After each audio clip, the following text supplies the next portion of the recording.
Yes, it's the Bennington Show, Friday morning on Opie Radio. Ron Bennington, Gail Bennington. Yo. And the whole Bennington crew. Man, what an orchestra we have in here today as part of our summer series, our summer rockin' series. Little Feat. And Little Feat with Lowell George, not Little Feat with the Filipino guy.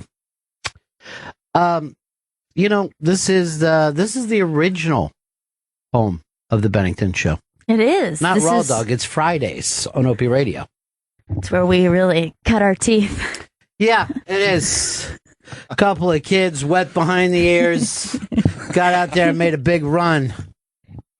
Got Barry a big burpee. Get the word out there.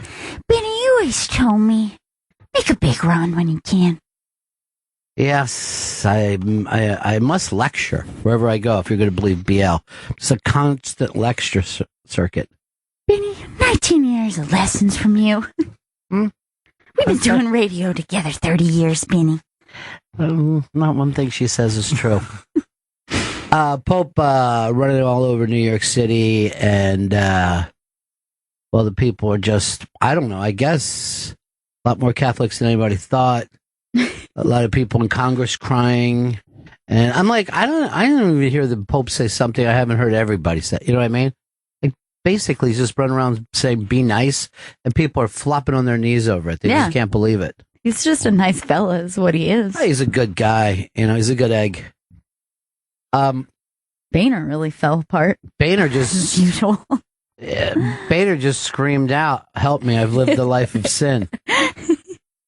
He's an emotional cat. Yeah, he is.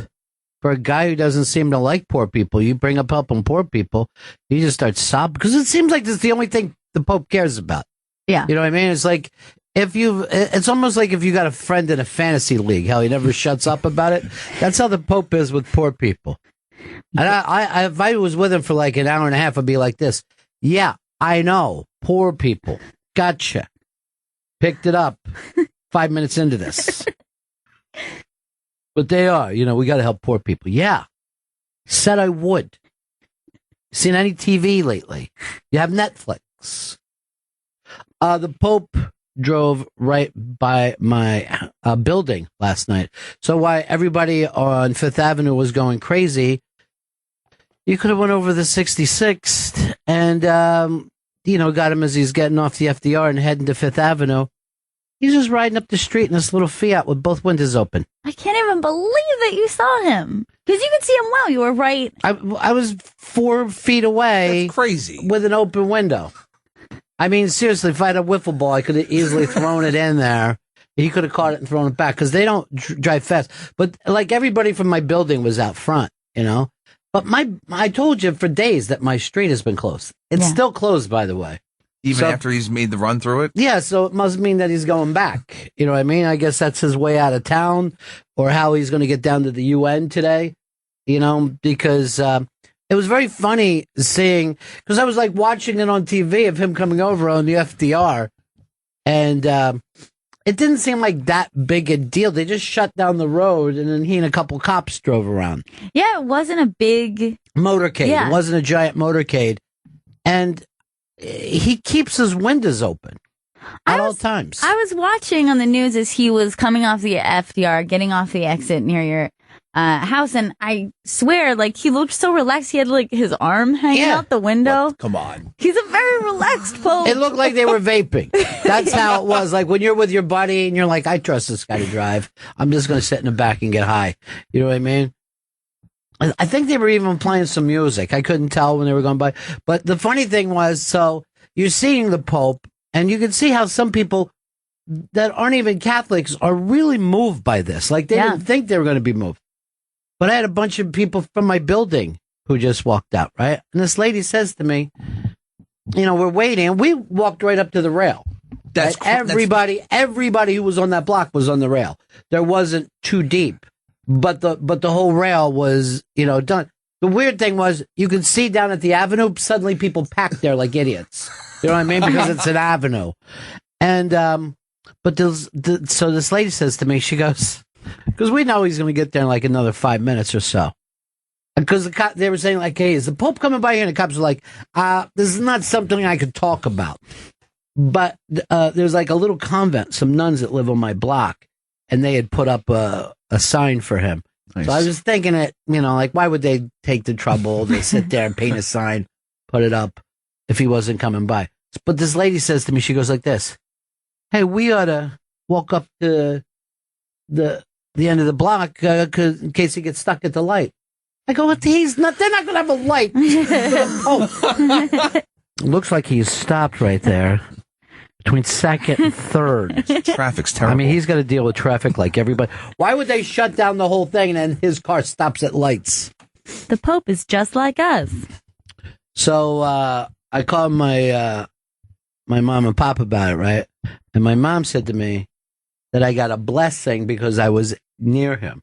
I go, what? He didn't bless me. She goes, no, you just have to be in the vicinity, and it's a blessing. Yeah, so I got that going for me. But she also said, if he flew over your house, even if you don't know it, you get a blessing. Really? So anyone that was on that line of his plane got a blessing. How huge is his blessing field, I guess is what it's called. But my mom wasn't saying anything dumber than the newscasters. I saw the newscasters yesterday, and they go like this.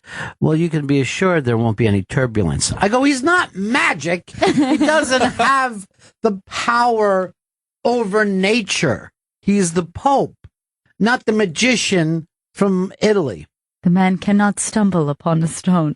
I was watching the two imbeciles at CBS. They would have turned the country over to him. You know what I mean? And at one point, so he goes into St. Patrick's, and the guy, the newscaster is going like this. You could just see he's in awe of the building, saying something so beautiful as St. Patrick's for the same time. I'm like, do you realize he lives in the Vatican? Yeah. Could you could take St. Patrick's and stick it in the Vatican's top pocket. Nobody would know it. He's not blown away. It's a city-state. Yes. It's of just churches. It's a country of churches. And art. Covered in art. Yeah, covered in sculpture. Just of all time. I don't know whether you watched that Bruce Willis movie, but they got a subway that runs underneath that church of just bringing gold and paintings back and forth. So, and then, like, he's walking up, and they keep talking during the prayer while he's at St. Patrick's. And you see him, and he's doing a blessing in front of it, and he's praying, and there you go. And the guy keeps saying this. He goes, what must be going on in his mind right now? What is he thinking? And I'm like, I don't know. Our Father who art in heaven. Maybe that's what he's thinking. A prayer. You heathen. I realize you got to keep the time going, but you can't talk stupid. What do you think is going on in that holy mind of his? Well, everybody just went completely Catholic overnight. Yeah, I noticed that, like, all the newscasters seem to be in awe of him, which you wouldn't think that that's the angle that they were going to take on it. No. They're like, I am shocked, a loss for words. I'll never be the same. It's like, what? I just shit my pants, and I have no problem with that. This is what happens when such a holy, holy man comes here. And then they acted like that they were disgusted with, this is a humble man, a simple man, and he has to drive down Fifth Avenue in front of these corporate stores. They suddenly, really? Oh my God, they suddenly were disgusted that the Pope Mobile was waiting in front of that place where the guys don't wear shirts when you walk by. Abercrombie? Yeah, I don't know which one it is. There's about 8 places there that you can see guy nipple on any single day. The one that has the waves playing out front. But the funny thing is, and this is that weird only in New York, Trump walked down from his place, right? So Trump comes down because he lives on Fifth Avenue near the church and the Pope Mobile. So he walks down to like his thing, and there's a lot of Hispanics. So they start to boo him and yell at him and stuff. And they were calling him the anti-Pope and shit. And I'm like, we are so weird. We live on a soundstage. We're very weird. This looks like a setup right now on like one of those dating shows. It's like Big J should come running down and try to ask the Pope if he wants to stay here another night. This is perfect. I think it's funny all week is nothing but me telling comics that Gaffigan's opening for the Pope and them laughing as if I came up with a joke. He's really opening for the Pope. No one believes it every time you mention it. Good one. All right, Liz Sets Fire said, easy for the Pope to say help poor people. His whole city is drenched in gold. I pay my overpriced taxes. Relax, Pope. She's really a right-winger, that Liz. I didn't realize. No, she's a foxy. She's a foxy fox person. Lay off the Pope. Huh? She's a foxy. Lay off the Pope. He's trying to help. He seems like a good guy. He's got the wooden cross thing going for him. Yeah, he's not a flashy man. No, he doesn't dress like Elton John. He's the only one who doesn't. And he could, if he wanted to. Well, all the other popes did. Other popes are just, as they said on the news, he doesn't wear any bling. Did they really say that? You won't see any bling on Pope Francis. He's not a baller. He don't care about paper. He's not worried about them coins, if you know what it means. This Pope is not looking to get paid. They also, he went over and blessed this little girl in a wheelchair, and you could see they were a little disappointed she didn't stand up after. I was. It's like, please get up. Please. You ought to fucking stumble over to my block and just sit there and have him come by. I bet he stopped the car and get out and try to help you. Give me your aura. I like to see him just slap that goddamn flask out of your hand. Maybe have him work on that knee a little bit. What about the embarrassment yesterday of finding out that Stanley got caught smoking weed over in Caroline's during the Unmasked, which had some technical problems, and he never even lets us know. We had to hear it on the street. Can you imagine how furious you would have been if Dan or Joe would have been quite that stupid? Yes, I would have been very. I'm glad you represent me. Really makes me feel good when I'm over there. Well, Ron, we wanted to do more of these, but your guys in our bathroom. It's like, not to sound prejudiced, but it's like having a Jamaican as an executive producer. You never know. They just feel like the weed thing. It's in their nature, though. Yeah. But even if he was smoking a cigarette in there, you know what I mean? The club is going to get mad at it. Sure. That's true.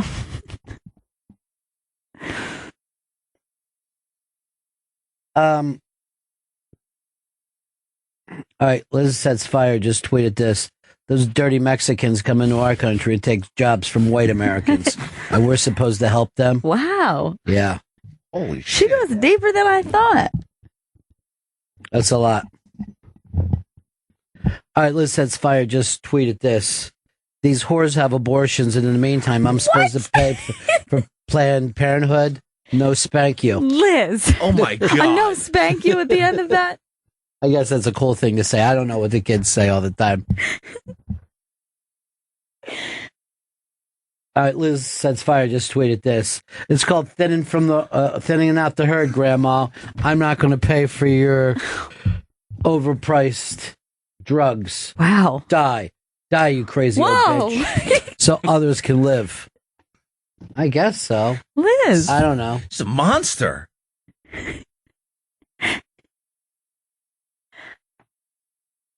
All right, Ben Ronington tweeted this. If I was Pope, I'd make Mr. T look modest. All right, Mike said this. I hate the Pope's holier-than-thou attitude. All right, Liz Sets Fire just tweeted, these fish eaters can all eat me. They walk around here acting like they're big deal, but they're drunk every day. I guess she's talking about the Catholics when she says goodness. fish eaters. Just Fridays. It is Friday. But not a good Friday. It's just an okay. Skippy says, please ask Pepper to recite the Lord's Prayer. I need a good laugh. No. I'm not going to have him blaspheme today. I don't want this getting back to the Pope. That'd be pretty bad. Kai said this. Is that holy shit? Yeah, the Pope's in town. They also call it the double P or Pope's poop. The Pope does not need to poop. Mm-mm. That's one of the benefits of being a Pope. Yeah. It just leaves his body. I'll tell you this, though. I don't think we've gone for as complete tourist cheese as Philadelphia has. I mean, Philadelphia has so many Pope signs up and cut out popes. Get your picture taken with the Pope. This is big for them. They're out of it. Well, he's doing a mass there. That's right. I mean, this is Pope stock. At the end of the day, this is like if you were a big fan of Hendrix and The Who in 1969, you couldn't believe that he was coming to a little town in upstate New York. Sure, it's huge. That's what the people up there were saying. And Waka, they were like, what, here? There's no way Janis Joplin's coming here. That's how people in Philly feel about the Pope. We should print up some Pope stock t-shirts, go down there, sell them. Make a good amount of coin. All right, let's do this. Let's have a fucking weed meeting over at Caroline's. No. No, That's a bad idea. No. And I found out that was before the Unmasked. He was doing that. He's smoking weed true? Before the Unmasked. I'm a man of the listens to my lower demons way too much. It's my problem. That's what Don said to me. Really? Yes, Don was listening yesterday. He knows that your lower demons run the show. He's always listening. I'll tell you, he's clear-headed. Is that Joey Jojo? I mean, that kid's up and running. I don't let my vices. I don't succumb to them. Like one. And also, I mean, he doesn't care about money. It's not an issue for me. It's not that I don't care. It's just not an issue. He was born into a great fortune. I'm an East Egg. The rest of the world's a West Egg. Yeah. G says, I'm praying that Stanley gets run over by a Fiat today. I saw that Fiat. I don't think it could hurt him. Yeah, I think I could take a hit from a Fiat. I'm surprised his windows weren't tinted on that thing. He had him rolled down. It was a nice day. Yeah, it was beautiful. And apparently he takes the good weather with him because according to my my local news. When I was watching on the news, when he was coming off the FDR, they had the cameras on, but there was, a crowd of people, so you could kind of pick up some of the stuff they were saying. And this guy was just screaming, like freaking out, like, there he is! Do you see him? There he is! And then finally he passes and he just goes, in the tiniest car. It's like, that's what you took from this. Yeah. It's the first time he's seen a Fiat. He's very excited. I'm going to show this. There he is driving past my building. Holy shit, you're so close. Isn't that crazy? That is nuts. And you can see, you could have walked right up. Yeah. Look at the people there. Oh my God, there's plenty of room left. Yeah. Meanwhile, well, this did not make the paper that he was going through there. Look, you can really get a good image of him waving. See how close he is to people there. Oh my God. Let me see. Or my Pope. Oh my gosh. That's crazy. You were really going crazy on the phone with me yesterday. I didn't even know that you cared about the Catholic Church. I was excited. You've been blessed. Yeah, I've been blessed because you're close enough to be blessed. You're in the vicinity. That's all it takes. I wonder what his radius is.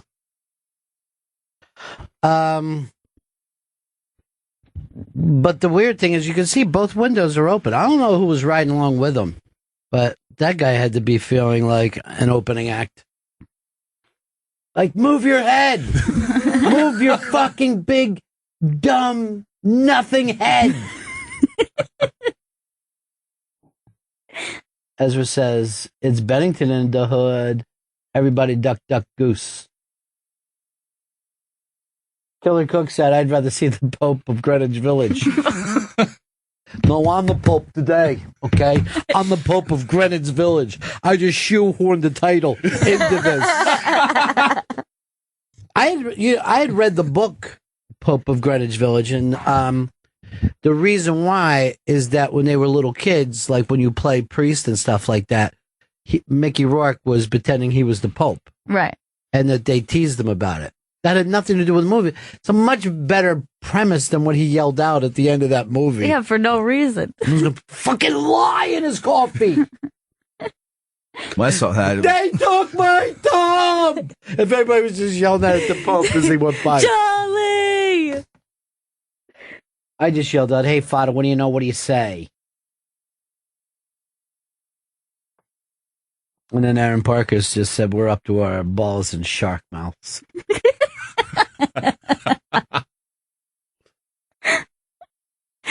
Tom in Wisconsin.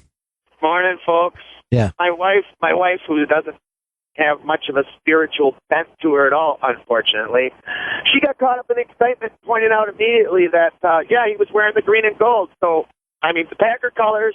I immediately called Vegas, and, Green Bay Packers, baby. You look like that old guy, St. Vince, that used to be at Lambeau when he was doing the Mass. And I got another question, Ronnie. With the Catholic Mass that they was doing for the people at St. Pat, Yeah. is there normally that much singing? Yeah. Oh, there's a lot of singing. There's always a lot of singing. It's nice. It takes up time, Driving me nuts. No, you just you can't hurry through a Catholic Mass. If you have a friend who's getting married in a Catholic church, go like this. Is there a Mass too? Because you're going to be in there a while. Yeah. If there is. They also like quiet time in between doing stuff. So everybody will sit like a minute passes before they go on to the next thing. Oh, yeah, like they'll take their time setting up some stuff. Yeah. They're like It'll get getting you their crazy. incense together. They take their time. Yeah. You just hear. Yeah, that's really true. No one coughs loudly, just the light.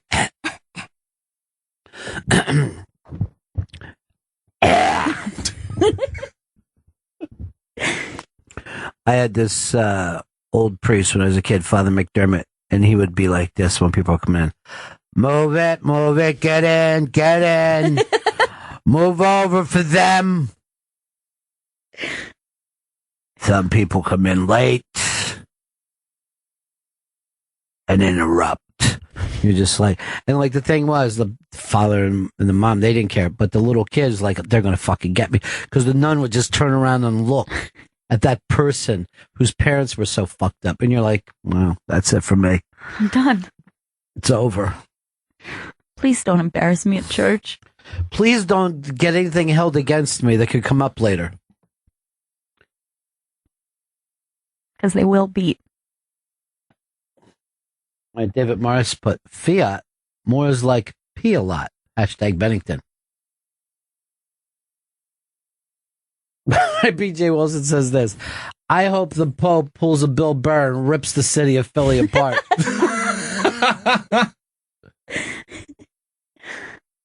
He's turning on him.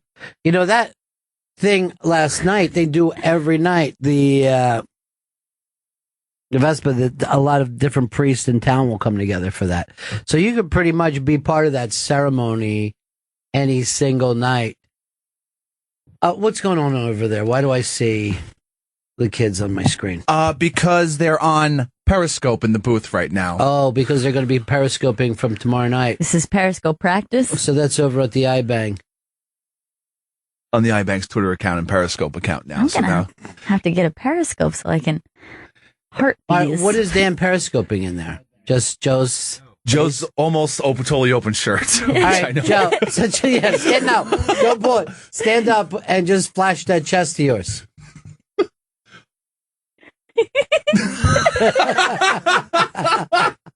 All right, he's got nipples out. You're going to be kicked off Periscope. Can they you do not go for that. They don't. They don't free the nipple. Well, he's got a Superman chest too. He takes care of himself. Yeah, he does. Mike said, I sneezed and the Pope didn't bless me. Hashtag Bennington. Played priest as a child? Strange, isn't it?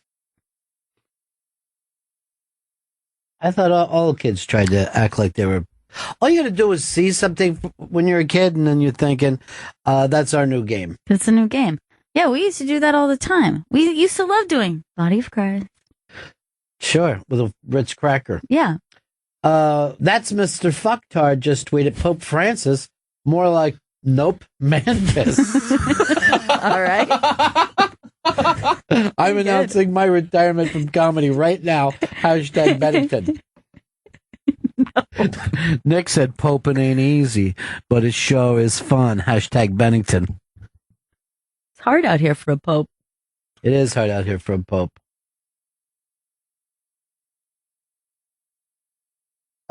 Girl Bob says, can't wait to hear the Pope do Mercedes-Benz. Here's where the Pope is going today, the 9/11 memorial. And they were showing some of the stuff that they wanted to show him, which was the cross. Remember the cross that was left there? Steel beam one. But I'd never seen this before. There was a Bible that is somehow stuck to a steel girder down there. I didn't know this. I didn't know this either. I saw it this morning, and the page that was left there was an eye for an eye, and then right underneath of it is turn the other cheek, which is why it's really hard to be a Christian. It's confusing. Because, the book does not lay it out there clear enough. So both sides can quote constantly.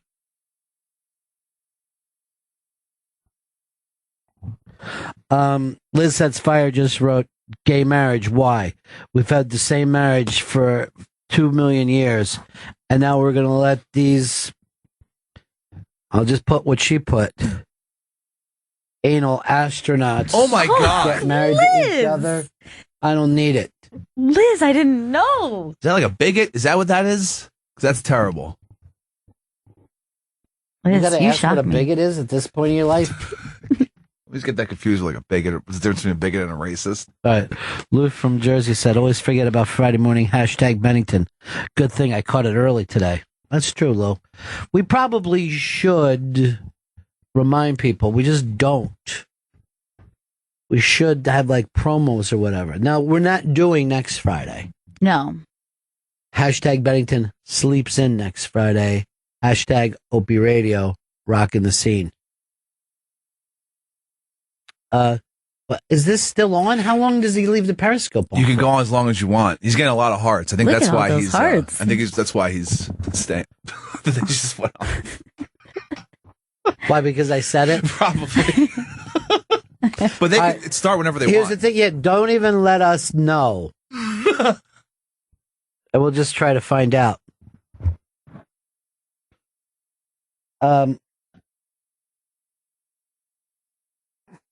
Kyle says this, my favorite part of hashtag Bennington on Friday, being able to listen at home and take hashtag Bennington show to the shitter with me. That sounds relaxing. No. Kovac says got to keep that Pope hand strong. Hashtag Bennington. Donald said I got 99 problems with the Pope, ain't one of them. Hit me. Eugene says Pope stock, another great one, Ronnie B. Hashtag Bennington. This is so kind. Dr. Ted said the Pope is going to take a ducky tour. He's in the water, lady. He's in the water. Deduct the ride. Brian,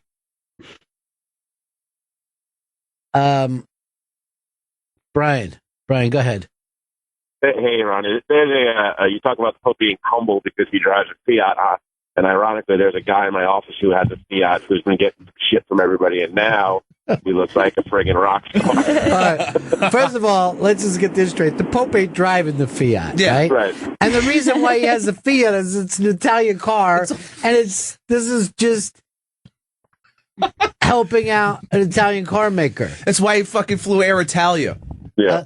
And he's like, it's surprisingly roomy. Guess who else has a Fiat that they love that they call Lydia? Who's that? Kathleen and Bri. Aww. So they cruise the streets of Philly in their Fiat. Now they're just driving around and having people yell because they think that the Pope is in town. Just trying to blow early. They're like, the Pope has dreads. Dread Pope. She named it Lydia after that chef on the Food Network. Oh. I forgot her name. Lydia. Yeah, Lydia something. Lydia. But she's got a last name, Chris. I thought it was Lydia from Beetlejuice, but I wish. Lydia Bostanich?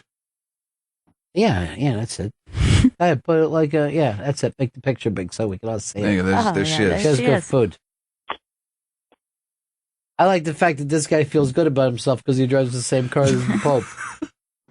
feeling pretty good. Fiat must be loving this. All the dealerships must be getting a lot of traffic. It's a good looking car. So teeny. Troutmouth says this: until Gail appears, I don't want to know. Loving the Bennington booth Periscope. Oh, okay. Eugene says Liz is on fire today. She's like our own little Ann Coulter. I didn't know she was so anti-gay, anti-abortion, No. anti-immigrant, This anti-elderly. that was a weird one. What'd they do to her? They just want their pills. She didn't want to have to pay out any of that cheddar. Yeah. She likes to keep that Liz cheddar to herself. She likes to hold her bank. Yeah, that's right. She keeps it in her sock. Skippy says she's not only on fire, she's setting them. Hey, Liz has got a lot of big heat today. That's all on the hashtag Bennington. It is the Bennington Show on Opie Radio. I don't understand why we are always in a better mood when we're in here on Friday mornings. Now, a little later on Raw Diggity 99, it's the Brian Regan Unmasked at 2:00. And we are thinking about playing the first Unmasked that we did with him years ago I think we should. It's a great unmasked. from DC. Just make it all about Bri this day. Well, now Brian Regan is Bri. I thought they could share.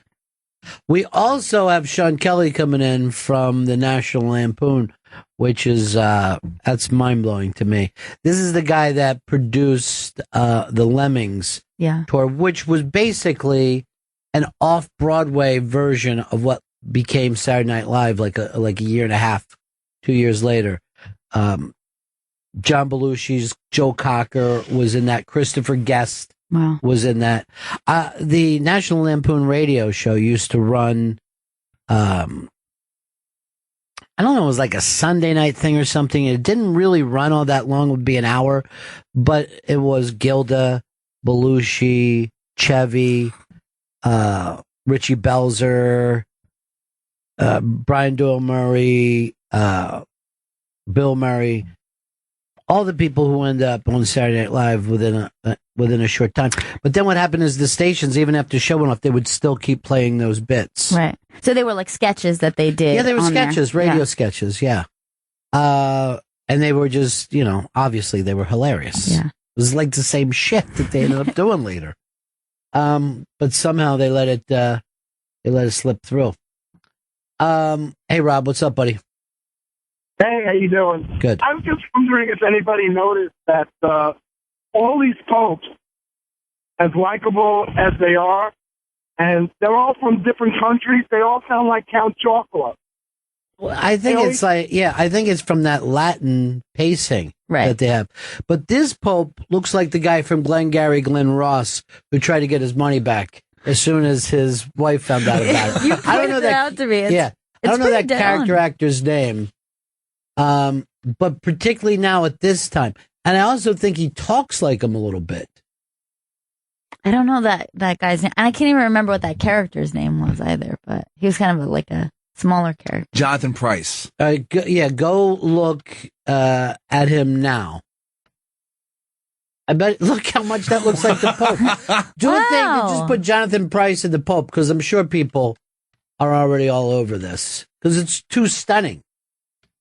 Yeah, Google finished it for me.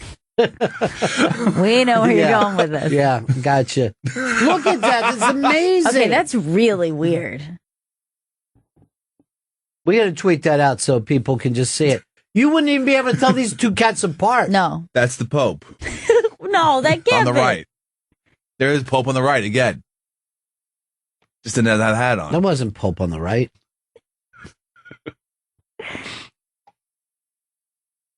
Frank in the Bronx. How you doing, Bennington? How's everything? Just want to tell you, the Fiat is an Italian car, and it stands for Fix It Again, Tony. And it goes back. Is this Mitchell Walters? Pontiac, poor old Negro, thinks it's a Cadillac.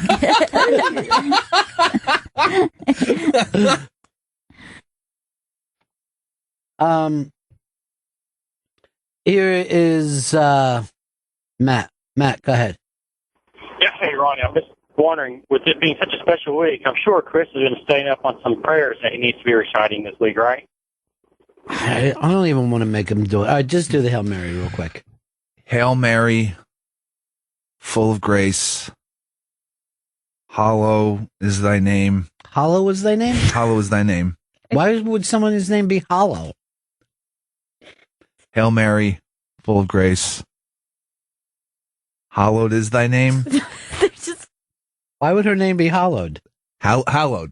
Why would it be hallowed? Just think to yourself. Hold on.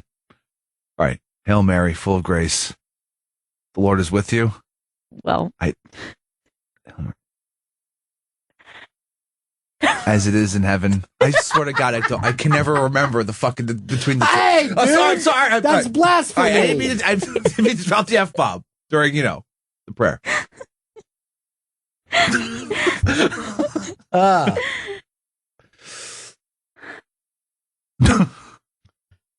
right, Liz Sets Fire just said, I don't care what these teachers come. I wasn't involved from no monkey. Then she also writes, the earth is 6,000 years old. This is shocking. She is hardcore into that. So she doesn't believe in dinosaurs. We did tweet out the Pricer Pope. That's pretty great, man. It's a good one. He's got to be saying we need to do a movie about this guy. He's on the short list. You're on the short bus.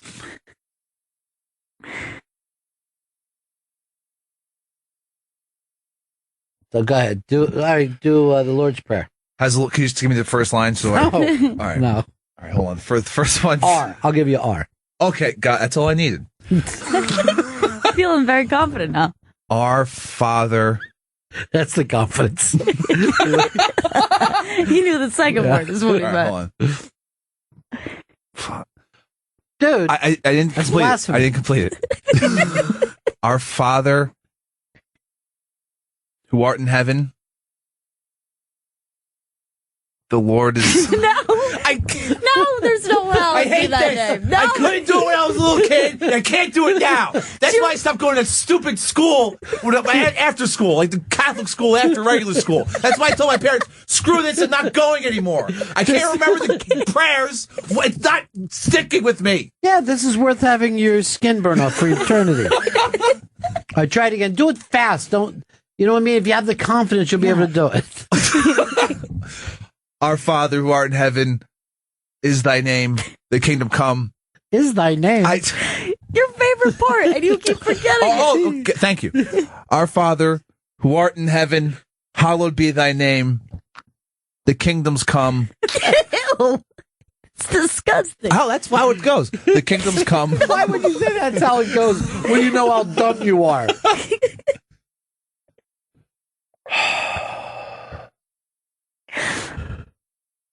I think, all right, they're showing how stupid you are. They get me off Periscope. Yeah, they Periscoped you. Being stupid. I do it again. Okay. Do it correctly. The Father one. The Father one. Should we do the Father one? Father, come on. Our Father who art in heaven. Do Hail Mary instead. Go ahead. Go, fast. Hail Mary, full of grace, the Lord is with you. Your son... Your son is a lovely boy. No, you're Catholic. Yeah, okay. I was raised Catholic. There were crosses all over the house. My grandmother loved Notre Dame. Everything seems like it was going great until you, moron. My mother was very Catholic. She would go to church twice a week. Why didn't you ever take that waterhead with her? I refused. So I told you, I'm not going, lady. Your son. Wendy says, every time I arrive to #Bennington late on a Friday, I feel great shame. What is there that's something so great about women feeling shame? I guess we'll have to figure that out someday. I guess it's just nature itself. Gravy says, for the love of all things holy, no, Pepper, don't do it. Seems like some people want me to try. Oh, man, they're getting hearts like, whoa. Of course they are. Why wouldn't they get a lot of hearts? Teasing the tard, that's great. Chris says, art in heaven, more like fart in heaven. It couldn't be farts in heaven, right? You can't have Adam gas. says this. Remember when Chris said... I can't even read it. What'd I say? Because it's so stupidly funny, but he did this once. What'd I say? Our Father out in space. No, he didn't. No. I vaguely remember that. Our Father out in space. I was struggling, and I figure, he's not on Earth. Physically. Luke says, I wish I could fuck up and be an idiot every day like Pepper and keep my job. Oh, God. David says, I'm a bit rusty with my Latin, but I think Pepper said the Pope just said, go, go, Ghostbusters!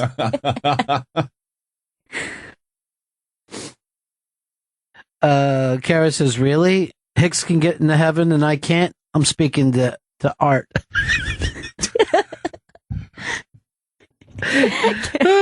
He's going to short circuit the few brain cells that remain. Hashtag Bennington.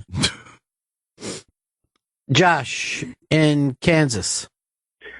Pepper, Yo. I'll give you a carton of Marlboro Reds if you can pull it off one time. Put it on your damn computer screen if you have to. He's going to do this to you once a month. A No, carton it's of cheating. Reds if you can pull it off one time. Which one? Lord's Prayer Either or... one of them. Which the does easy it one. matter? I don't know. Maybe one's more important than the other. A carton of Reds if you can just do it one time, my friend. Oh, man, I want that carton. Hail Mary, full of grace. The Lord is with you. It is as it is in heaven. Jesus. As it is on earth. It is on earth as it is in heaven. Sir, can I get those cigarettes now? Take down his information, Joe. Get off Periscope for a second and take down the cigarette guy's information. I can use some smokes. Getting low. He hung up. Of course he did. Thanks for nothing, Joe.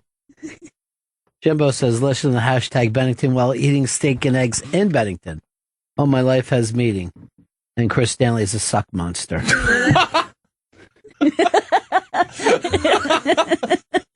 Hashtag suck monster. Otto's girl put up a Otto and George on airplane. That's so great.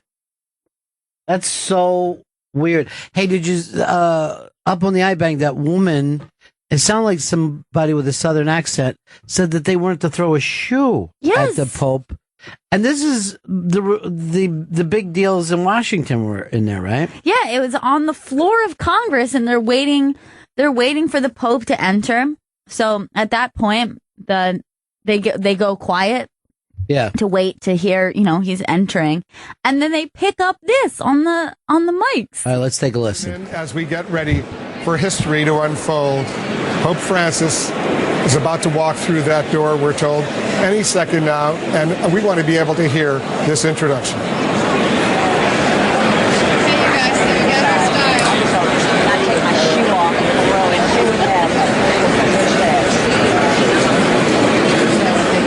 Shoe off and throw at him. Have we tracked down who this woman is yet? As of last night, I don't think that they knew who it was. We got to find out just to see. What kind of sick human It's great. being? It's really hilarious line, though.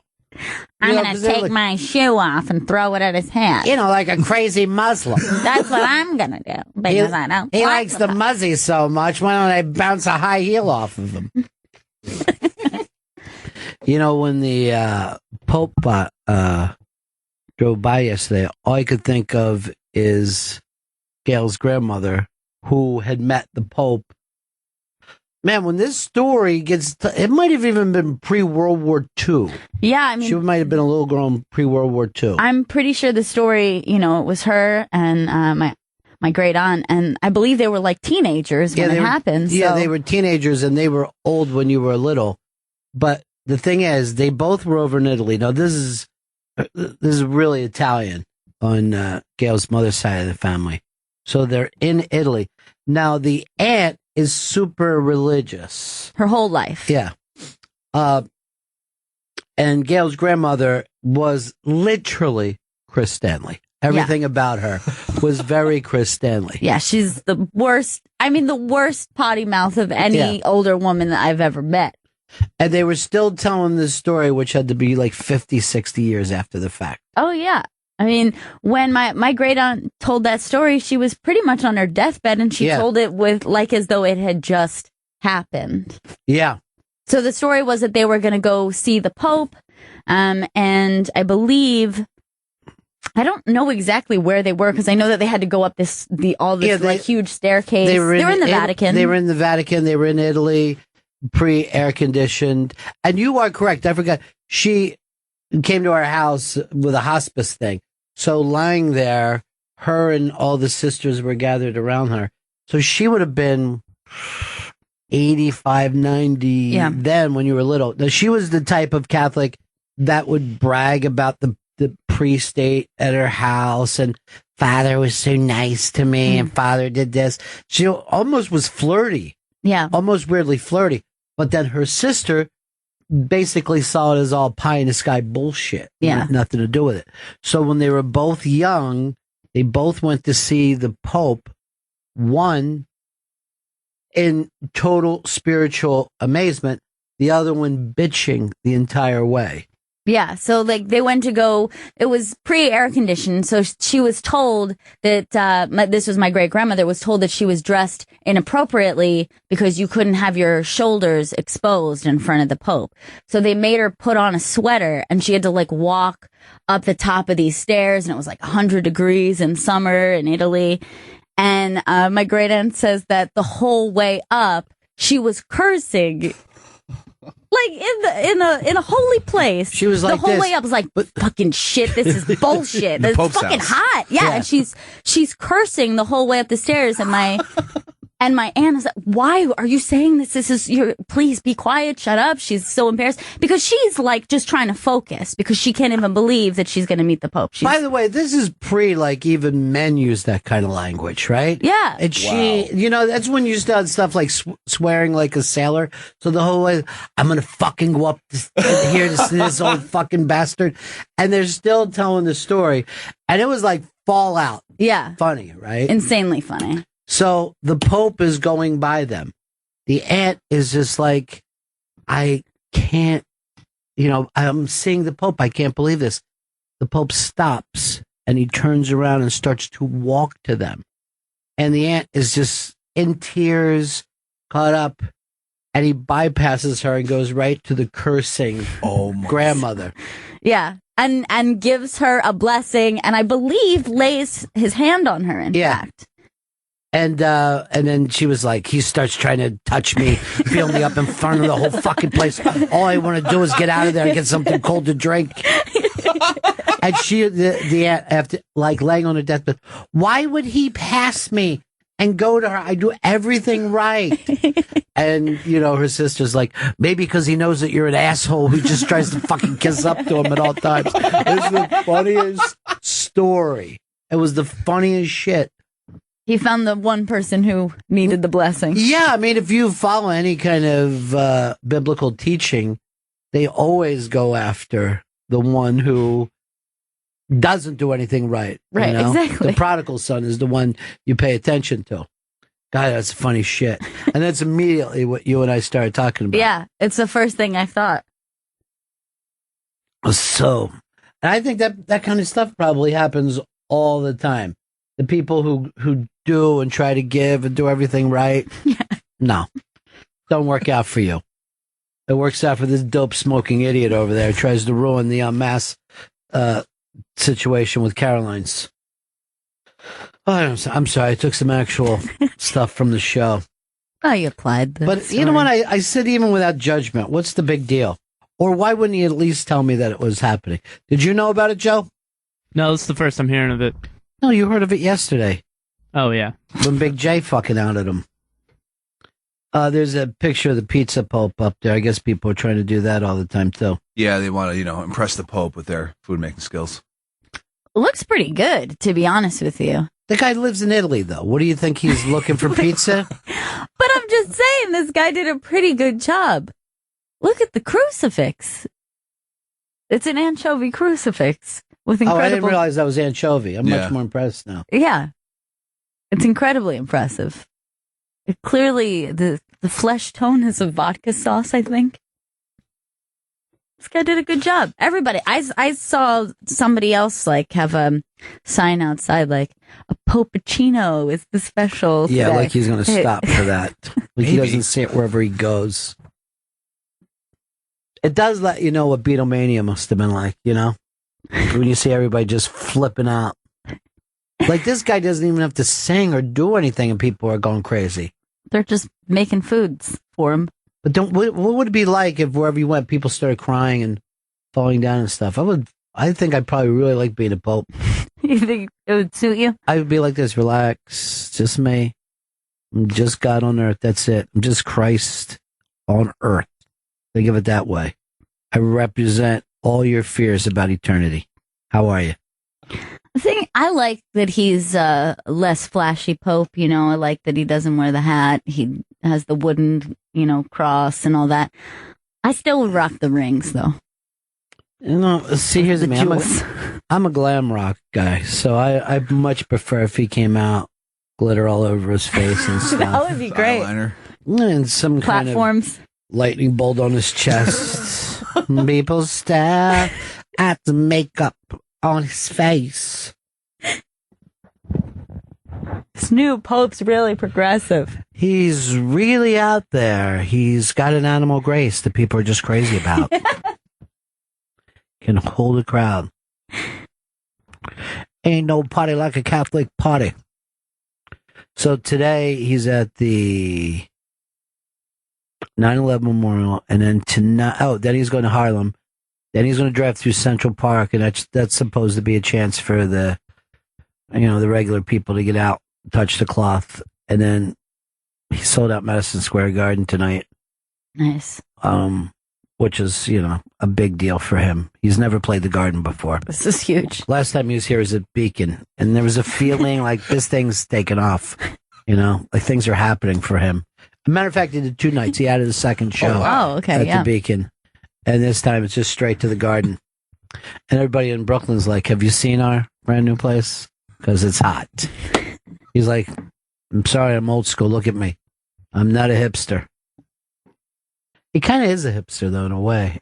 Playing it down a little bit, being humble. I ain't gotta like him. He's doing well for himself. He's turned this Pope gimmick into something he can be proud of. Do you think they'll sell beer at the Garden while he's there? Yeah. Really? Yeah, they got a union deal. There's nothing you can get out of it. They got to make that money. Yeah. Even if the Pope ain't about it, they are. Well, wait till he gets down in Philly. He'll be up there, I can beat anybody at Domino's, I can beat it. And you just hear this, pretzels! Hot pretzels! Oh. Hey, Budweiser! We get 2. Do you have any body of Christ? You know something? A little fucking proddy like you doing a joke like that? Are you a proddy? Yeah, I grew up Lutheran. How can you if you're a Puerto Rican? Now I know you're a liar. Now I know you're the biggest liar in the world. Doesn't make sense to me. There's no Lutheran Puerto Ricans. Bunch of bullshit. You don't speak Spanish. You're not Catholic. It's all lies. I used to work for a priest. You know what Lutherans do? They shit in their hands and rub it on their chest. That's their way of blessing Do that themselves. on Periscope. Fine. You know, Lutheran is the same thing as saying I'm a monkey. And I throw my own shit. At least you're not those Methodists. Oh, yeah. We do agree. Yeah, we do agree on that. Goes without saying. Yeah. I went to a Methodist church once. They were all smelling each other's butts. Oh. Like, I can't be in here. Peace be with you. Yeah. I was in a Methodist church, and the minister was up. He had a Bible with him. He's like this. How's this even work? Oh, God. How do you open this? I'm like, oh, my God. Our church runs so much nicer. Smooth. Yeah. Huh? What is he saying? Why is there smoke up there? Is that good? Is that a good thing? That's supposed to be on fire. Yeah. The Pope went into St. Patrick's, and there's holy water, and he just starts chucking it around. Then he takes some of it, he holds it up, everyone's going crazy. He puts it in his mouth and just blows this mist. Place is going nuts. Finally, the Pope is back at St. Patrick's.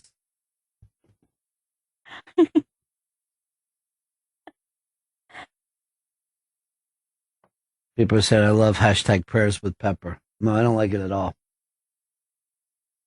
Really bad at it. Can't get him down for some reason. You need to work on that.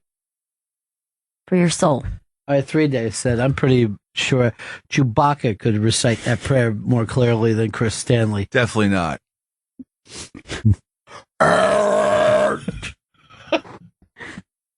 You're like half a moron with that, aren't you? Just never learned it. Y'all vaped up this morning? No. Whose weed was it, yours or Jay? Jay. You can't turn down anything, can you? I'm going to start. Don would like to get the email from you. I would send it to him now if I was you. Okay.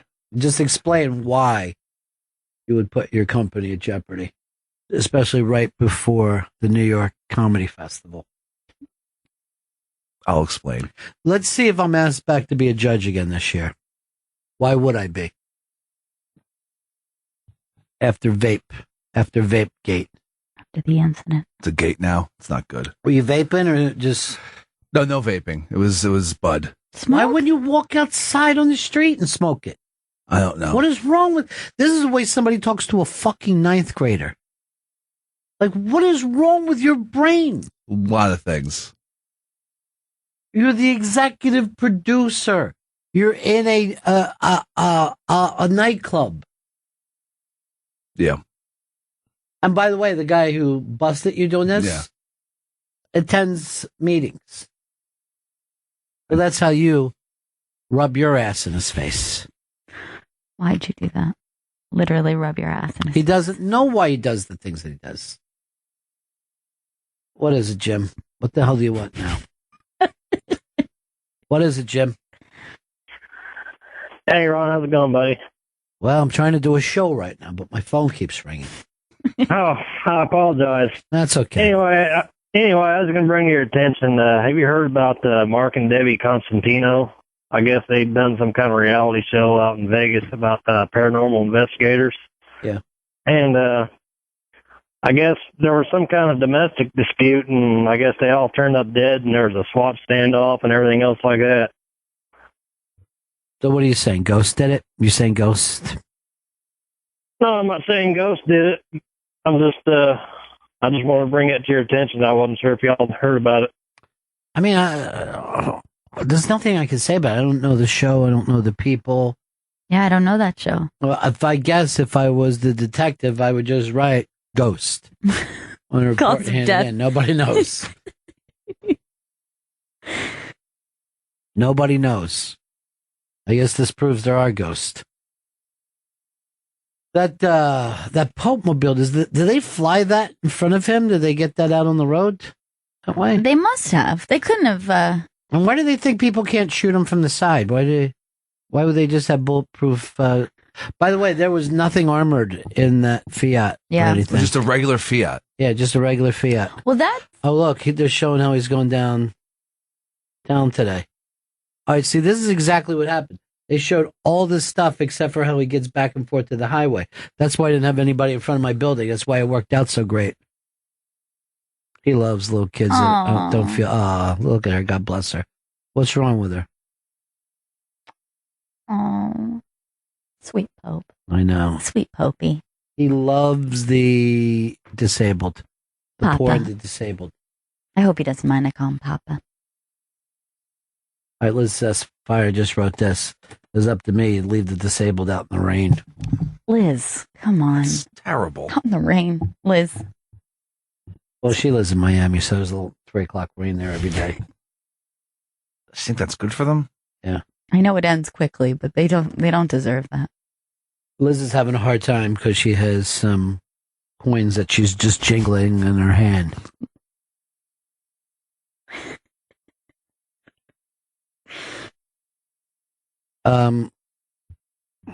I think we need to break here. Yeah. We're around with you till 10 o'clock, and then again at 12, coming up a little later on, Brian Regan Unmasked. It's the big Brian Regan weekend. First time ever a comedian has gone live on Comedy Central. You know, though, how they do the 6-second delay? Yeah. Yeah. Not this time. Not only is the delay off, but you're going to be able to see, if you're watching on Comedy Central, 6 seconds before it happens. Whoa. Yeah. This is incredible. That's quite an honor for They got Brian. something from Apple. I guess it's a new iPhone, but you can actually see stuff 6 seconds before it goes down. And that shows the confidence they have in Regan. Right back. Bennington Show. There's a Periscope dance party going on the iBank from our team back there. I'm glad Alex is hearing a little bit of this because he thinks he's Jam Band Boy, but Little Feat was a Jam Band before there was even the term for it. Open your mind a little bit, Alex. Yeah. Huh? They're the Lil OG. George. They're the OG. Yeah. Wikipedia Lil George, Alex. You'll see where we're coming from there. There's already some complaints, too, about our staff. One of them was walking around, I guess, showing off Sirius on the Periscope and said, there's Alcu. I don't know what they do now that gay marriage is passed. Oh, boy. That's racism. You got to watch your Periscoping. If sex is erased, then that's racism. Bam, bam, bam. This ain't Liz Sets Fires Periscope, all right? That stuff's edgy. Liz Sets Fire does not like jam bands. She likes good Republican music. She's got a bone to pick with everything. Oh, today. yeah. She wants this country back on the straight and narrow. Small government, less jam bands. Nothing but the nuge for her. All right, here's the Pope getting out of his car. All right, he looks like he's eating an Egg McMuffin. Smart. Eat on the run. Good idea. I would have thought he was a sweets breakfast. He just adjusted himself. He just adjusted his package. By the way, I noticed that cops adjust themselves more than baseball players. They do a lot. Why? Don't What are they? they wearing? Cups? I don't know what they've got going. I know that they've got a lot of equipment, but it really bugs them. They're always fishing around in there. All right, Matt just tweeted this. Jerk off in front of your mom and steal tips not meant for you. Because it's time for #Bennington. I don't want that to be a catchphrase for us. It's awful. You know, we brought this up before. This is the birthplace of Bennington, Opie Radio. Even before we even considered doing it. Maybe the first time we considered doing it as a lark. Yes. We'll lark it. And now, full-time job. That's how things start, you know? Yeah. We were so young then.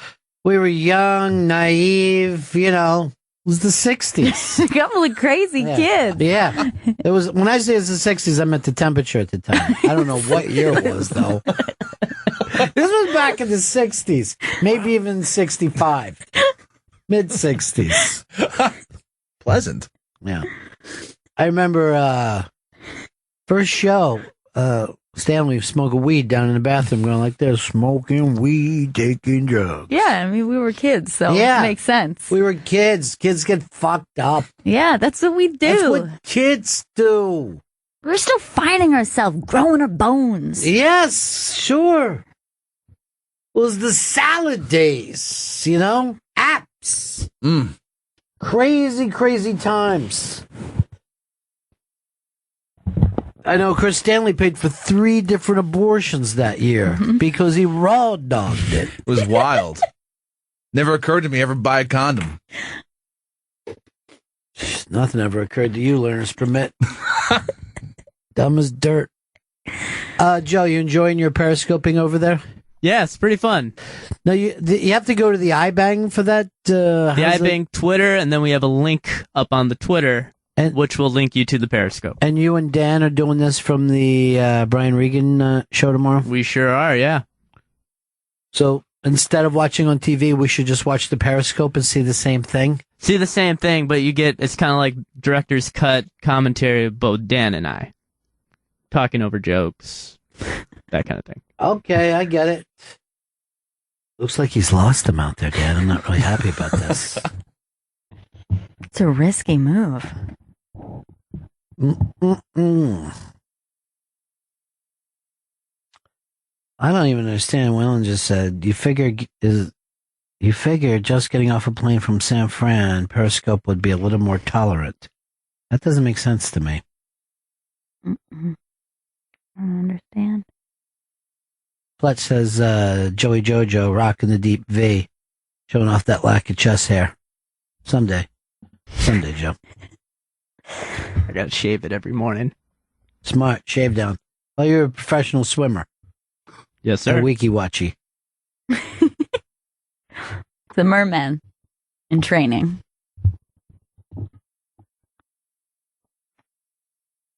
I like the idea of Pope watching parties.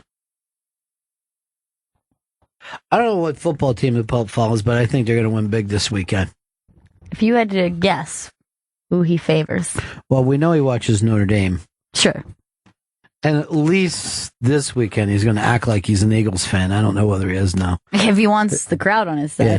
I think he just doesn't want anybody to get physically hurt. I think that's his thing. As long as nobody gets hurt, he's happy. He's got to love the Saints. I mean, that would make the most sense. The same thing. Yeah, Saints. Catholic Saints. He probably has no idea what American football is. Actually, maybe he would be better off going the opposite and going against the Eagles. Then he'd really win. Heal the whole thing. But you Philly's fat Philly fans. You disgust me. I'd still be, I'd be extra impressed if he did that. You know, we're running our stupid Highlander contest that has just been a nightmare. We went from 60 comics to 6. It's the suicide game. Last night, with one of our 6 people, Lisa Lampanelli, was betting the Thursday night game. Let's see how she did. Eliminated.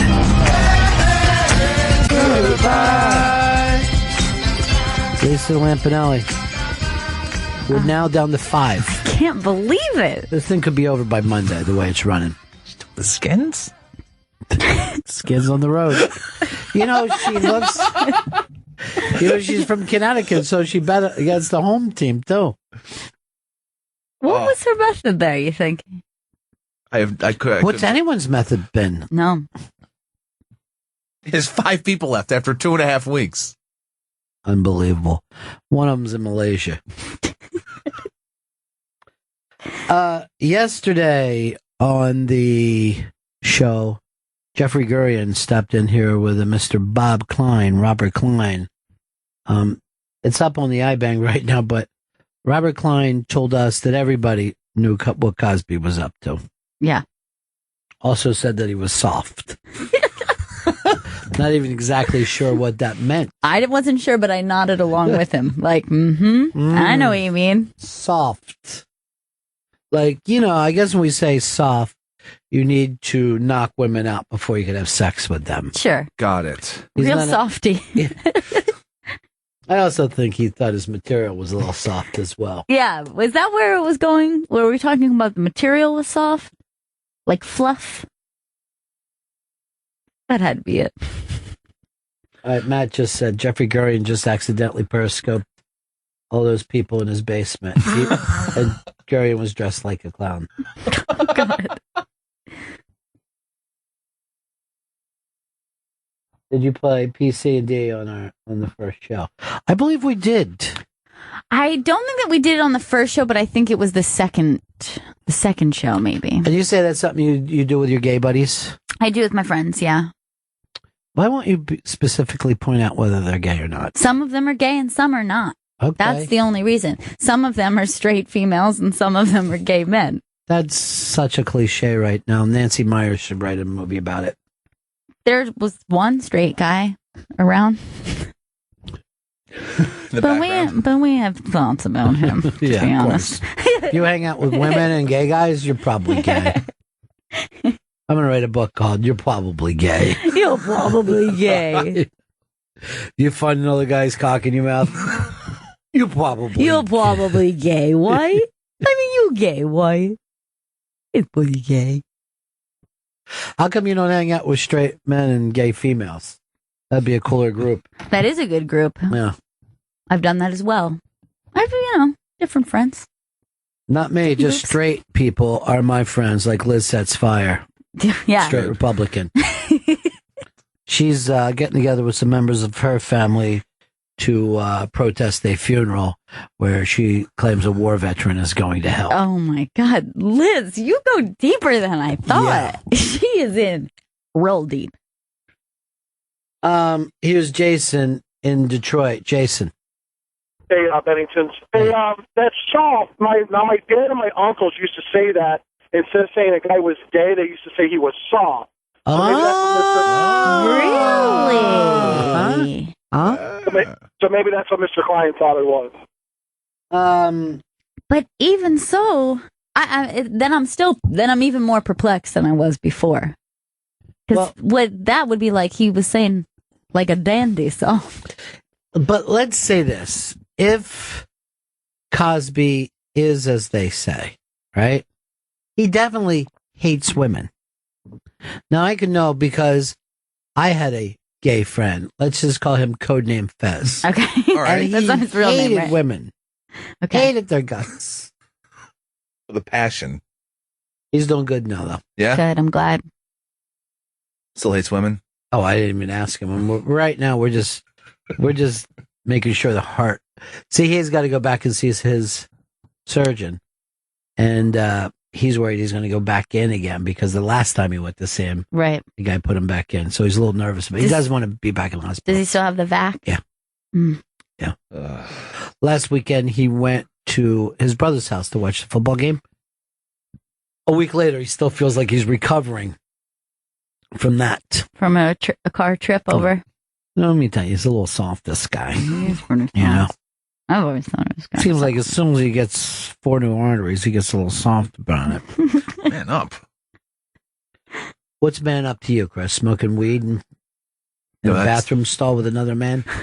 What did you write to Don? I want to make sure you write the right thing. I'm going to write an apology to him. All right.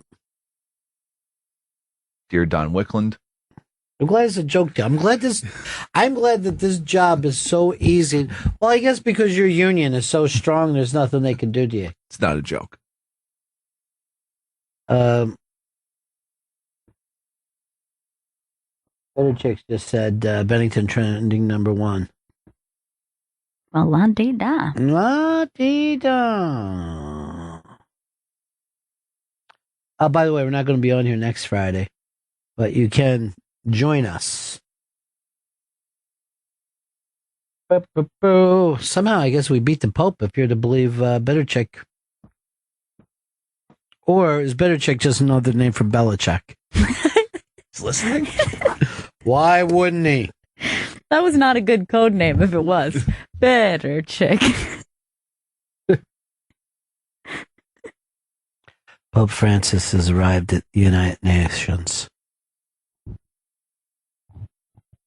Look at him, bigger than life. Huge. He said he's going to show up today and crack walnuts with his hands. Wow. Yeah. That's one of the things he wants to pull off.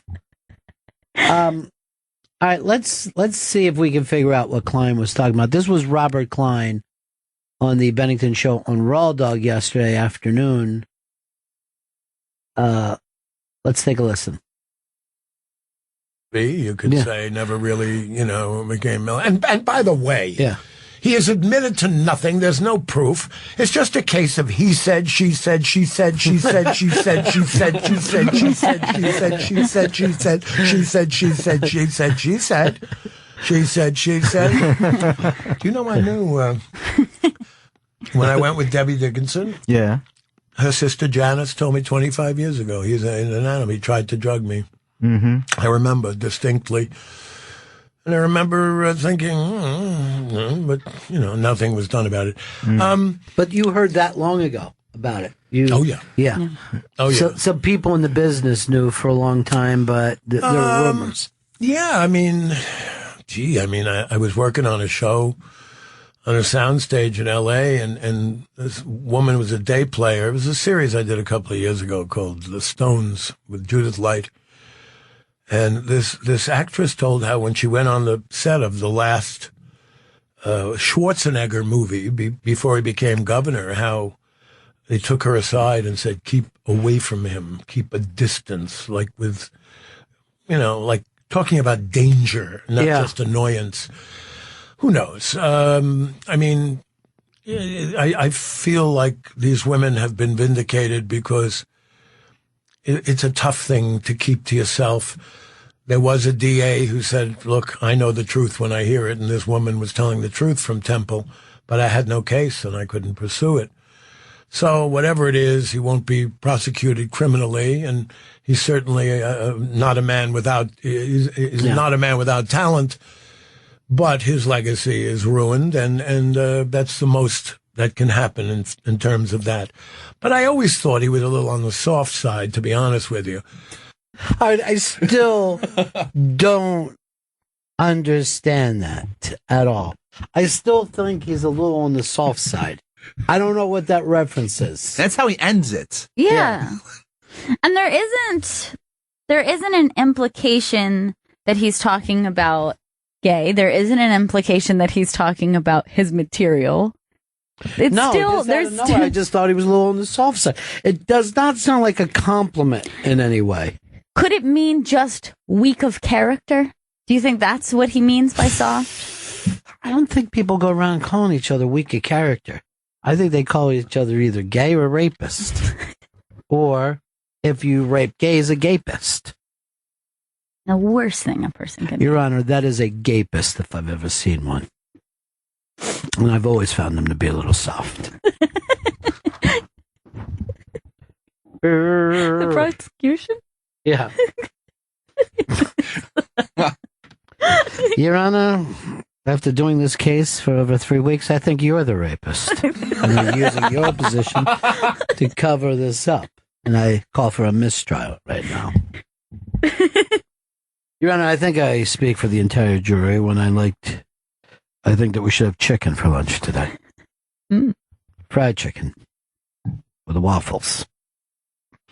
Yes, I'm talking about going to Sylvia's. Clap if you're with me. What say you? Just see the jury just clapping. Let's go.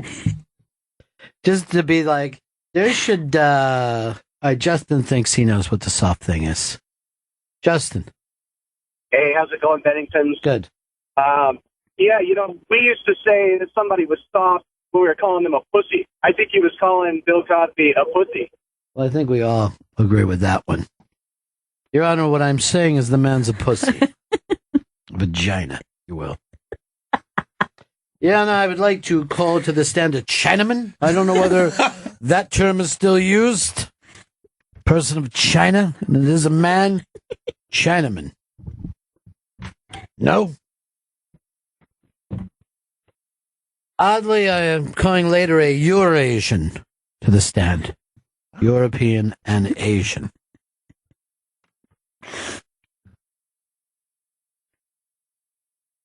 This soft man sits before you.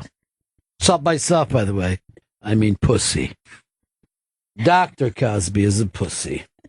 A raping pussy.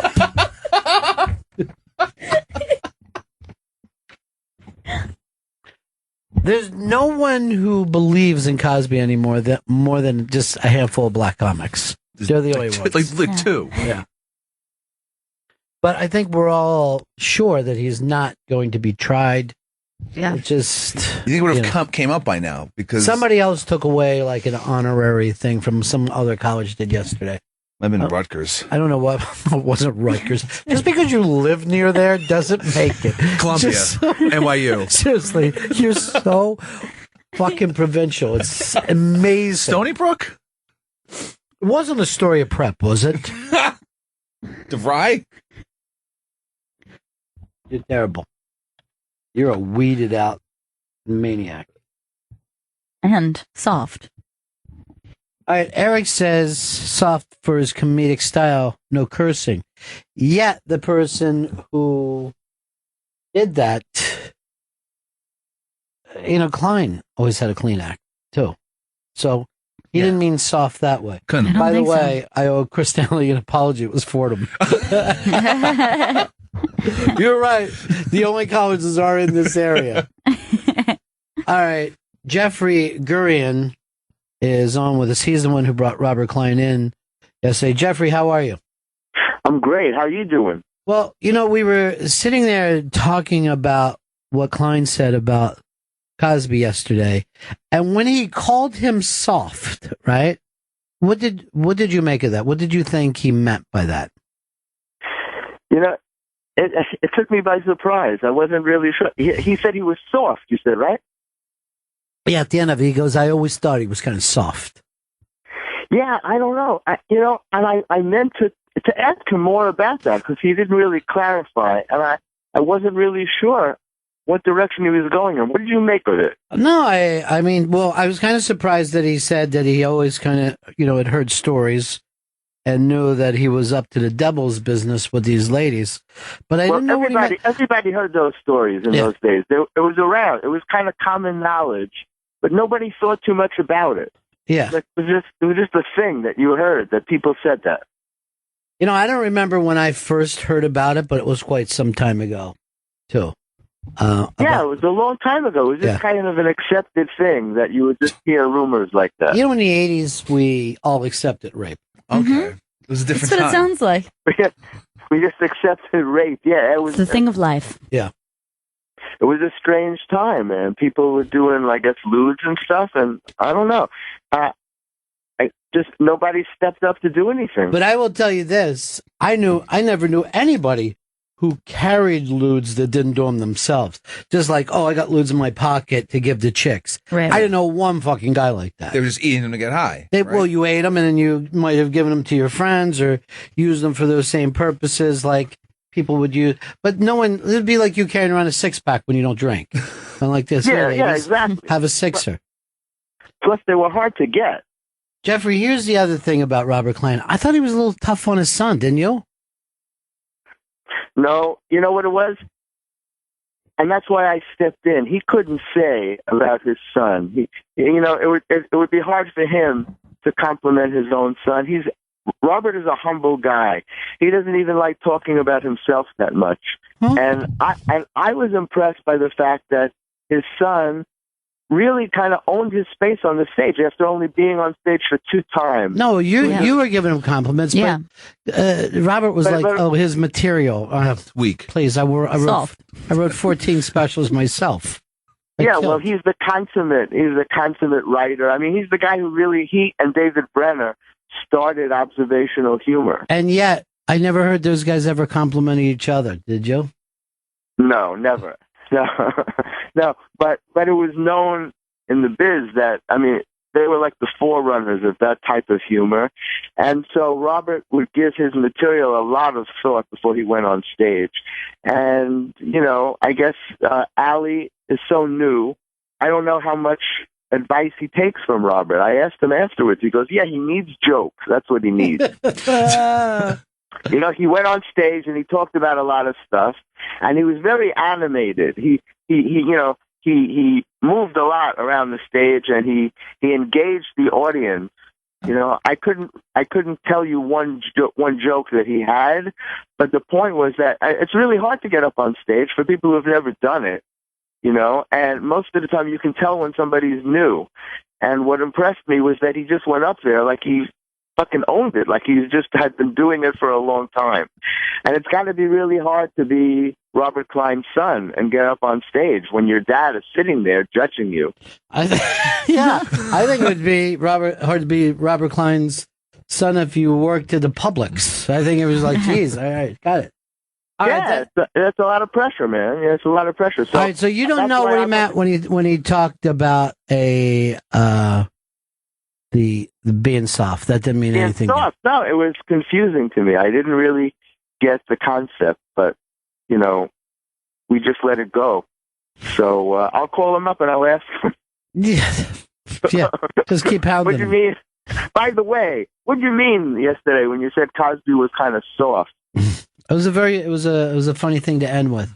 All right, thanks, Jeffrey. I don't think he was talking about his dick. I just okay, so good. Thanks for clearing that up for us. I appreciate it. One thing we know it's not about. I did the best I could. All right, talk to you later, buddy. You guys are up early, by the way. Well, have a great day. Yeah, we're just all at my house. We're all excited about the Pope. You know. I guess nobody could sleep after that thing about him saying he was soft, right? You guys. Yeah, that's got everybody. all night. Yeah, everybody's going crazy about it. It was so upsetting to you. All right, Jeffrey. Talk to you later, buddy. Have a great day, man. Peace. Bye bye. I don't know how Jeffrey knows everybody in comedy, but he does. He knows everyone. From the open micers all the way to the people that have been doing this for 100 years. And they all know him. He's a very recognizable character. How could you not? He sticks to you like glue wherever you go. It's like having a mosquito fly around your head. You go into any club, any place in America, and they're like, "Oh, hi, Jeffrey." Oh, Jeffrey's here. I just think I don't have another friend who has summer wear and winter wear the way he does. Yeah, he has totally different outfits. Like the wife beater is just for the 3 wife months. beater is every day though. Yeah, in the summer, every day there's a wife beater on and the shirt is open, and then every day in the winter there's multiple scarves. Like 4, sometimes. He cares about his look. He does, and yet there is a consistency. Yeah. To it, you know. The wife beater doesn't work for any human being. I mean, it literally has a name about someone who beats their wife. It's the most vilified piece of clothing. Well, I mean, it's an interesting point that you're making. I can't think of one that comes across like that. There's not like rapist boots or crack dealer hat, pedophile sneakers. There are pedophile glasses, but that's more of a what slang. You know, like pedophile glasses. They're a type of glasses. Google this. You're saying this like we all know, but I've never heard this term before. I bet if you look up pedophile glasses, it'll come right up. But you can't. That's all this. Look at it. I don't know what these are just pedophiles who were wearing glasses. But a lot of people call them that because it's a very specific. Well, wait. First of all, I want to be pointing out immediately that I know what these are, so I don't mistakenly go to pick up some reading glasses and get the wrong ones. Well, that's actually a child there. Yeah. Oh, Are they like aviator reading glasses? Yeah, like they're that kind of aviator like blue shape. blockers? No. And then usually, see, it has the double bridge at the nose there. All right, so don't get a double bridge at the nose. They were very popular in, like, I would say the late 80s. And then I think those who didn't get rid of them, for some reason, it was the look of a pedophile. I'm not sure why we've decided that's what they are. I'd never heard this term before, pedophile glasses. I mean, I don't think that they're sold than the wife beater. Well, the wife beater isn't sold as a wife beater, and yet we all know it's a wife beater. Yeah. They used to also be called, in this kind of, let you know, Italian tees.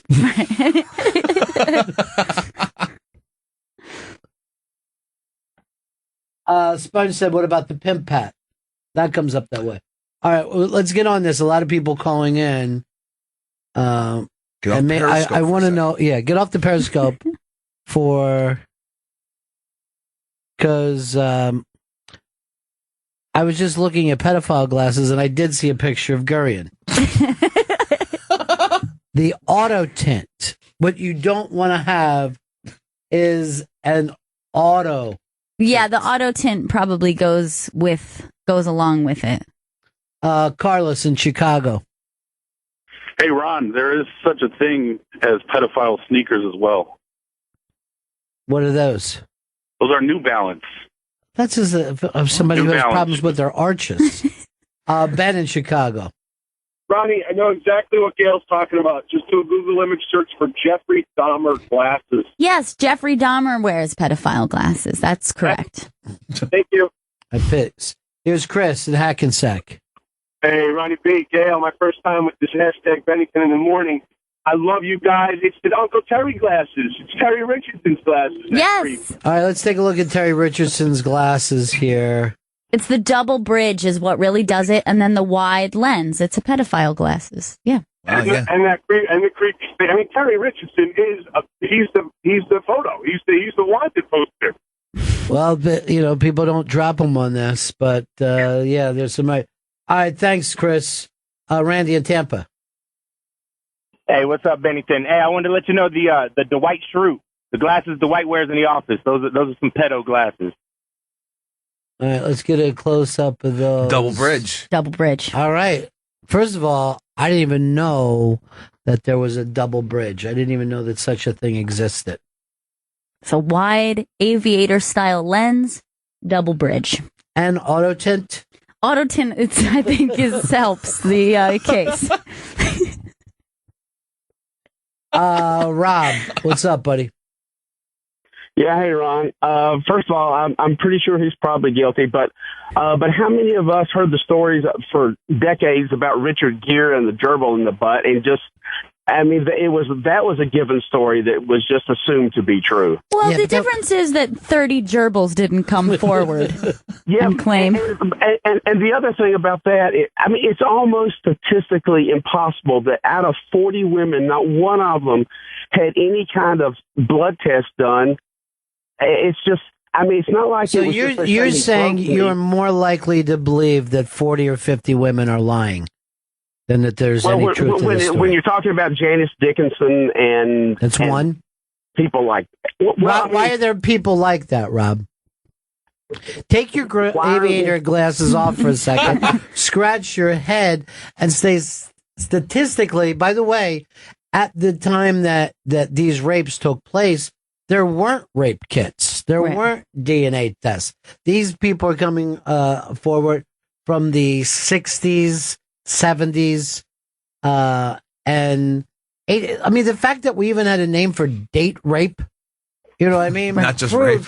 How common that is. We're actually saying that date rape is different than rape. Michael, Shaolin. Michael. Yo, I was going to say Kip from Napoleon Dynamite had those glasses, too. Well, that guy is a ped. Yep, ped glasses. All right, Liz Sets Fire said, are you telling me these whores didn't get exactly what they wanted? Liz! And now they want to ruin they want to waste our tax dollars? Forget about it. Liz setting fire to the world today. Well, I'm learning something new. I didn't even know there was something called pedophile glasses. I got to be careful because I get my glasses in the drugstore. You want to be careful. I don't want to spend any money on something I'm just going to break anyway. I'm not going to spend big money on reading glasses or a pen. Something you're going to leave in a cab. Well, my idea is for the reading pen. There's glasses at the end of the pen, so you just see what you're writing. Want it all. I also have been working on something I have a staff not here, but we're working on something called the tub sandwich. That's a sandwich that you can eat in the bathtub. Oh, perfect. Interesting, yeah. Yeah. How's it work? We don't know yet. That's the biggest problem. The bread keeps getting wet. That's the problem. That's bad. I know. That is the biggest problem with the tub sandwich, is the splashing. A splash guard for the sandwich? Oh, let me see. Do I want to not sell something? I'll put a splash guard on it and then go broke. Just spitball it. Really? Yeah. I thought you were just smoking weed in the men's room at Caroline's as a funny joke to make sure. We were wondering, we're like, why don't they there's another one coming up. And we've done quite a few at Caroline's. So we called back and said, hey, New York Comedy Festival's coming up. Louis just stopped us. Don't even start. He goes, you're not in. And we're like, I wonder why. Now we find out yesterday. And you would think my producer would say, hey, I got caught smoking weed in the bathroom at Caroline's by the manager, the longtime manager. Instead, I got to hear it on the street. You think these things are related? I know they are now. You remember how great the comedy festival was last year? Yeah. Joe List became my friend. We could go down the list. Mateo Lane, Ricky Emma. Velez. Yeah. We'll be doing that this year. I hope it was good weed. It was okay. Did you feel like Jay was a narc for saying it, or did you expect it to come out? I expected something to come out. Because I know, I said like over the last like 3-4 weeks, I'm like, hey, when's Big J coming in? And Chris would always say, can't get in touch with him, or try to get a hold of. And then me and Jay were just screaming back and forth, scream texting over the Eagles last week. Mm-hmm. And he goes like this, hey, I want to come in. I'm like, anytime. Don't even ask me. Just come in. And I said to Chris, Jay's coming in. It was, yeah. It would be like somebody saying to, Bill Cosby, oh, we're doing a roast in your honor. Janice Dickinson is up next. You! Hey, how about that Rob from Alabama, the way that he was a victim basher? Those type of, the Janice Dickinson Those types of people, like whores. The ones that get raped, You know what it's called when you rape a woman who's had a lot of sex? What's that? Rape. Oh. It doesn't change. It's still rape. The regulator said, why would Lisa Lampanelli take the Redskins last night? Because if you live in the New York area, you would believe that the Giants are the worst team in history and the quarterback and coach should be fired. Shot. Not even fired. Just taken out back and just shot. And the back of the New York Post today was just thank God with a picture of Odell Beckham Jr. Can you enjoy a tub sandwich with a shower beer? I'm going to ask Chris. No, I'm not even going to ask. I'm going to know this. Chris Stanley. Yes. Do you ever have, when you're taking a shower, have a cigarette sitting on the sink in an ashtray so that you can lean out and take a smoke? It's not even in an ashtray. It's just on over the side. It's a very well-known thing that smokers will always have a smoke ready because you wish you could smoke in the shower. Yeah. It would be fantastic to live in what I would consider heaven, where you can light up in a shower. It's like if you can't smoke there, then you really want to smoke there. That's the thing. By the way, when I said that the Pope came out yesterday against the smoking laws, did you notice that Attell did not even take that as a joke? No. He was like, really? So he's like a smoker himself, right? And he's just sick of the hypocrisy that goes on. David Tell is one of those people. I'd rather he didn't even start joking because I could start laughing. So it was funny. Remember when he brought up the thing about Patton Oswalt? I went back and read that on the iBank. And Patton was actually talking about leaving the room when Attell was on stage because he was laughing too hard to catch his breath. He said he and his friend just walked outside for a minute. I believe it. Yeah, he's done it to me too. John, North Carolina. Bennington. Hey. Hey, Ronnie, I think that Atlanta child murderer Wayne Williams also wore the pedo glasses. You know what? I have heard from a lot of people that they don't believe that Wayne Williams had anything to do with that, though. They went out and found a guy with ped glasses. Right. Double bridge. There's so many things that showed that he had double bridge. Jesus Christ, dude. Do we even know a normal person who's got the double bridge? Couldn't be. All weirdos. Couldn't be. Look at this. One after another. Well, one of them was the guy from Cheers. Who is? He is creepy. The guy from Cheers. Oh, yeah? I did an unmasked with him, and it felt creepy. Because he had those glasses on. Like, he brought that to the role. Like, he thought, hey, we should get some double smart glasses.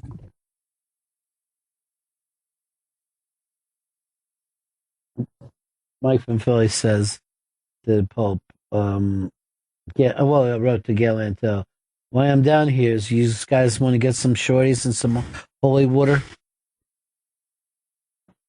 Wash down your turkey, shorty.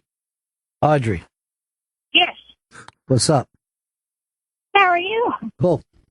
Well, you always talking about smoking in the shower, Okay. and Busted. I have it figured out.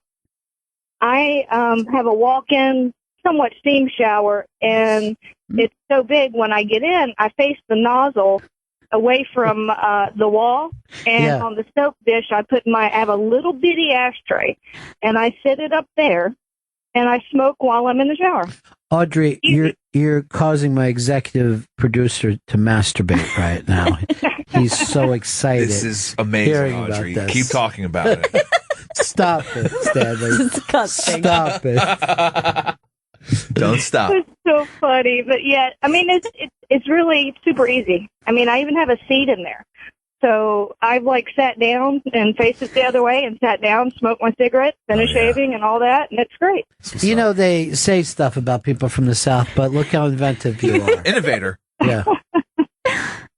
There is, isn't there even a website called Redneck Engineering, how they end up putting things together? Right.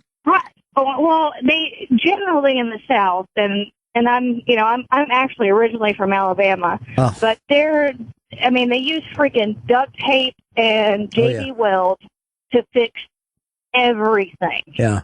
And it's just, I think it's people that do without, and they don't have access to other things that they figure out a way to do it. They, as is said down there, they get her done. Audrey, I'm going to send you into the pretty good prize closet. Pretty good prize closet. Audrey. For being a Southern Belle and turning on Stanley today. She wins the signed DVD, Smiley Face, signed by Anna Faris. This stuff never connects. You ever notice Well, that? they've done a Southern thing, for the South. Not Anna. Anna Faris, very nice young lady. Wonderful young lady, but not tied in with Southern or Southern engineering. Or smoking. Or smoking, yeah. You would think I'd have something by a famous Southerner, a famous smoker, whatever. All right, next up. But that's the way we want you thinking, Joe. So, have that come up in your next Periscope. Kick it around a little bit. Yeah. I'd also like to see a Stanley smoking Periscope. Okay, that'll happen. Maybe after their, in between shows. Yeah. In between shows today. Oh, Atlanta. And it's all tied in because we got Little Feed playing today. Perfect. Carla says she can't say how happy she is this morning, laughing like a nut in traffic. She's a real nut. All right. Jay came up with the secret to the tub sandwich, and he wants to put one of those things like they do with a dog that's not allowed to chew its own ears. A nice cone for yourself. Rest your sandwich right there. Perfect. Mm. All right, Liz Sets Fire wrote to me today and says South's going to do it again. And lose. Yeah. She said that slavery was the last time that this country was on the straight and narrow. Oh my God! Yeah. Liz. She's really starting to shock me. She's terrible. She's pro-slavery. Come on, there's got to be a line somewhere. There isn't. Yeah, Mason-Dixon line. That's the line. I accept if you have some conservative views, but that's taking it too far, Liz. All right, Boomer wants to bring up another piece of clothing that gets viled. Go ahead. Yeah, good morning, Benningtons. Yeah, what's up? I'm not 110% sure that Ted Bundy had pedophile glasses, but he did popularize the serial murder double neck sweater. All right, so now we're at the point where whatever Bundy wore is bad. Let's see this Bundy sweater. I mean, the Bundy sweater is something that you wear in ski country or in the Northwest. Here's Dave. Dave. Good morning. What's You up? guys are forgetting the ski mask. That could go for the rapist, the burglar, the bank robber, or a terrorist. Do you know it's against the law to even wear a ski mask in New York City? Yeah. And it seems stupid, but when we are having really bad weather and I see a guy in a ski mask on the street, I'm always thinking, uh-oh. It's off-putting. It's fucking going down right now. Is that an AK that he has on? Yeah. Just call the cops right away. Ah, you motherfuckers!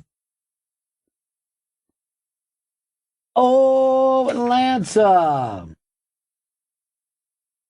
Skip said that probably should have been a year's worth of Nicorette.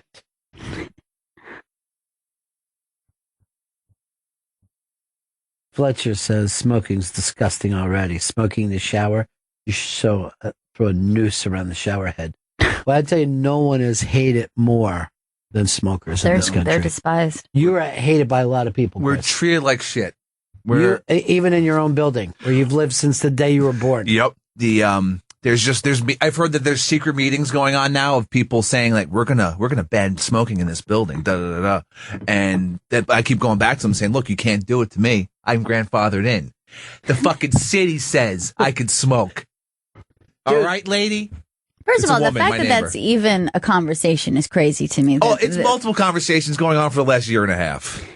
But it's terrible that it's bad enough that they have places outside where they're saying you can't smoke. That's crazy to me. And they bought you what? Some kind of the size of a mini fridge. It's a air purifier that I run because I'll try to play a little bit of ball. Not be a total piece of shit. I run it, fucks up my electricity bill, and it's loud as hell. It's so loud. Why don't you take a video of you smoking in front of it so that we could all see what you have to go through just to keep smoking? What has it ever done to you that maybe I should go outside and smoke? Enjoy?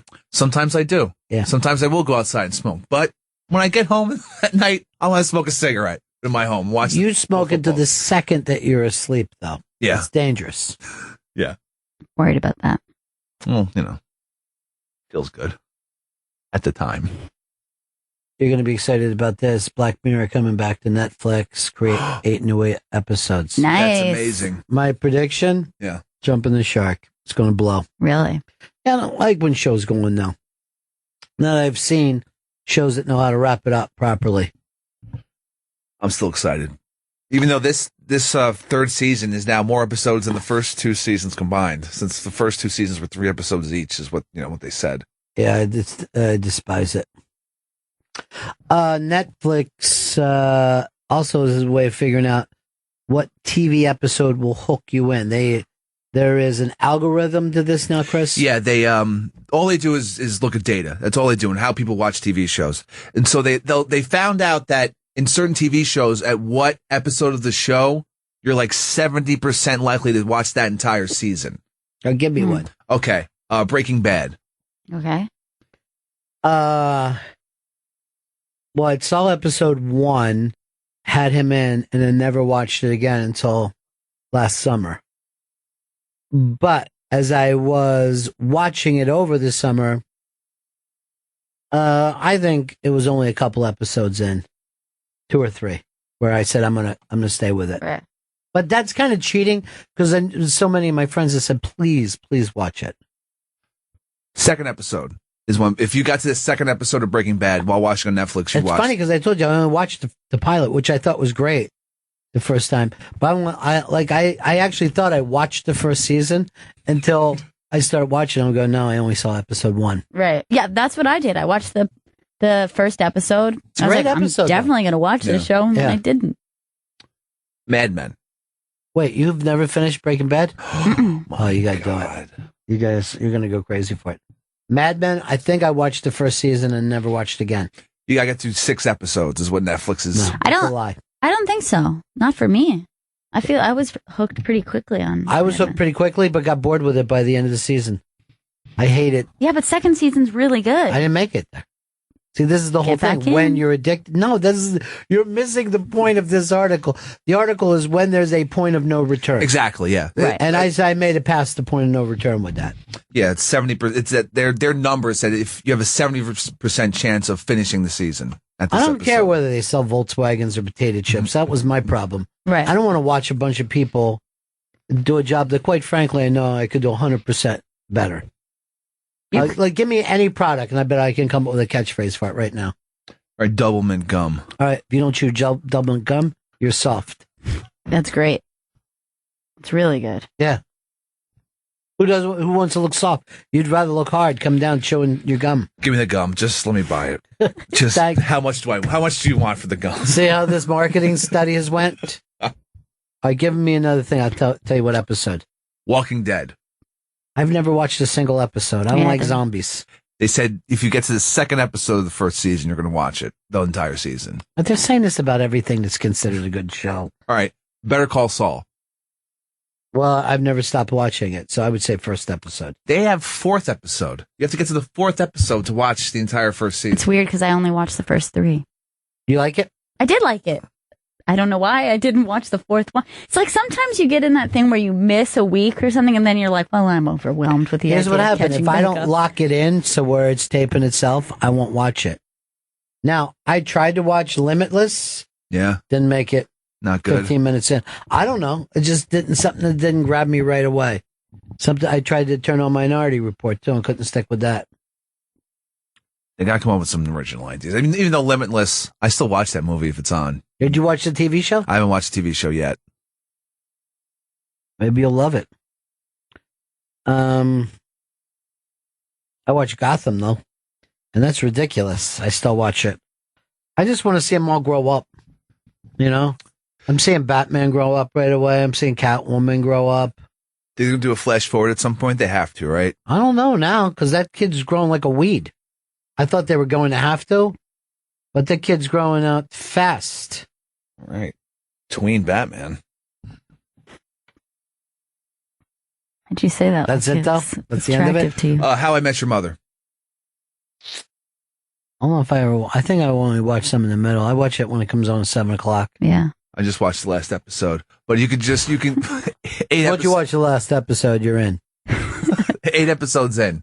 You have to watch 8 episodes. I think those kind of shows are the same thing over and over, though. Yeah. Like even the Charlie Sheen show.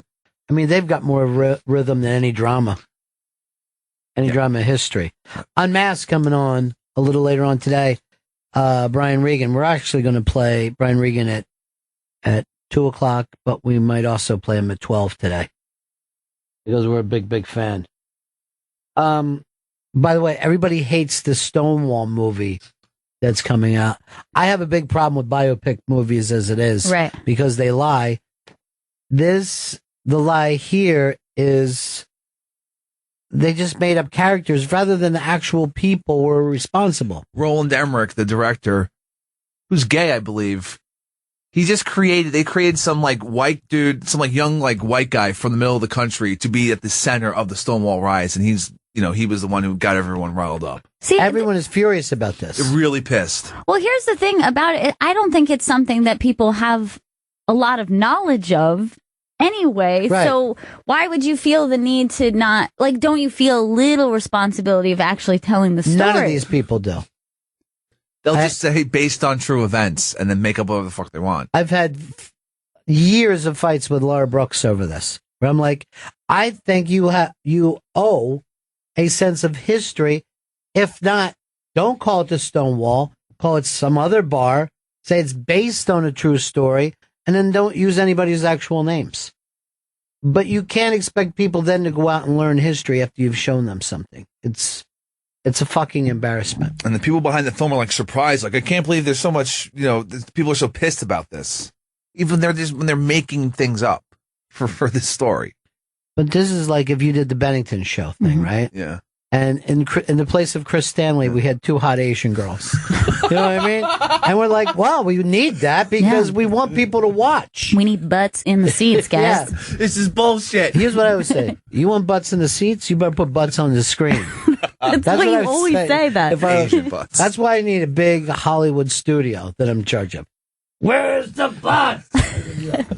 Every single meeting. I need ass cheeks up there.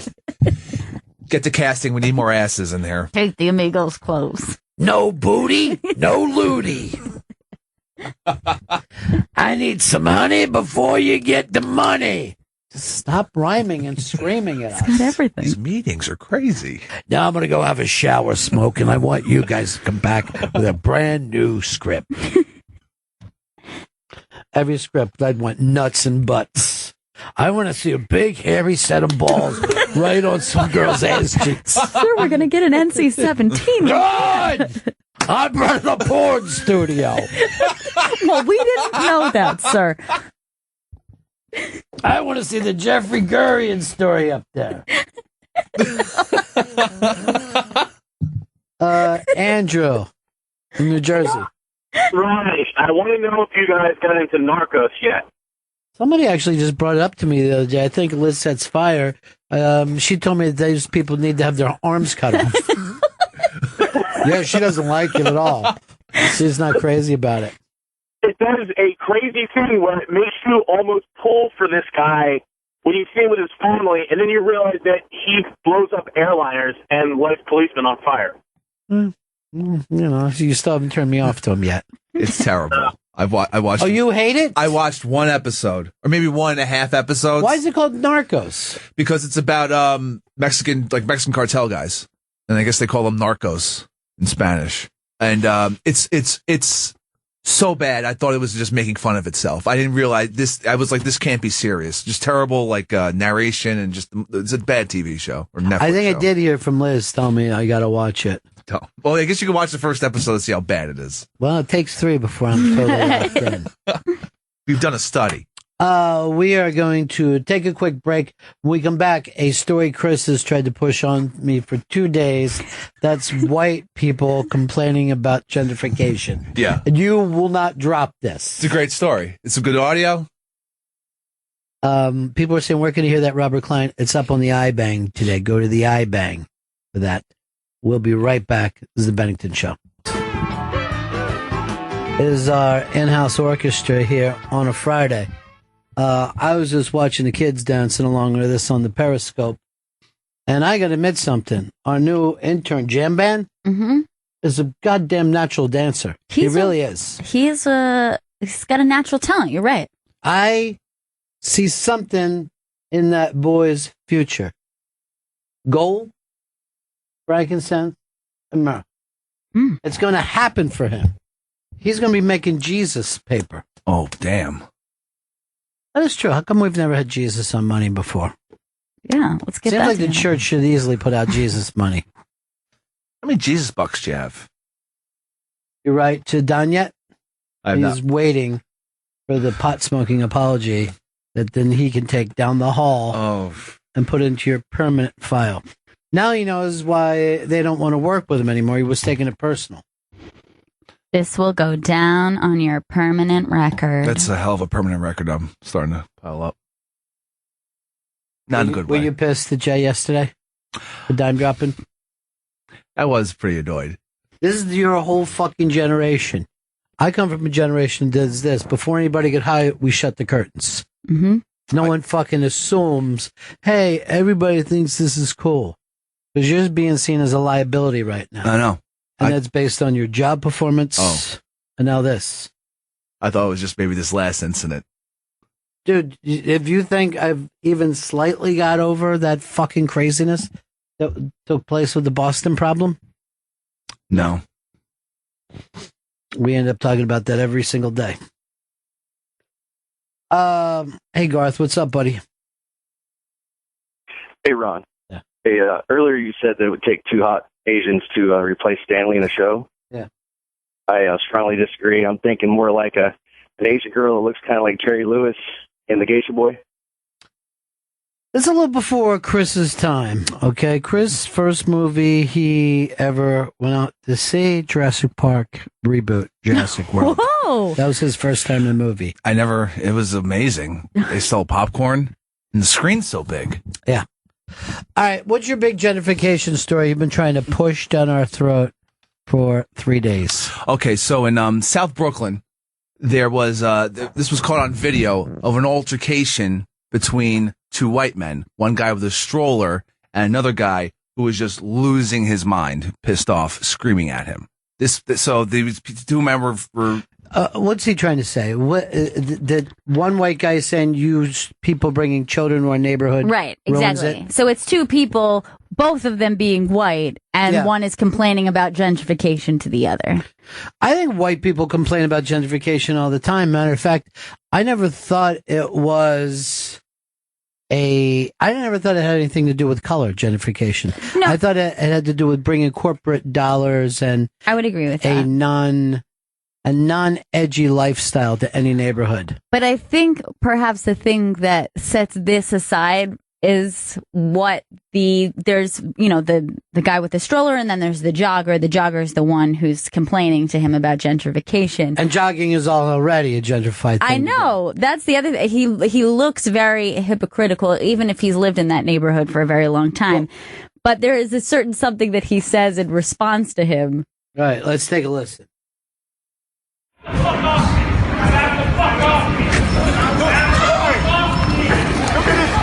Look at this man. You see this man? Hey, he went old school. So the gun went like this? He went old school like this. Don't fucking come at me. I'll kill you, dude. One punch. Oh my God. You're messing with the wrong guy. I fight for a living. You're messing with the wrong guy. You don't push. No, you push your stroller into people. Your baby could get hurt. Your baby could get hurt. I think my baby's like you, baby. You're new in the neighborhood. I've been in this neighborhood. The only reason white people like you are living here is because I settled this fucking neighborhood for you. Fucking marriage. Don't push your stroller into my legs. Thank you, white guy. Don't push your stroller into my legs. You're a sick fuck. White privilege. White fucking privilege. You pushed your stroller right into me, and all I said was excuse you. And then you said fuck you, fuck you. Fuck you, white trash. You fucking white trash. First of all, the fact, I mean, literally saying, I settled this neighborhood has got to be the most racist fucking... It's so fucking offensive. It's way more offensive than the N-word. You're saying this was a savage neighborhood until I figured out I could get more space moving here from Manhattan. Yes. This fucking guy should have been beat up by whites, blacks, Chinese, Hispanics. When I settled this place, they were using primitive tools here. Oh, God, you're disgusting. He's the worst person in the goddamn world. And I actually, you know, are the double wide strollers really irritating? Yes, but I immediately got on their side when the mom he says, the only reason white people like you are here is because I settled this neighborhood for you. And she goes, you sick fuck. And I was like, I'm on that chick's side now. You sick fuck. He came back with, no, you're a sick fuck. It was a good one. That guy's really on top You really of it. flip it around. But is that like the most disgusting thing? But here's what I've hate. I've been in arguments like this in the street over I don't want to be videotaped and have it go out when I'm Sure. at my fucking lowest of low. Yes, yeah. A lot of times you are going to say something that you're going to regret. I yell 9/11 at fucking cab drivers all the time as soon as it comes terrible. up. Oh, that's what I do because I want them to fucking go, what? I'm not saying it because it's true. That's not why you yell things out. Just to hurt. But I know that they're a little bit nervous about people thinking, you know, they're responsible for 9/11 because they have an accent. So if I'm fighting with them, I'll call them 9/11.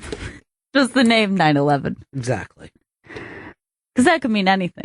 Like I would never use the word ginger unless I was furious, and I would drop it in a heartbeat. Right, of course. I also love the guy who's filming him. Just goes when he says he settles it, and he just goes, "Thank you, white guy." That was really funny that he did not take it as bad as he could have. You finally made this place livable. Great, psychopath. You sick fuck. He also wanted to point out to a man with his child that he fights for a living. I'll kill you with one punch. I always love when somebody says some crazy statement. I'll say I'll kill you with 15 punches. Which, or at least. It sounds like a lot, but when you think of it. I'll throw in some kicks, too, in case the punches don't do it. That guy's the worst. Although he's also the best at the same time. Yeah, for him to actually say that out loud, to feel that strongly about it. You know, and he's on this high horse here saying they have the strollers, which again, I'll say it's annoying when there's a lot of strollers in the street. But you know what else is annoying? Joggers on the fucking sidewalk. Yeah, Go to the park. Go to the park. Why are you running? Everyone else is like carrying groceries and like living a life. Yeah. And this is not your personal This fucking isn't gym. a fucking gym, you assholes. Here's the problem, though. I'm just thinking about gentrification. when I was a kid, white people were racist for leaving the city. Now white people are racist for coming into the city. White people moving is the biggest fucking problem we have. Just stay one place. One white place. And then welcome people as they move into your neighborhood. Don't act like you want to keep it the same. But not overly welcoming. Yeah. Don't make a big scene of it. Like, oh, so nice to have you here. Now, no matter what comment section I look at the internet now, there's this thing, I guess it's like a viral group trying to get out there, and they fucking timestamp this thing with, why is it that only white countries are asked to be melting pots? No one tells Japan that they need more white or Arabs there. We respect the Japanese culture, but all white countries, predominantly white countries, are expected to be melting pots. And I kid you not, now that I told you about it, look at any comment section on the internet and you will see it now. Any political thing. That's always weird to me. Like, somebody says something like that and it just starts spreading. It's like, you haven't even agreed to do this, but you're pushing some. Yeah, maybe there's some, message board somewhere that like we should get this word out there, And I always write back to them, I'm too busy trying to earn hundreds of dollars in my spare time right from my computer at home. I'm going to check this out.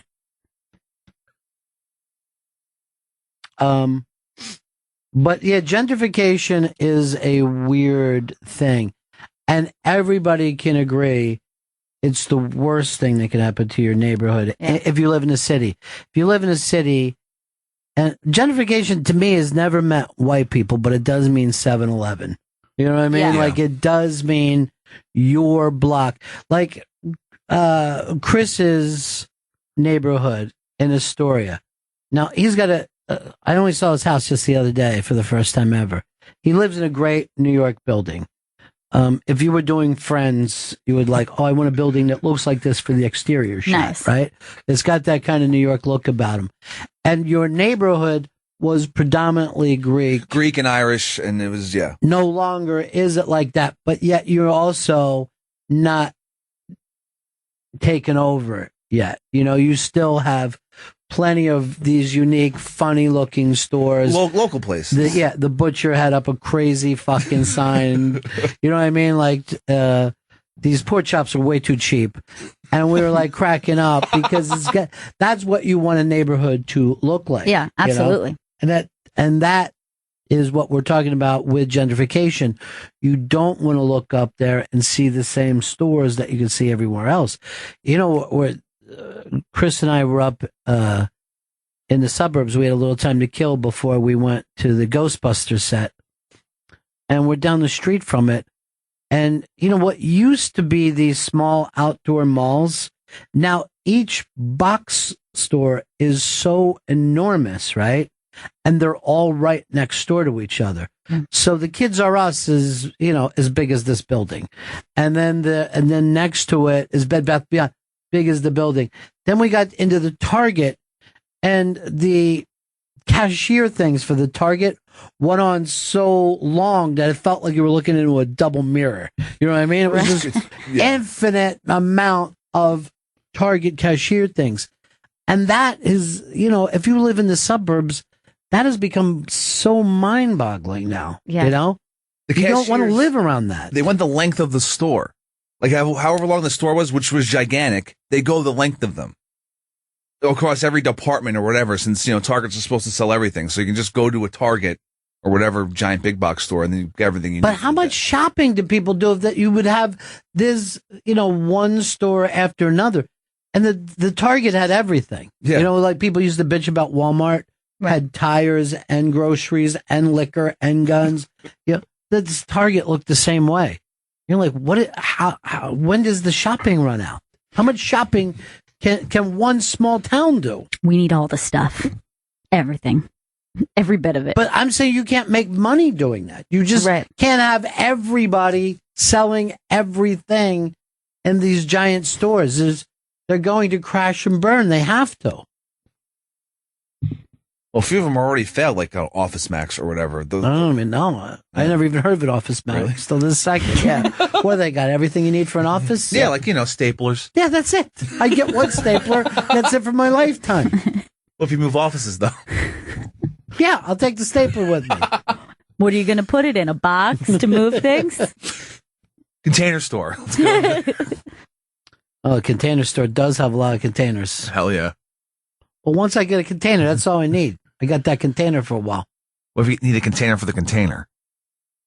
I just don't think that you're going to be shopping at these stores on a daily basis. I think once you get your computer paper, you're pretty set. Is there anything about gentrification that you like? I can't think of a positive offhand. I know that, like, I feel like I define it in the same way you do, where it's not necessarily about one race of a neighborhood displacing another. I think it has to do with what happens when corporations start to follow young people or people with money. Right. So they're like, wait, we've noticed people with money. And the real problem is losing the places that make that neighborhood great. Well, it's the reason why you moved there. Yeah, exactly. So, gentrification is the reason that we don't have the Edison anymore. It's the reason that we... Please don't even start. We lost record stores and clothing stores and bookstores. It's terrible. And yet, you can only blame the people who shop at those things. Yeah. And when people used to blame the people who went to Barnes and Noble, they're like, yeah, but they've got every book we need. And you know what I mean? Like, okay, so you've taken today's personal thing and put it above your neighbors. Right. You know what I mean? Why don't you just burn fucking tires out here? Why, you know what I mean? Why stop here? Because yes, guess what? It's easier to throw trash out your fucking window than it is to take it to the dump. All right, Brian Regan was supposed to do the Today Show, his first, I believe, time ever. There's breaking news. John Boehner, after yesterday with the Pope, is resigning. Oh, my God. He is stepping down, and I believe he will do the Pope's good work. He changed his life, maybe. Yeah. Wow. And he goes, I don't know why I even talked to Scott Walker before. What was I, a fucking idiot? So Boehner is stopping down, and that keeps Regan from getting on the Today Show. Good work, Boehner. Couldn't have waited a couple hours? You couldn't have tried to get this into Kathy Lee and Hoda's fucking spot? Get them all boozed up. They would love talking about I wonder if that's why Boehner was so... Look, either that's why he was crying, or the Republicans said, you can't cry next to the Pope. You're out. You're done. Resign. You can't embarrass us like this. Or was it that he knew he was resigning and just was like, they don't even know what this means to me right now? I don't know. Either way, it seems embarrassing to me. I would at least try to give it a couple weeks and act like it had nothing to do with the Pope. It seems like most people who meet the Pope resign the next day. It's life-changing. All right. Well, we're not going to boot Brian Regan. You'll be able to hear him today at 2. I think we're going to play the old one at 12. Also, new documentary or rockumentary about the National Lampoon. We're going to have that director on, as well as Sean Kelly, who this was just handed to me. Replaying the first Brian Regan Unmasked, Sean Kelly and Douglas Troll also stopping by. And then the new Brian Regan Unmasked. All right, you just typed that up, Chris? Yeah, I had that typed up. That's just so it's great. like, That's great. It's what's coming up on Raw Dog. All right, they are going back to the Today Show, so hopefully within the next 10 minutes, Brian will get his spot. I don't know, though. I hope so. We enjoy doing this on Opie Radio every Friday. Thanks, Ope. But next Friday, you will be able to hear Opie Radio on here. live and in color, the first time ever. Wow. A radio show being in color. So Opie and Jimmy and the whole gang will be in here next Friday, but you can hear us every day at 12 o'clock. Did we find out what E-Rock's running tonight? I emailed E-Rock and didn't tell me. Well, I'm sure it'll be some kind of a geek movie, TV, or collectible person. Do we got anything else we need to promote here today, Chris? Oh, follow the iBang on Twitter for the Periscoping tomorrow night before and during the Brian Regan Comedy Central show. Why don't you do a smoke thing today? Oh, that's happening. What time? Let's lock it in right now. Let's say 10:45 on Periscope. All right, 10:45, a new Periscope thing that the iBang calls Smoking with Chris, and it's just going to be Chris on a smoke break. What are you going to be talking about, Chris? Some of the things that got your goat? My goat has been gotten all day long here. You got a beef with somebody? Getting something off your chest? Here are my beefs about life, the city in general. It's all going to be happening on Periscope, and I'm going to be smoking while I'm doing it. Do you feel like this is a show? The Periscope show? Yeah. Smoking with Chris. I love it. I'm Every day. actually I'm gonna get Periscope now because I want to watch. Check it out. I'm going to be watching anything but. All right, see you guys back in here at 12 o'clock. Coming up next, right here on Opie Radio. Accelerated, so you can hear all the great stuff from Opie Radio all week, all within an hour. Really, really fast, really, really quick. We enjoyed being here with you today. It's the Bennington Show. See you again at 12 o'clock. Ladies and gentlemen, the evening is over. We hope you all enjoyed yourselves, and we'll see you all again in 1974. Good evening! The great J.C. Brooks and the Uptown Jive, one of my favorite songs. It's the Bennington Show. Ron Bennington, Gail Bennington, Danny Dan Bennington, Joey Jojo Bennington, and that's it. No one else is here from the Bennington Show. What about me? Chris, you had your chance before. You changed your name to Stanley. Nothing's worked out since. This is the Bennington Show on a Friday, Brian Regan weekend. As a matter of fact, Danny Dan and Joey Jojo are both heading out on a social media trip to see this show tonight.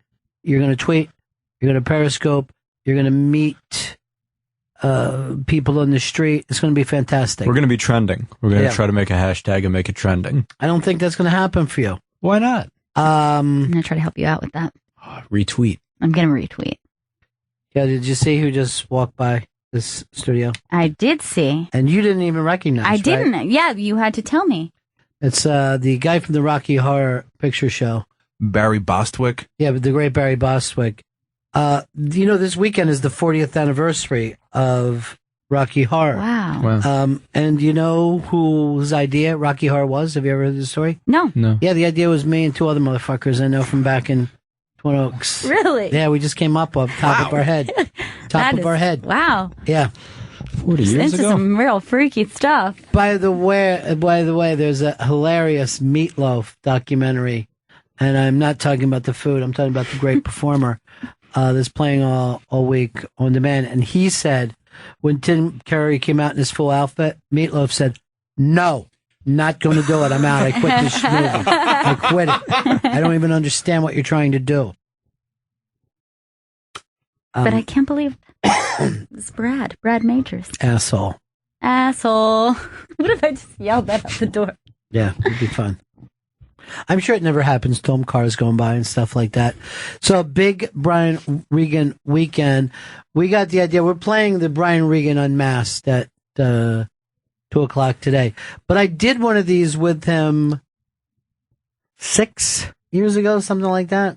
Maybe even more. Yeah. Which we've never played again. It's been in a vault. I have a vault. Joey keeps it for me. It's a vault with just that one unmasked and then a bunch of Gurian fucking comedy matters stacked on top of it. It took so long to get to it. Dude, by the way, you spent much time with Gurian yesterday. I started to get uncomfortable. Yeah. Yeah, we're close now. Yeah. Yeah. was like back in Montreal. Yeah, after that I trip. forgot. You guys fucked in Montreal. It sucked. Oh, I didn't know that. I thought they just fucked. I only had heard of the sucking, actually. Oh, really? I didn't know they went all the way. That's so strange, because all I heard was... Well, now I know that you guys don't follow me on Periscope, because you would know that by now. Well, on your Periscope is so blurry. Now, your Periscope, where are you playing it? Is it going to be on the iBang? On there, that like we played this morning? Yes, on the iBang? yes it is. Okay, so the same way you did the Periscope today, that's what you're going to be doing tonight. Yes. Or tomorrow night. Well, I'm going to give you hearts. Yeah. Please, I could use all the hearts. I'm going to give you hearts and bones. What about spades? For Paul Simon. Yeah, you just tap away. Tap, tap until everybody likes you. Yeah. You can leave comments too if you'd like. I don't leave comments because I don't want anybody to ever know where my digital footprint is. So that's tiny. what it's called. Hold on, Fonzie just gave me the big thumbs up. What's up, Fonz? So, why don't we do, a little later on, I don't know whether you guys are familiar with the National Lampoon.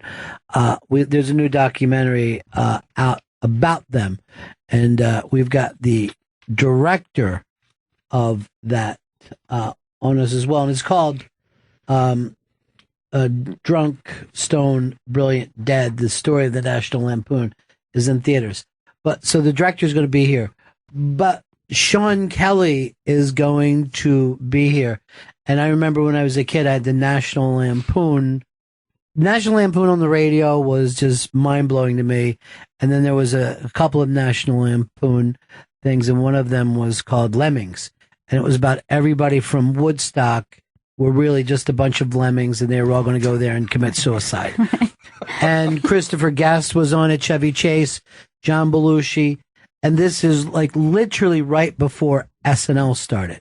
So all these guys were doing the National Lampoon radio hour. Bill Murray, Brian Doyle Murray. So they were really the ones who got that group together then. Yeah, but a lot of those guys were from Second City to begin with. So it gets, who gets to take credit is a tough one. But I know for a fact, because I've read enough about this, that the National Lampoon, who had a magazine going out and a radio hour, and they were putting out books, and obviously the movies were on the NBC called them and said, would you ever be interested in doing a weekly show? And they said, no, absolutely not. It's too much work.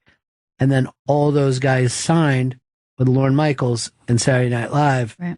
And they all went on to become, forgotten.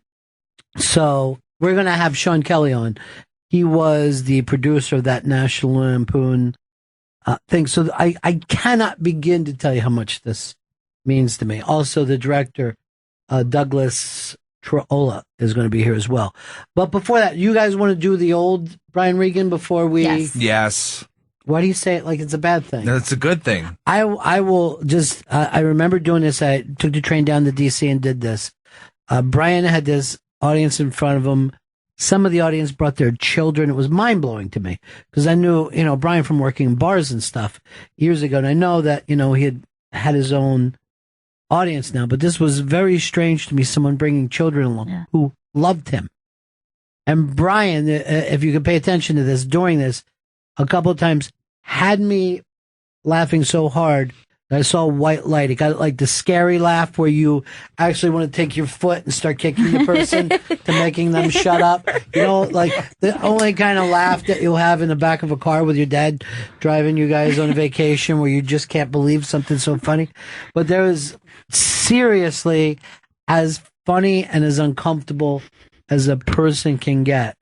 But we're going to be playing the new Brian Regan a little later on in the show. Also, we're going to have the folks on from the National Lampoon documentary. So this is about 6 years ago, Unmasked with Brian Regan.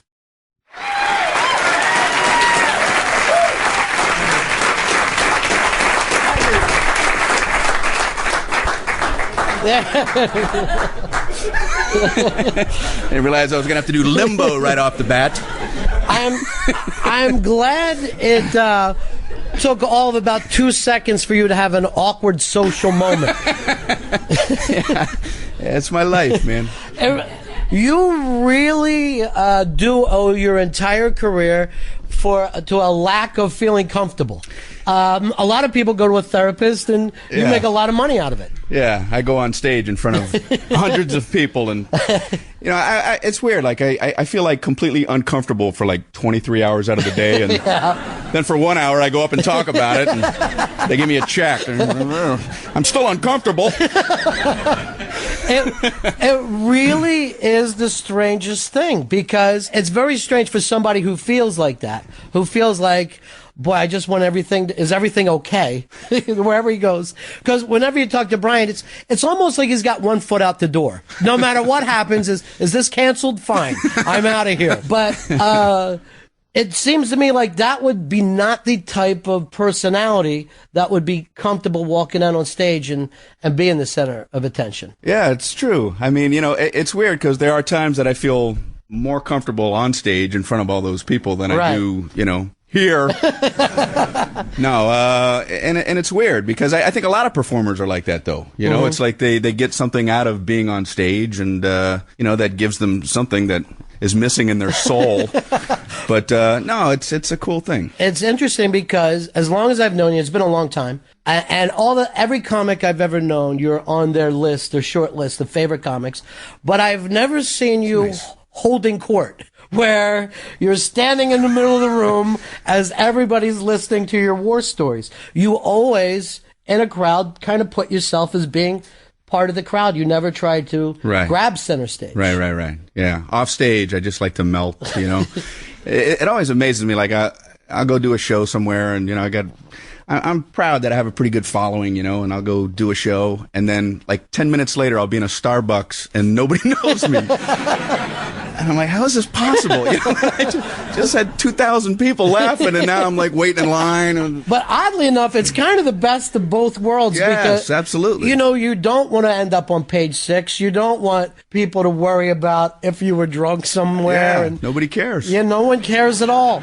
I come out of bars drunk, I fall on my face, and people get out of the way. Maybe somebody important's coming out. One time I was doing Letterman, because I'm always concerned about other people. I was doing Letterman, and they pick you up in a limousine, and it makes you feel like you're a big shot. Mm-hmm. And I'm going to the show, and Pierce Brosnan was supposed to be on the same show. He was on the same show. And so the limousine has tinted windows, and as I'm pulling up, I see all these people with Pierce Brosnan 8x10s, like, going to the limo. And I don't want these people to think that Pierce Brosnan is snubbing them. Right. So I'm like, I better let them know that it's not Pierce Brosnan. So I go stop the car, and they all come up, and I put down the window like, hey, he's not, and they all go, oh, get out of here. I'm like, I'm taking a bullet for Pierce Brosnan, and just angry at me. It's so sad that your good intentions just made everything so much worse. Yes. What seems to be the Brian Regan story. I tried to fix this, and I just can't. I want to make it better. At what point did you think that humor mattered? That you that you even became aware, not even so much that you were funny, but that funny had some kind of place in the world. Do you remember that at all? Seeing professionals, or one of the first times I remember. Like when I was a kid, I grew up in a family of 8 kids, and everybody's funny in our family. My mom and dad are both very funny people. And I was a little kid. We were in the back of the station wagon, and we were passing a funeral procession. And the first time I remember being funny, it was like I wasn't even trying to be funny. I just asked my dad, I said, have you ever seen a real live dead man?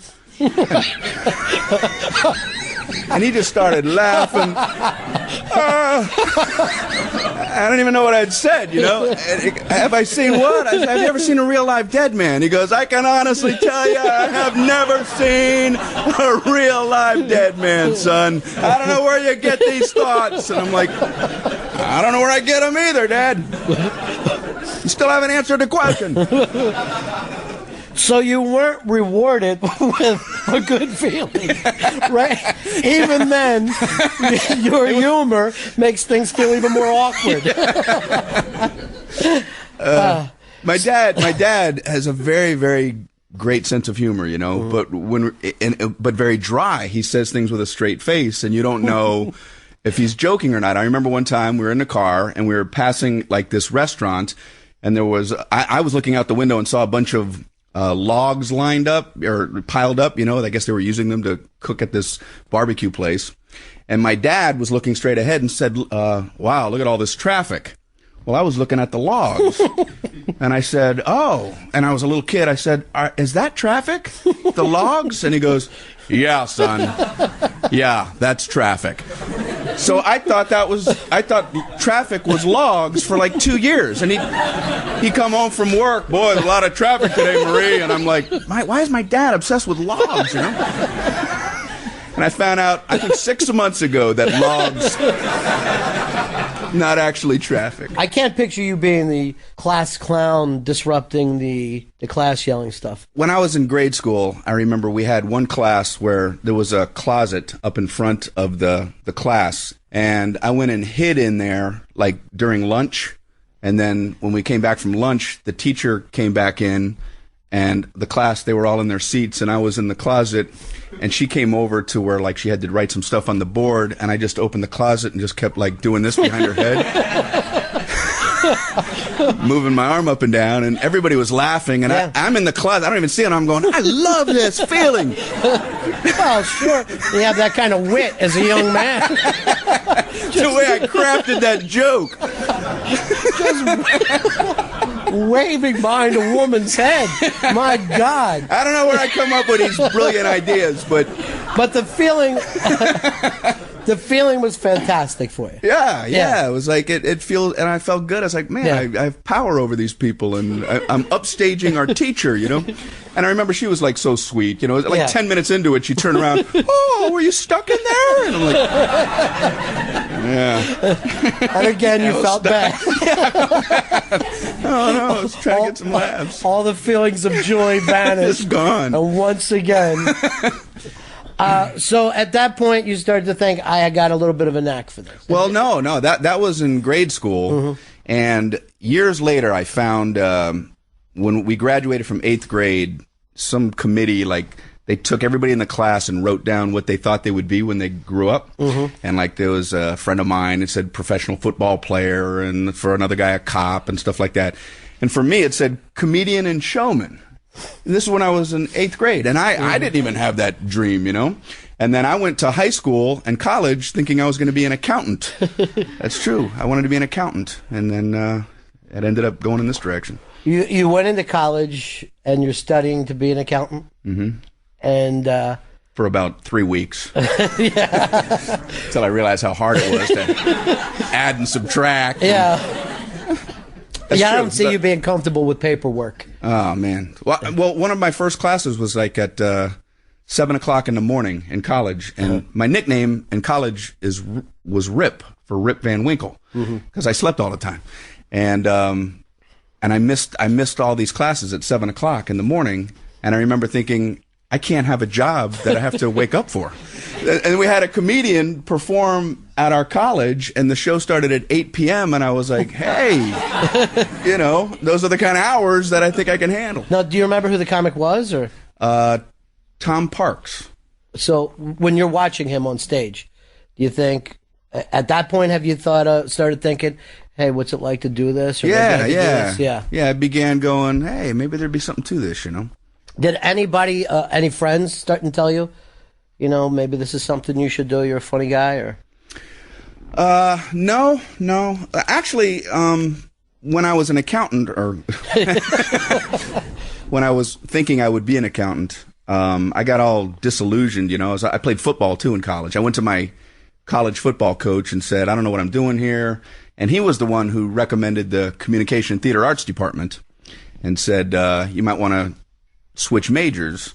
He goes, you're pretty funny on the team. I don't know if that was a compliment or not. What position were you playing? I was the court jester. Had a funny hat. And I'd dance around. No, I was a wide receiver. And had the hands of a comic. Right. So I switched majors, and one of my first classes was a speech class, and we had to give 5-minute speeches once a week in front of the class, and And my first one, I tried to make it like humorous, you know. And there was only like, I guess, the size of a class right here, and I got everybody going with this 5-minute thing. And I remember going, man, I love this feeling, you know. And I used to live for these 5-minute speeches. I mean, it was just like, that's what really got me thinking about how much I enjoyed it, you know. And were you getting that anywhere else in your life? I mean, you brought it up a couple of times that it was a feeling of power, but could you even say like you had it at any other point, or was it just comedy at that point? Well, I used to get it, I have a lot of weapons. Mm-hmm. No. That feeling of power when you're holding a weapon like in a public place. It's like, I love it! You know? Yeah. But society frowns on it, you know. I never hurt anybody, I just aim it around, you know. And then I go, oh, maybe comedy, you know. It's a little more lighthearted. So what got you up on stage the first time? What got you doing stand-up? This small town where my college was, I knew I wanted to be a comedian, but I didn't know where to do it. And I went to a movie theater. This is in Tiffin, Ohio. The Ritz movie theater. It's, you know, old theater. And I'm sitting there waiting for the movie to start. And there's all these people in the audience. And I thought, you know, I wonder if they would let me do comedy before the movie started. So after the movie, I went out and I talked to the manager. He was this old guy. And I said, hey, man, I'm a student over at Heidelberg, and I was wondering if I could do comedy before the movies start. And he was like, well, I don't know about that, but come on in, I want to talk to you. And I'm like, oh, wow, I'm talking to my first show business person, you know. And he said, do you have, you got any press material? You got a tape or anything like that? I didn't know what he was talking about. He says you got to have pictures, and you have to have tape. So I went out and I hired a photographer to take pictures of me. I didn't realize they were supposed to be 8x10s. I had a bunch of 3x5s made. Comedian and showman, here he is. I don't know what the proper dimensions were. Well, I've got my 3x5s. And I think it's great to bring a smaller than life feeling. And have a jeweler's glass. Who's performing here? And he said he wanted to hear a tape. And I went and bought a tape recorder, and I went into my dorm room. You know, I didn't know he meant like a live show. How could he have a live show tape? I've never done it before, you know. So I went in my dorm room, and I just would think of a funny thing and click and say it. And I would, spend another 5 minutes trying to think of something else funny, and then I would say that. It's true. You honestly may be the most awkward person I've ever even heard of. First of all, you're at a movie theater. There's no live performers. Right. You come in with a 3x5 picture, headshot. Yes, I came in. I had, and I, like a week later, I go in with my 3x5s and my tape. And I drop it off to him, and he goes, come back tomorrow after I get a chance to look it over, you know. So I said, great. I go back the next day. He goes, I heard your tape. And he goes, I loved it. Okay. This honestly sounds like a first draft screenplay for The Jerk. It just doesn't make sense on any level. This is true. He said he loved it, and he goes, I don't think stand up and before the movie would work, but he goes, there's a stage behind the screen, and we do shows here. And I'm like, wow, okay. And he goes, I'm doing a show next Saturday. It's for Mickey Mouse's birthday party, and it's going to be a bunch of parents and their kids, and you can perform at it if you want. So I said, great, you know. So I took the gig, my first gig, and I remember like that week I saw flyers posted like on posts and stuff like that. I don't know. I don't have a good vocabulary. I don't. It's a French word. It's telephone pole. I don't know how to complete that sentence. I saw flyers on places where flyers would be posted. On poster. And I'm looking at these, and it's like Mickey Mouse's birthday party. I'm like, wow, that's where I'm performing. And they had like, there's going to be cartoons, balloons. And then they had, it said, in person, comedian. I'm like, in person, I've never, like, this would mean something to some. Oh, he's going to be in person?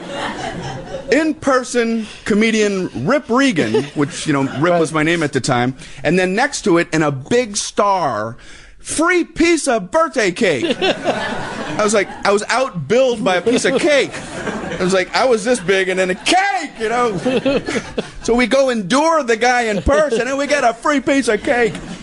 So that was the first show. No one was laughing, and the adults weren't laughing, the kids weren't laughing. The kids got bored and started running up and down the aisles, and they started popping balloons and stuff, to fill the time, the void. And the old guy, the manager, came into the theater and started yelling at them, "Sit down! Show the man respect!" And I'm like, oh my gosh. It was horrible, and I finally said goodnight, and maybe 3 people, that kind of thing, and I got off stage. I was embarrassed to go through the crowd, and I walked through an alleyway out to the front, and the alleyway was so small I had to walk sideways, and I didn't know whether to just go back to the dorm or to at least go, thank the guy for the opportunity. So I just wanted to do the right thing. I went in and I said, "Hey, man, thanks for letting me on your show." And he goes, "Come into the office." And so I go into the office and he goes, "I loved it."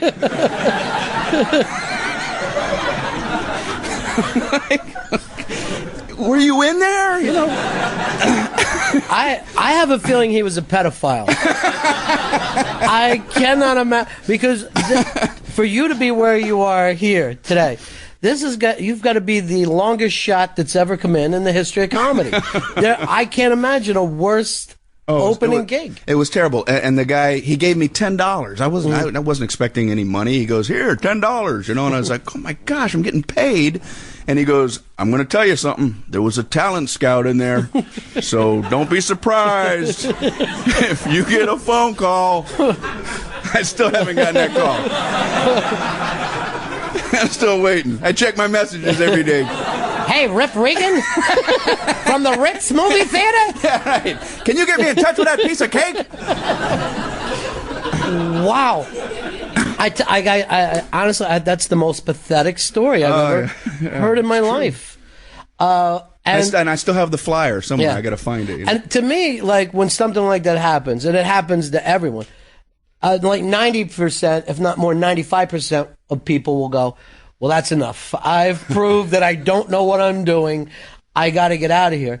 And it's the guys that stick with it. And why do you think that was, that you said, even though I got off to this awful start, I got to keep going? I don't know. That's a good question. In fact, I often wonder, when I talk to, I ended up, auditioning at a comedy club, and my first time in a comedy club, went okay, and then I bombed a few times after that, but at least I had the memory of the first time in a comedy club. And I've always asked, you ask comedians about their first time on stage, and I often hear, usually, that they did well their first time. And I just wonder how many, potentially great comics just tried it once and bombed and went, "That's it. I'm never going to do that. Coming back again. I'm never coming back." Not realizing, well, it's a process. You're going to bomb more than not. And it's true. And I know what it is about stand-up, because if you went to play baseball and you struck out the first time, you wouldn't quit. But with comedy, people do have a tendency to go, "Well, I gave it that shot. And that's it. It did not happen for me, and that's the end of it." Where you, and I know for a fact, I saw you, I believe, on the first time that you had a paid road gig when you left Fort Lauderdale and came in. And I know for several years of your life was filled with hell gigs, because that was just the process of what was happening in the 80s. And at any time did it shake you and think, I went out? Yeah, I mean, I used to do, when I moved to New York, you do all these one-nighters and in bars, they'd have comedy one night a week.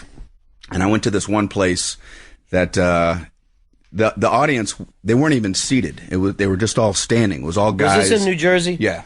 I think you know the place. The Fireside Tavern, Mary's Fireside. It's Betty's Fireside. Betty's Fireside Tavern. And I had heard of this place. It was supposed to be infamous for being a rough place for comics. But I thought, naive. I'm going, if you're kind of funny, they'll be nice to you, So I go to this place. I'm going to be the first comedian. No offstage intro. It's just going to be They just wanted me to climb on stage. And it's like, it's the stage, and then there's the bartenders in front of you, and then the bar. So there's bartenders in front of you, and then it's all these people just standing. And they said, okay, you get up there. And I'm like, well, who's going to introduce me? Nobody. Just walk on stage. So I started to climb the stairs. And I have to say a bad word here. I know we have a young man here. I apologize. But as I'm walking up the steps, this guy yells, "You suck!" And I'm like, I'm not even at the... I haven't even said anything. How is this possible that they could have this opinion? And I just kind of... I'm not at the mic to defend myself. So I just say, hey, how you doing? You know? And I keep walking, and another guy from the other side goes, "We think you suck over here, too."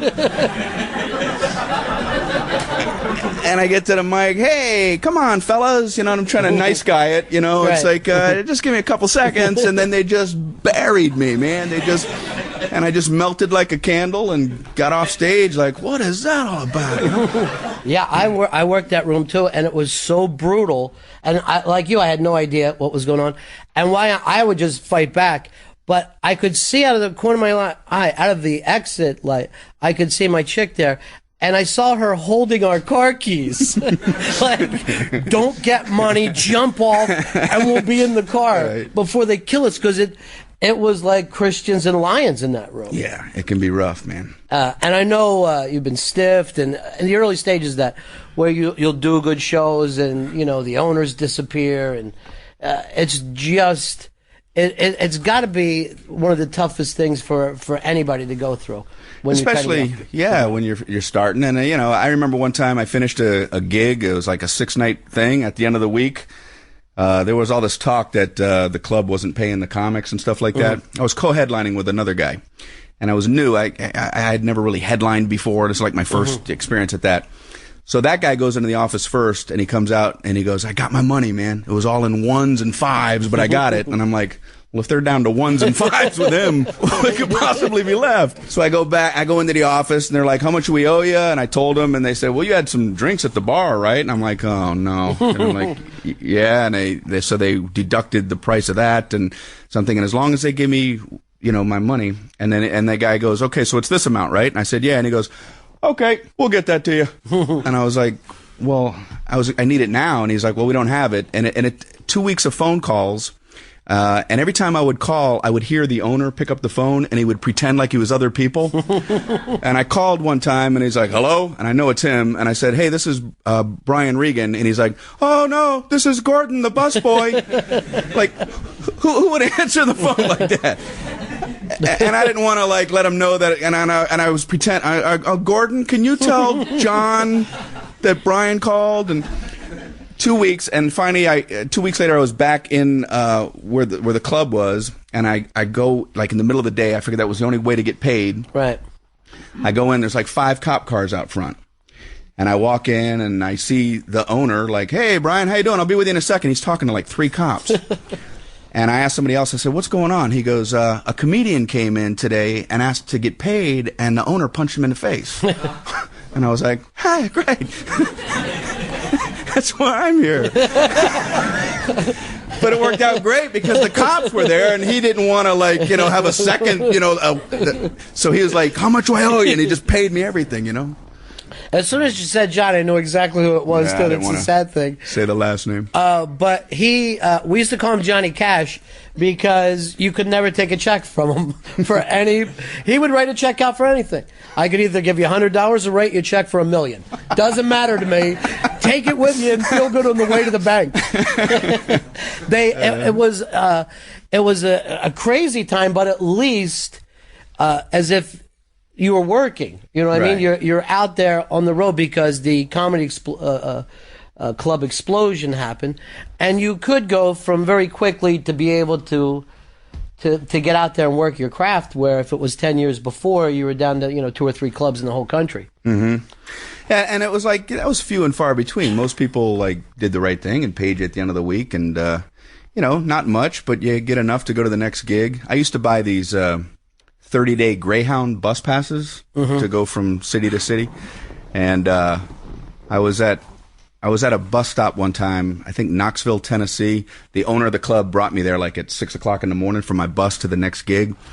And the bus station, I had looked it up where the bus station was going to be. It was this old gas station out in the middle of nowhere. And there was like a rusty Greyhound sign just blowing back and forth in the breeze. And I'm like, yeesh, And the owner goes, I got to drop you off. I don't have time to hang around. So he drops me off. The gas station's closed. And it was like a cornfield across the way or some farm field. And I'm just standing there by myself. I'm like, the bus is supposed to be here at 6:30 or whatever. And at like 6:25, this Greyhound bus pulls around the corner, pulls right up. And I'm like, okay, great, the bus is here. The driver opens the door and goes, I've been driving this route for 3 years. You are the first person that has ever been at this stop. I'm like, and I had like my little bags. He goes, the bus is full, man. There are no seats, but you're welcome to get on, but you got to sit on the floor. So I get on the bus, and I'm sitting on the floor between people in these bus seats, and I remember thinking, I'm jealous of people sitting on a bus. I'm like, one of these days, I'm going to be living like them.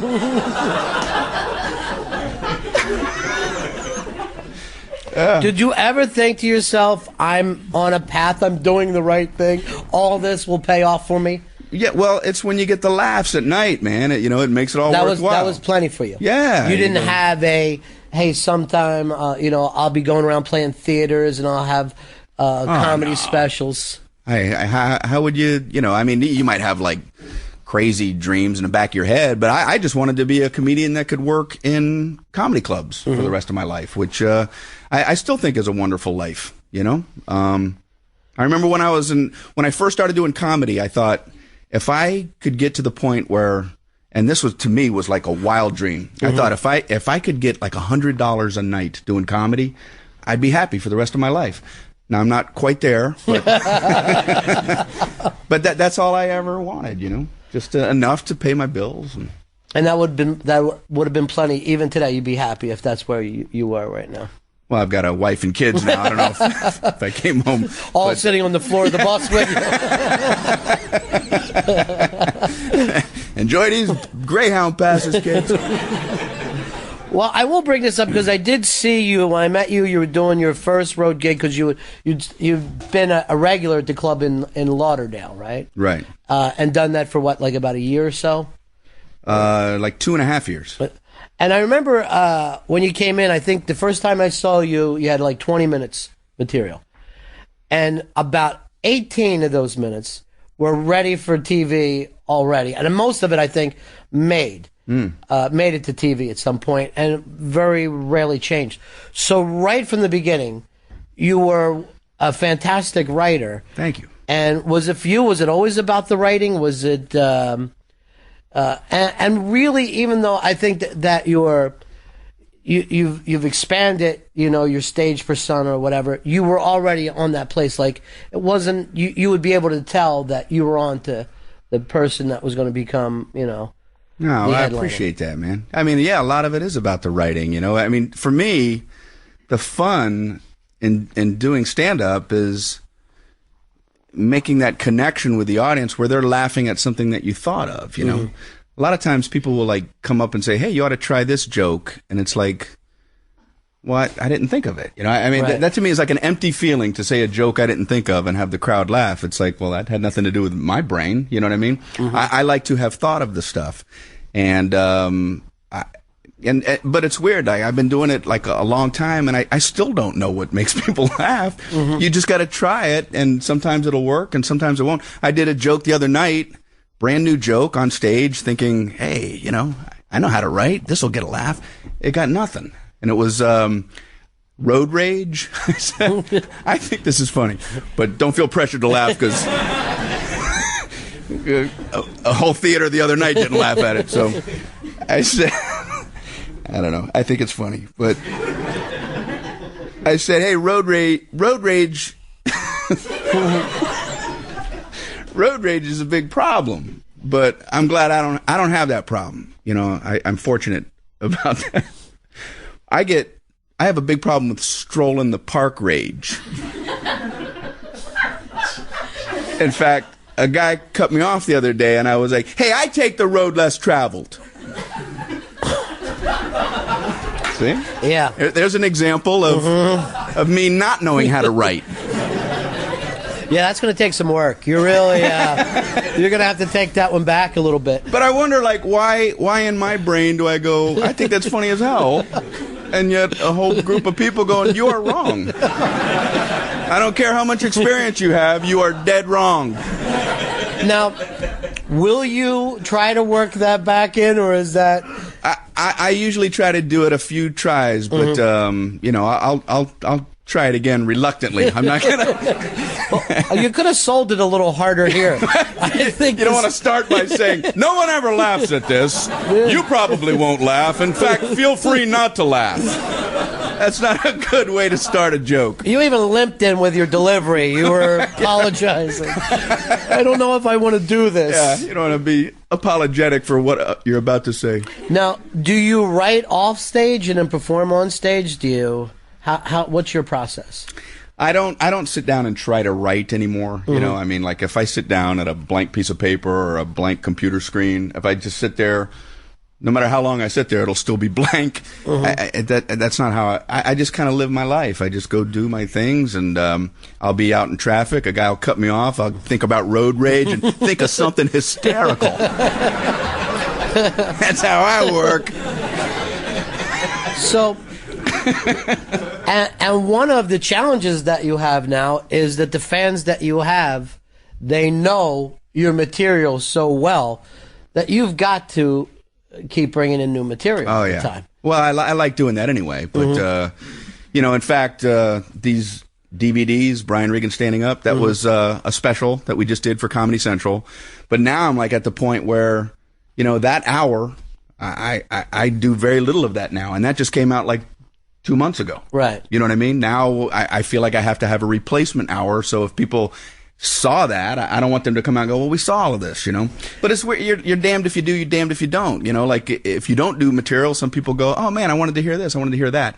But I would rather just constantly have new stuff. Well, it is an odd art form because if you were a band, if you were a singer, and you put out the new product, then the tour is to support that product for people so everybody can see it live. But you're like, I've put out the product, now I need more product to support the product that I've already put out. I know, it's very bizarre. To me, it's like, well, that's done. That material is done. You know, once you do a CD, it's done. Or I mean, it isn't like you would not hear a single joke. You know, I'll have like a handful, but for the most part, I want, you know, I'm so proud of my fans, you know, it just really touches me to go somewhere and see a bunch of people come out, and I feel like I want to reward them for being so supportive. If they come out and they hadn't seen me in 2 years, I want them to go, wow, you know, I didn't see 70% of that last time, you know. Well, you got a cocky attitude, that's for sure. That's going to come back and bite you in the ass somewhere along the line. I sit on bus seats now. Sure. One can only dream of the life you're living. Bus rider Brian Regan. Yeah. Oh, another thing about taking a bus, you know, I took so many of them that I knew, you know, you start learning certain things. One is you want to get the window, not the aisle, because you're gonna be on a 23-hour bus ride, and you want the window so you can put a pillow up against the window. And I finished a gig one time, and it's like, I knew I was going to take a bus that night, overnight, and I knew I didn't have a pillow, and I'm like, oh man, I got to get a pillow. So I had like the club owner take me to like a late night drugstore or something. I wanted to go try to buy a pillow for the overnight bus ride. Couldn't find any pillows. I'm like, what am I going to do? And then I saw like a 6-pack of Charmin toilet paper, and you know the commercials about how soft it is. So I thought, well, I'll use that. I'll use that as a pillow. But I don't want people to see that. It'd be embarrassed. So I also bought a T-shirt, and I wrapped the T-shirt around the toilet paper and made it look like this big rectangular pillow. And I got on a bus. I got a window seat, and I put my head up against what I hoped looked like a pillow. And I fell asleep. I slept through the night. Sometime through the night, the T-shirt came off the 6-pack of toilet paper, and I wake up and I look, and I've got this big 6-pack of Charmin toilet tissue in my face, and I'm like, and everybody's like looking at me like, who's this guy? It was kind of embarrassing. I don't think you've ever had a good day. When we go over your life, it's just one rough patch to the next. It's horrifying. Without a couple of jokes, you would be living the worst life ever. I'd just be on buses with my head in toilet paper. Now, playing theaters like you do now, it's got to be different. And people show up to see Brian Regan. They're not there just to see comedy. They're coming to see you. That's got to have changed everything for you. Sure. Yeah. I mean, it still blows my mind, man. You know, I try to like separate it from the real me. You know, it's like I like to go out on the road and do comedy, but then I go home and it's like I got a wife and 2 kids, and I just try to live like that normal life. And then I go back out on the road and I'll show up at a place and wow, you see the line out front. You know, it just I forget sometimes. Go, man, I have a little bit of a following here, and it feels tremendous. Well, you got actually a terrific following. I mean, there's not too many guys that can go out on the road and play theaters and sell them out. I mean, it's a rare thing to be able to pull off, particularly when you look at your career. There never seems to be a spike in how your career went. It's very slowly, but every year gradually went up further and further and further. And now you're playing theaters where I'm telling you, a lot of big name acts are playing clubs and, you know, doing a lot of things. But one thing, when I bring you up to people, even though you got a great following, and I would put you in the top 1% just on success rate of what happens in comedy, people always say to me, Brian Regan, he should be bigger. Your fans always say to me, he should be even bigger.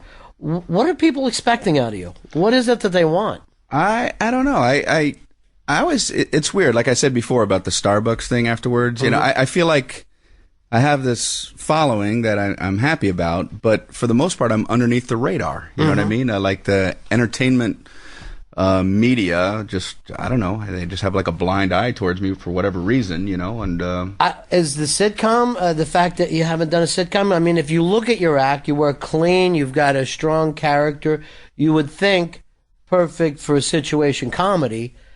But there's something about you, and I don't know whether it's the honesty level that you have. I can't picture you, in all honesty, you know, putting a couch on a stage and then telling people that you live there. At some point, I just think that you would break down and say, this isn't real. I would look into the camera and go, I'm sorry, this is a fake wife. These are not my children. They're not my kids. I apologize. And I'd be apologizing throughout the show. But I'm sure you've been approached with, you know, sitcom dad over and over. No. Really? No, a little bit here and there, but for the most part, I used to get kind of upset by it because I thought that represented that you were a good stand-up, was to have somebody want to do a sitcom with you. And for some reason, you know, I would get like nibbles here and there, and I get some people interested, but way at the top levels, you know, the networks, I don't think they are aware of me. But the whole point to me of getting that was so that I could get to the point where I could play in theaters anyway. I mean, stand-up was always the end result. And I was lucky enough to open for Jerry Seinfeld a couple times. Right. And I saw the following that he had because of the sitcom, and to be able to perform in these theaters in front of these tremendous fans of his, that was my dream. I was like, I want to get a sitcom, so I'll get a following, so I can play in theaters. And then along the way, I got lucky enough where I didn't need the show. So right now, I don't really care so much about a sitcom. I just want to do this forever. When you opened for Jerry Seinfeld and you kind of toured with him for a while, he was talking about, and I don't know if he said this publicly, but he said it to a friend of mine who brought it back to him. He was watching your act, and at that point, when you would do a joke, you would used to crouch down and do another joke. You would tag it and then get smaller. And Seinfeld said that you had the smallest strike zone in comedy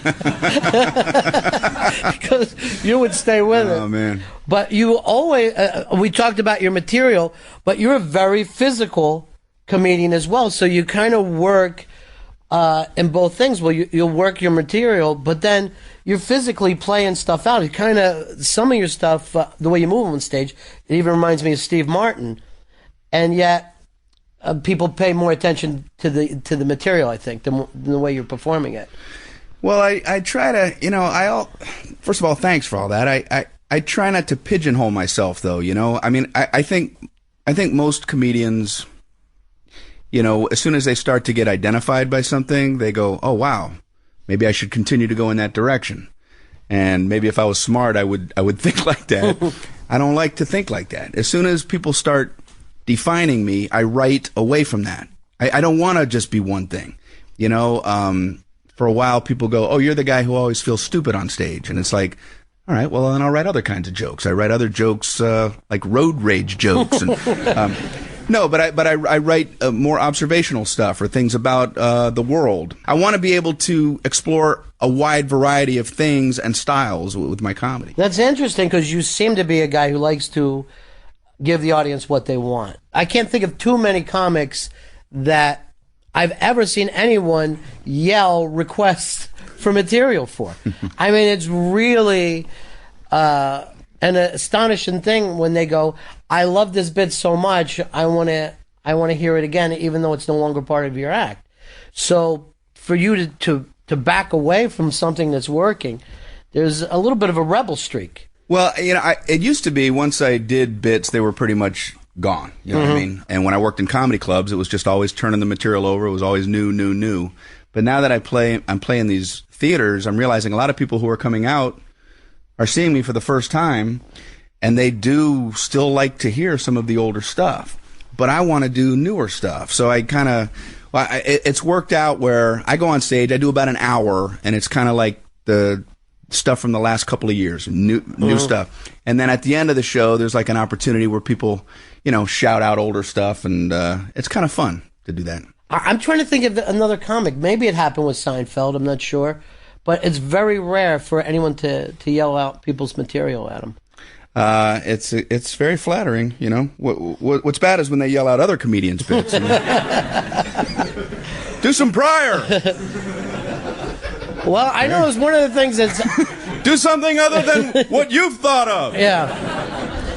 Now, you brought up being a family guy now, and you were on the road for a long time before you kind of settled down and decided to start the family life, right? You were out there for, 15 years or so before? Right. Did that change a lot of things? Because I noticed that a lot of your success came post having a wife and kids. Like, did maybe you start to think about it a little more? Or? Yeah, well, my wife, she used to travel with me before we had children. And then the moment our son was born, he's 8 now, I knew right then that, I wanted to spend more time at home than away. So I immediately only worked every other weekend instead of every weekend because I didn't want to miss watching him grow up, So, and I wanted to set the priorities right. It's like, okay, I love doing comedy, but I love my family more. This has to be the most important thing in my life.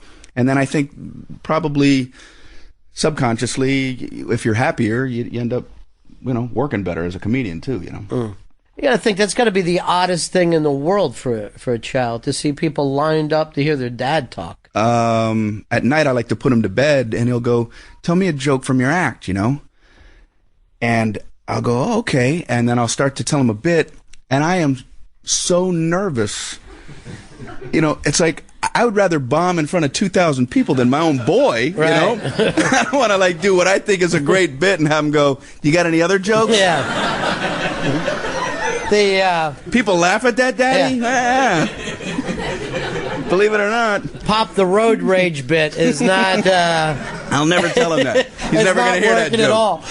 This is say your son going, I can't believe this. I'm not going to be able to go away to camp. I heard the road rage joke.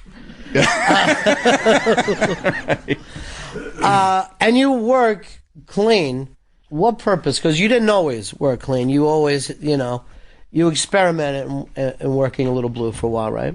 Not fully. I mean, I used to have a handful of dirty jokes. When you play those rough rooms, like I was talking about before, you want to survive in them. I used to have, a joke that I opened with that had a dirty word, and a joke that I closed with that had a dirty word. And then I had a floating dirty word joke. that I would put in the middle when I needed to get the crowd back. Sure. So I would open, get their attention, and then do the stuff that I wanted, and then gradually lose them, and then throw the other dirty word, and then hey, and then like do all the stuff I liked, and then close with a thing, and people come up after the show. Man, I love those dirty word jokes. Yeah, jeez. But what's the reason? Is it uncomfortability? Are you worried that somebody could be offended? To me, it's just a personal challenge, man. I don't think it's loftier than any other kind of comedy. There are guys who work blue or dirty and women as well who I think are brilliant. I really do. I think comedy's like music. There's a lot of things that happen under the music umbrella, and it's the same with comedy. I just happen to like to explore this way. You know, it's like I want to see how hard I can get people laughing without hitting these buttons, you know, because people laugh at those words sometimes when the joke, I think, sometimes isn't that funny. Time to ask you some questions. I want to also plug the fact that you're touring the country and find out about the tour, BrianRegan.com. You've got your own .com. Are you the webmaster there? Are you keeping up with things? Or? No, I've got great web people that actually do that, so that's cool. Is there a message board on there, or are people talking about you? There's a guest book. Is there really? Now, is that tough for you to go in and read what people have to say after the fact? Oh, yeah. You know, because you're like, you know, you can get like 9 good comments, and then you have one, you go, hey, what's the matter with this guy? You know? So, and I don't read it all the time. I try not to be self-indulgent, you know what I mean? It's like, I'll read like 3 comments and go, I got kids out there I can go play with, and I mean, you're looking at reading stuff about myself, you know? So, I try to keep that like in the back of my mind, you know? Yeah, God forbid that you shouldn't enjoy some of the kind things people say about you. Well, I do read a lot of them. I don't want people to post thinking that I'm not interested, but, you know, I just don't like to swell my own head, you know. It is so interesting to me, though, that a guy who will travel around the country working in front of thousands of people at a time says the last thing I want to do is swell my own head. The Brian Regan is written across the marquee. We had Carlos Mencia do this show not too long ago, and he was saying that he had set some kind of records in merchandising. And I'm thinking, I can't see you with making Brian Regan T-shirts. Have you ever been through that where you're out selling your T-shirts after the show? I don't after a show myself, but I do have like stuff that is on the web page. I've always been like reluctant, you know. I used to have the CD, obviously, and then I have a DVD that came out a few years ago called I Walked on the Moon, and then there's this most recent one. And then I had like so many people ask about T-shirts and that sort of thing, and it's like I always thought, wow, you're crossing a line there, you know. But now I do have a couple of T-shirts with like, you know, old punchlines, U2 and Take Luck on them and stuff like that, and you know, hopefully I'm not like selling myself out too much. But I want a hat. That's the first thing. I say we go after Mencia right now, and we start to try to out-merchandise them. All right. We're going to give some folks a chance to come over and ask some questions. You stay clean in your act, but I was wondering if you come up with jokes from time to time still that you just deem too dirty for your act. That's kind of funny that you write things in your head that Brian Regan cannot perform. Yes. And it's stuff that's funnier than the road rage joke. No, I do quite a bit, and you know, and I'll share them with like, you know, my wife and close friends and stuff like that. And people who know me go, if people knew how dark and twisted you are, Brian. But yeah, you know, but I feel like it's just not the kind of stuff I want to do on stage, but I do think of some stuff that I. So when you're doing that, you'll actually think to yourself, that's really funny. That's great. There's just no way I can do it because it ruins everything else that I have. That's right. For one joke to have a crowd laugh for like 58 minutes and then just walk out horrified, you know.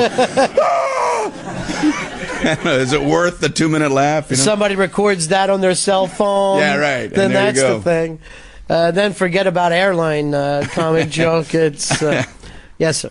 How you doing? My name's Joe. Hey.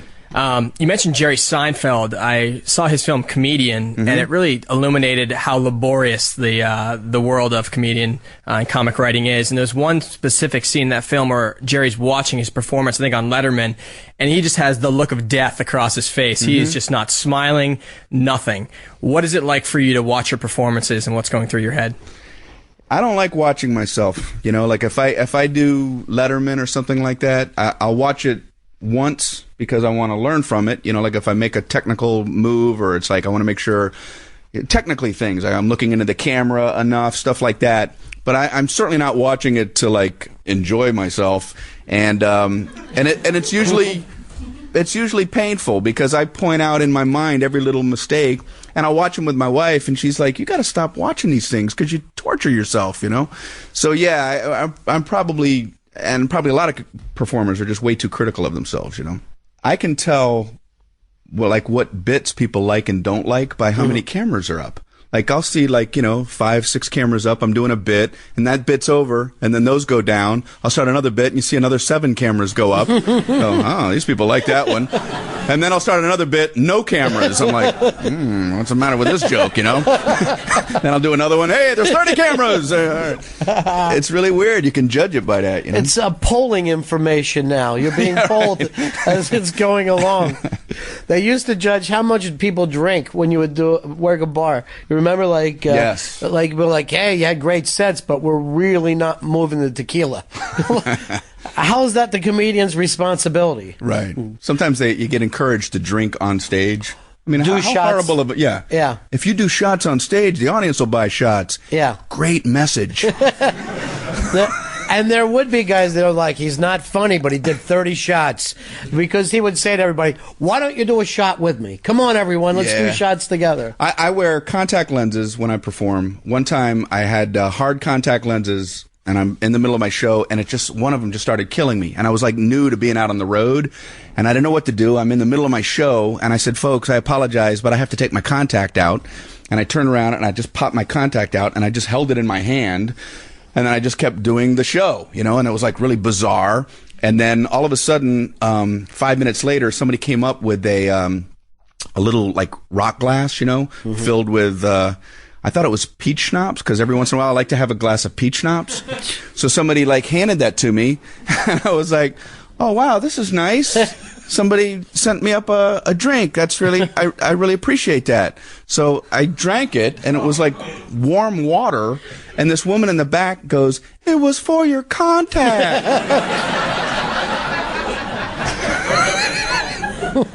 Like, now what do I do with it? Have you ever had a single good social moment? Just any time at all that you interacted with another human being that did not turn into a disaster? Now I don't have any memories of it.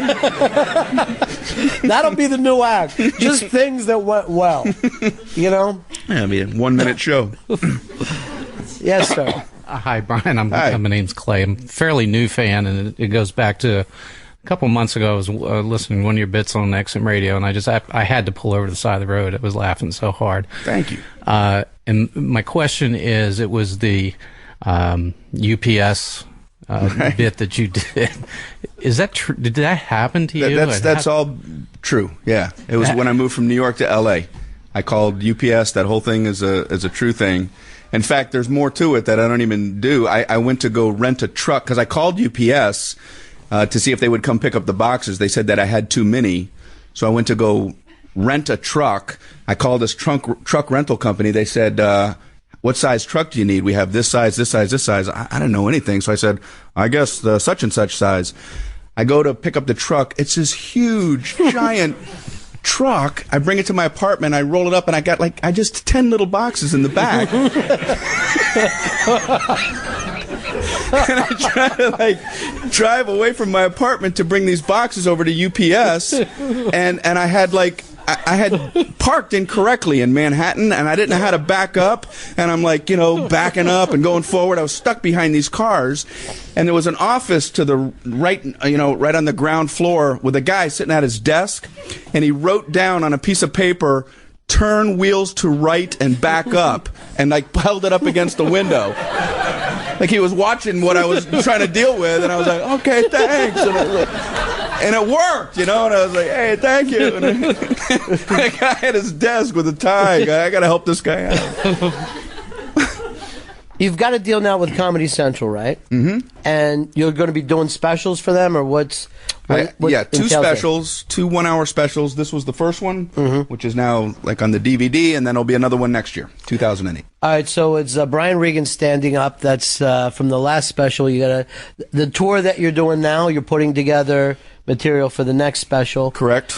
And then you, from what I understand, you might even be producing some other type of TV. You're taking a look at that. Part of the deal is a development deal where I can go in and pitch some ideas to them, and you know, if it all works out, maybe they'll let me try to throw a show together. But there's no guarantees about that. But that'd be great if that worked out. Well, I got to tell you the truth. I mean, just listen to you here today, and knowing you as long as I have, there's very few people that I know of that can sit down and just master the art of comedy the way that you have. You're Thank you. Wow. A great writer. A great performer, and beyond all that, you're also a great person, and it's fantastic to see all these good things happen to you. Ladies and gentlemen, Brian Regan. Let him hear it. Thank you all. Thanks so much. Thank you very much. Brian Regan weekend coming up. This weekend, you'll be able to watch Brian live at Radio City Music Hall. We were just talking to David Tell about this yesterday. It's weird that this doesn't happen more, where you can watch someone live.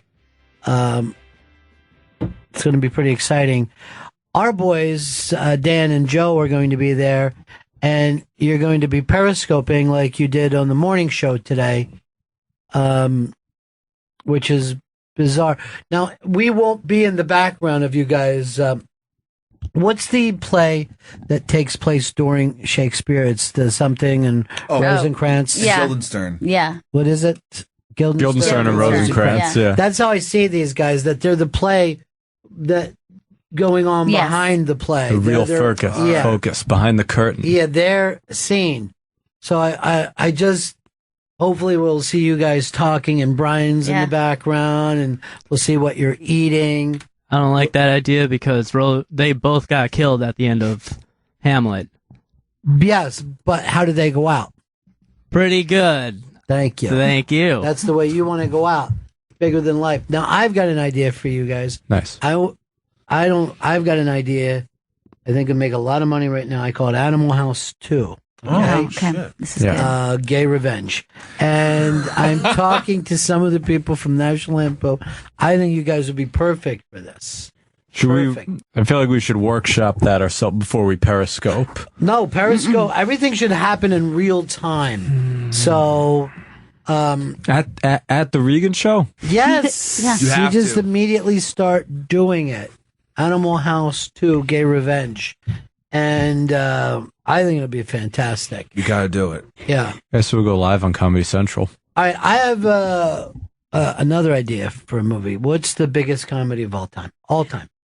Oh, God. Vacation. Vacation is the biggest comedy. But my movie is called Vacation with Cats. So it's about it's 2 cats. Yeah. 2 kittens. Oh, man. And they take a vacation. They you know. drive?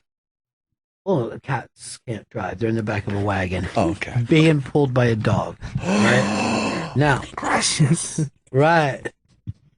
Well, Precious is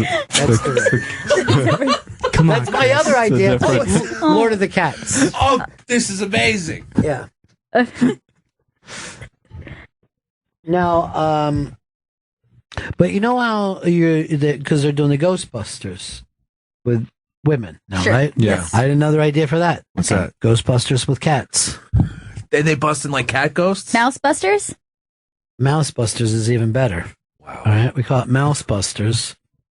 But you try to come up with it's like Bill Purr. Okay, You know what I mean? yeah. Like you give them each Yeah. cat names. Like Dan that. Catroyd. Dan Catroyd is perfect. Nice. Who else was in that? Rick McCat. Just rolls off the tongue, doesn't it? Rick McCatnip would be his whole. Okay. Right. Now, here's the difference too between this and a lot of different cat movies. Ours is going to be different. We're showing dick in this. Cat dick or human? Love it. Both. We got an ID. Which is which? Seriously, Joe said love it, and he looks so excited. He pulled his shirt up a little bit. Oh, I wish he hadn't. If only this desk wasn't here. The other thing I want to do, I'm doing a thing. I know it sounds like a little redundant, but I'm doing Harry Met Catty, and This one I like. and it's going. Here's what's there'll be at Cat Stelly. nice. And the big point line was, "I'll meow what she's meowing." Okay. You know, That's what cats say. yeah. Is that cat cum though? Like That's fucking disgusting. Come on, dude. come on, Chris. That's the You're- whole scene. that's fucking bestiality, That's dude. really I thought it was gross. cat on cat. No. Oh, But to watch cat on cat, the that fact you still you have even a know that tendency. genre exists, cat on cat. I apologize. So anyway, tonight go watch the boys Periscope, and you're going to be tweeting out tweets Tomorrow night. That's what I said. Tomorrow night. And we'll be fixing that, and it'll be great. It'll be a Periscope. But first, I'm very, very excited. Sean Kelly, like I said, he's from the National Lampoon. The great writers that were in the Doug Kenny and Michael O'Donoghue, and the list goes on. And the National Lampoon performers, which was like everybody. There was Chevy Chase, John Belushi. Matter of fact, there's video of this, of them performing off Broadway in a theater, which turns out, I believe, to be the same theater that did Rocky Horror Picture Show the first time. Oh my So God. everything It's is all coming together. everything is, yeah. Or as Chris said, cat coming together. Fucking disgusting pig. God, why That's would... romantic. Yeah. Oh, Brad. I didn't see that. Is it good? So good. All right. I'm going to see it then. But I want to see it by myself. I don't want to see it with a bunch of people yelling out. So I can't hear. Yeah, privacy. You need to see it like that first. So Sean Kelly is going to be here from National Lampoon. I'm asking you guys not to embarrass me. Okay. Douglas Trolla will be here. He's the director of the documentary.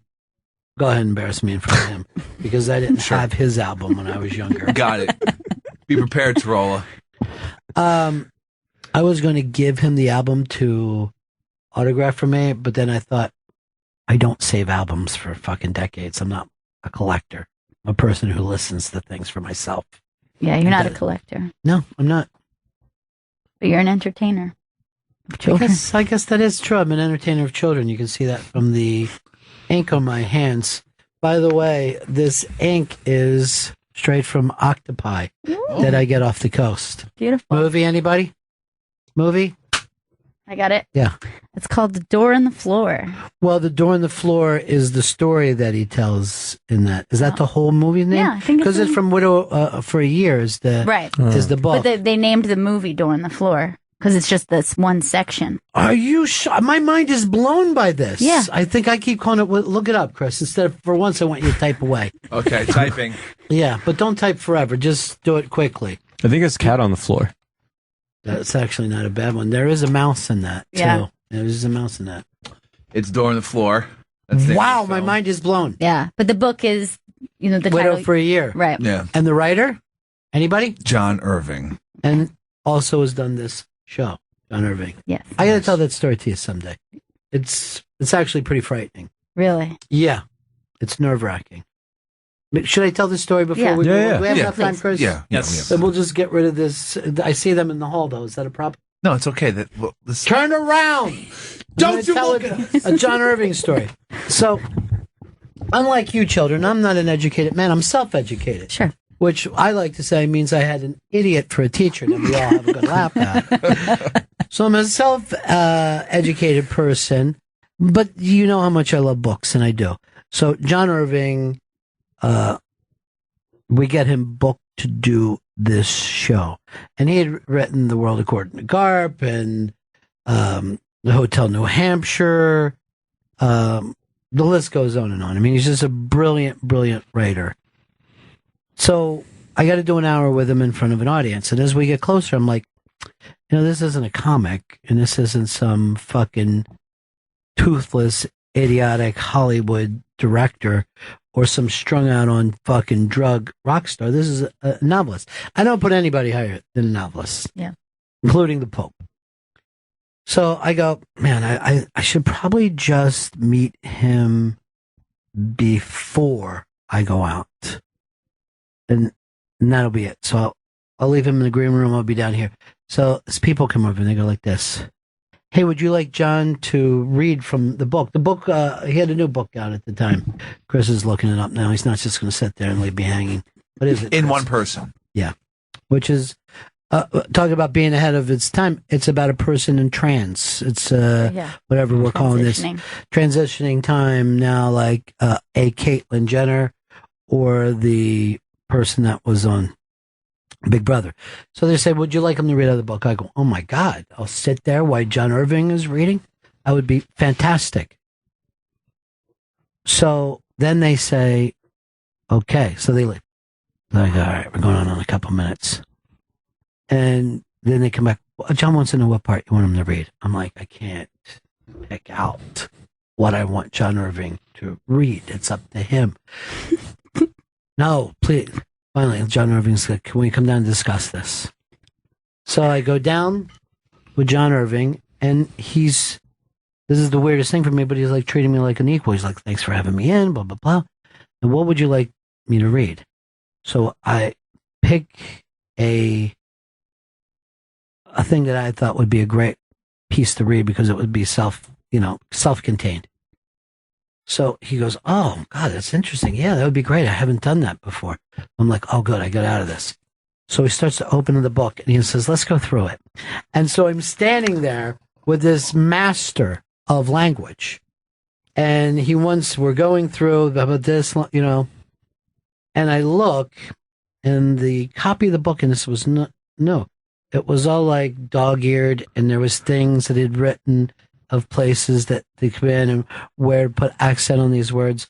And there was never a time in my life that I ever felt like I was more out of my league than I was as we're going over this together of, where we're going to hit this and at what point. It was almost felt to me like if someone would have said, look, I want you to take over the plane here and just fly us and land it.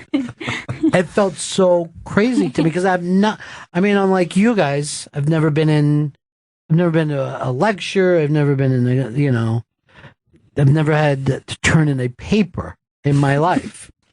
I met a kid who turned in a paper one time and everybody beat him up. We said he was showing off. So that was like the strangest thing that I've ever done. The first thought I would have is, thank God I read this book.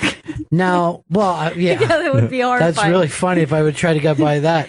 But whatever you would like to read. But, here's the weird thing, because I'll do this sometimes. I'll go, what if this person expects me to read from his book? Or, you know what I mean? Like, right, sure. And like when we just went up for the Ghostbusters with Paul Feig, I was like, I hope I don't have to direct anything here today. This really looks complicated. Now, I don't know. I guess it's some kind of insanity that you would think that Paul Feig would ask you to start directing a couple scenes. Sure. To give Kristen Wiig a line reading. But I'm such an asshole that I would go like this. I've got it, Paul. Like I wouldn't be able to say to him, no, I'm not qualified. No, I can't do this. But I would run it into the ground. I mean, people would watch the movie and go, what happened? That one segment, it looked like somebody was just spinning a fucking camera around. There's like 14 ghosts in one scene. But there was a part of me that I thought that he was just going to go like this. Like when I picked out the thing, he would go like, well, that's the most insane idea I've ever heard in my life. How can you sit there and ask me? Because I would have just yelled, interview's over, and ran. But I had, and the audience that sat there, I mean, it was the most amazing day that we sat and I mean, how many novelists are still alive that people are impressed with, And I'd have him sit and describe. I'll never forget this. He said that he writes the last line of the book first. and then starts to work backwards to get to that point. So he's got the idea of the book and where it's going to go, and then he starts to work backwards so it gets to that. Wow. And that is, I would literally start a novel not even having any idea where I was going with it. I would just be this. The two cats put their young kittens to bed and started on their way to Wally Mouse. So we don't have time, I guess, to do the interview that we'd planned. Yes, we have time. Well, this is a perfect thing because Sean Kelly is an actual writer, a humorist. Has written books, TV shows, movies. I don't know. To me, to be able to write something that people read and then laugh, that's mind-blowing to me. Mind-blowing. It's a lot harder than just saying something. Oh, yeah, completely. And people laugh. It's the greatest feeling to read something and to actually hit you so hard that you laugh from it. And I did that when I was a kid. I did that in school. I wrote something that all the kids in my class laughed, and they were actually passing it around. Really? Yeah. What'd you write? I just wrote piss, fuck, fart. And, still good. Yeah. I mean, everybody loved it. That was the last line of the story. Yeah. Then you worked backwards. Well, yeah. Well, I had written fart first. You're right about that. And then I was thinking, should it be piss, shit, fart? And I go, no, fuck. Just put fuck in the middle. Because it's an unexpected swerve. But then we take people back to something they're used to. So Sean Kelly is here from the National Lampoon. He was there during what I would say the glory years. Michael O'Donoghue, one of the great comedy writers of all time, Doug Kenny. If I start to even list off the people there, I'll have Sean do it. But people like PJ O'Rourke wrote there, and it was the highest point that you could get in comedy at one time, and now, I think if you've got $3,500, you can put National Lampoon above the title of your movie, no matter what you're doing. Every bad straight to DVD comedy can just buy the name National Lampoon. Let's bring in Douglas Triola and Sean Kelly. The documentary, Drunk, Stoned, Brilliant, Dead, the story of the National Lampoon. Out on theaters, but you can also see it in your home on demand. Drunk, Stoned, Brilliant, Dead, the story of the National Lampoon. That is a documentary that's going to be out in theaters on demand and on iTunes Friday, September 25th. The filmmaker, Douglas Trolla, is sitting in with us, along as the legendary Sean Kelly from National Lampoon. How are you guys? Okay, now that I'm legendary. You are a legend, my friend. When I was a kid, I think the Lemmings album was the first thing that made me understand that kind of comedy that attacks even stuff that you love. Uh-huh. So I remember listening to that over and over and just being insanely in love with that album. That's nice, because it's also, I'm glad that you recognize that love is part of the equation there. Mm-hmm. I always maintained that one could only write a really effective parody of something that you at least had loved deeply at some time, Mm-hmm. because you would immerse yourself in it, I don't know, by the time we were doing Lemmings, I'm not sure that I was still mad about Crosby, Stills, Nash and Young. You had already moved on. What about Dylan? Well, it's impossible not to love Dylan. Yeah, thank you. At any point. Yeah. So that was my first wrestling match when I was a kid of, all right, I love these artists, and yet this is totally funny. I'd always felt like, all right, I missed Woodstock, wasn't old enough for that, but at the same time, isn't this funny that everyone had dropped into it? But I remember that, and then National Lampoon Radio Hour coming with a lot of the same voices. Mm-hmm. And you make a point in the film of SNL. It picked up so many of those great performers. Doug, do you think a lot of people are surprised that the real step-off point for comedy over the last 50 years is not the first night of SNL, but it goes back a few years before that. Yeah, I mean, I think the people who see the movie of a certain age who grew up, just with Saturday Night Live, are definitely surprised. And I think even some people from that time period are surprised that they don't make that connection. Even if they were fans of the Lampoon, sometimes it doesn't make a direct connection. Not to say that Lorne Michaels went and stole everybody, but I think there was an opportunity to use that talent on TV, and he took it. Well, I think the fact that, first of all, there's video from Lemmings, which I'd never seen before, was remarkable. The video from the radio hour was remarkable. But to see Belushi fully formed, the Murray brothers, Philly, just already there, Chris Guest already there. It wasn't like you're catching these guys and, who would have thought that it would have taken that guy 5 years to come up with a new personality? Like you'll see with a lot of young actors that you go back. This comedy itself that changed everything was already there. We also had Paul Schaefer working on the radio show and on album Goodbye Pop, which is the my favorite Lampoon album that nobody's heard of. But I'm just plugging that here. Yeah.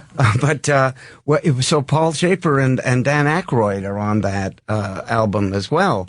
We had they just came through, and we admired them and loved working with them, like Gilda Radner. And then they went on to die somewhere else. I think we were hoping they, of course, would die with us. But Richie Belzer, I think, was also part of that crew. And this is when you already had so many, and I'm going to use the term legendary again because it's absolutely correct too, writers working at the magazine for so many years. At the time, Sean, did you realize that you were in that place of a generation and only a couple people ever get a chance to hit every generation? No, but Doug made this movie, and now I know that. I mean, that was part of the thing about the movie, is to realize that I was part of a story, that I had a role in a story with a beginning, middle, and end. What we did know, I think some of us knew, is that we were lucky enough to be doing exactly what we wanted to do and getting away with it, which I don't subsequently hasn't been my experience, and nor was it my experience before. I worked for an advertising agency for some time before working at the Lampoon, and that was a bit of a soul sucker, if you know what I mean. Right. Whereas the better a job you did at an advertising agency, the harder it was to face yourself in the mirror in the morning. Whereas I've given up looking in the mirror now in the morning per year. But the ad agencies do attract a lot of young people who kind of would like to write for humor, but don't exactly know how to go about doing that. You'll see that time and time again. It's also a risk thing. I always think one of the things that the people at the Lampoon did that was unusual for that time period, and the movie Henry Beard is the one who mentions it, where he'd say usually people worked at the Harvard Lampoon or wherever they had their dreams of writing, and then you graduate college and you go get a real job as a doctor or a lawyer or something like that. Everybody at the Lampoon, through different journeys, said, hey, I'm going to try and make a living as a comedy writer. And people just weren't doing that at that time, and certainly not younger people. And that's a huge risk at that time. When you talk about people today who it's like advertising or comedy, I always think like they're the ones that had really good parents who convinced them like, don't chase that dream, go get a job with the insurance. And, and then those are the ones, as Sean, that are talking about that, 5 years later, they're in the cubicle just, hating on themselves and everybody else, so. Well, let's go over some of those early writers for the National Lampoon and how they changed the world. Who would you think who was the core group, do you think? Well, the core person was George W.S. Trow, who is famously wrote a book called Within the Context of No Context, which is the most important publication of the late 20th century. But George was a Harvard Lampoon, had been an editor at the Harvard Lampoon, and at the Harvard Lampoon had discovered, as it were, Henry and Doug. So when they set out, resolved to try to do the Lampoon as a national magazine, they really counted on George as a kind of I don't know, mentor, also a person that he had this infallible good taste. You knew that if George said, I'm not sure about that, it was the thing to be not sure about. He's an extraordinary human being. And George saw Michael O'Donoghue doing something at a happening on St. Mark's at the Electric Circus or one of those places, and said, you've got to meet Henry and Doug. So George put the center of the book together that way. He understood that it needed Harvard kind of snooty, snotty, we note with amusement jokes, and it also needed some streetwise jokes that drew a little blood. And George was around for the first 3 or 4 issues of the magazine. He did the famous boredom issue. And he did that thing about if it's cancer, don't answer, the cancer care commercials and stuff. I mean, wow, that was amazing. And then, then he went back to the New Yorker. Then Helen Gurley Brown. Oh, no, who is it? The other horrible twat who took over the New Yorker, and George walked. He just couldn't deal with it anymore. He was anyway. He was very important, and I think sometimes because he died some time ago, and because he didn't do a lot of mass media stuff. He was very much a print and theater guy. He sometimes gets left out of the Lampoon story, and he was. I would sort of say from a reader perspective or the documentary perspective, what the movie would lay out is that it's almost like they're putting together the Dirty Dozen. Not that there's a dozen. And I think that's one of the things the movie has done that books before and haven't, because they're written from such a person's perspective. Everybody who's written the book, sort of is still angry about something that happened 35 years ago. So they're leaving some truth out and they're rewriting this other thing. I would sort of say, obviously, Doug Kenny and Henry Beard. Doug Kenny went on for people that don't know to write Animal House and Caddyshack. They're sort of the founders and the core, even though there's Rob Hoffman who was there for a moment and created this business deal for them. And then you really have Sean Kelly, who's here with us, Tony Hendra, Ann Beats, Brian McConaughey. I think are sort of, the Michael O'Donoghue. And Michael O'Donoghue, obviously, who are sort of the lieutenants or the next people who not only created things, but mentored other people that come after that. Even hearing those names, I would feel like that would be a frightening office to walk into. Oh, yes. Just how sharp and cruel. Well, when Ann Beats was around, we had a motto, which was, if you can't stand the beats, get out of the bitchin'. Because she was fairly toxic. And, I don't recall anyone walking away from editorial meetings or lunch meetings or drunk meetings or whatever we had with any kind of animosity. If someone was actually, topped whatever you had done, you said, hats off, nice work there. I thought it was like, the way fighters at the end of a fight embrace. Yeah. They've learned something about each other. And so there were fissures and failed friendships and collapsed affairs and a case of the Belgian clap that went around, and that was that caused a certain amount of dissension. But it was never creative dissension. It was never, hey, I don't think you're funny anymore. It was, you're still funny, but I hate you. Right, that came at a certain point.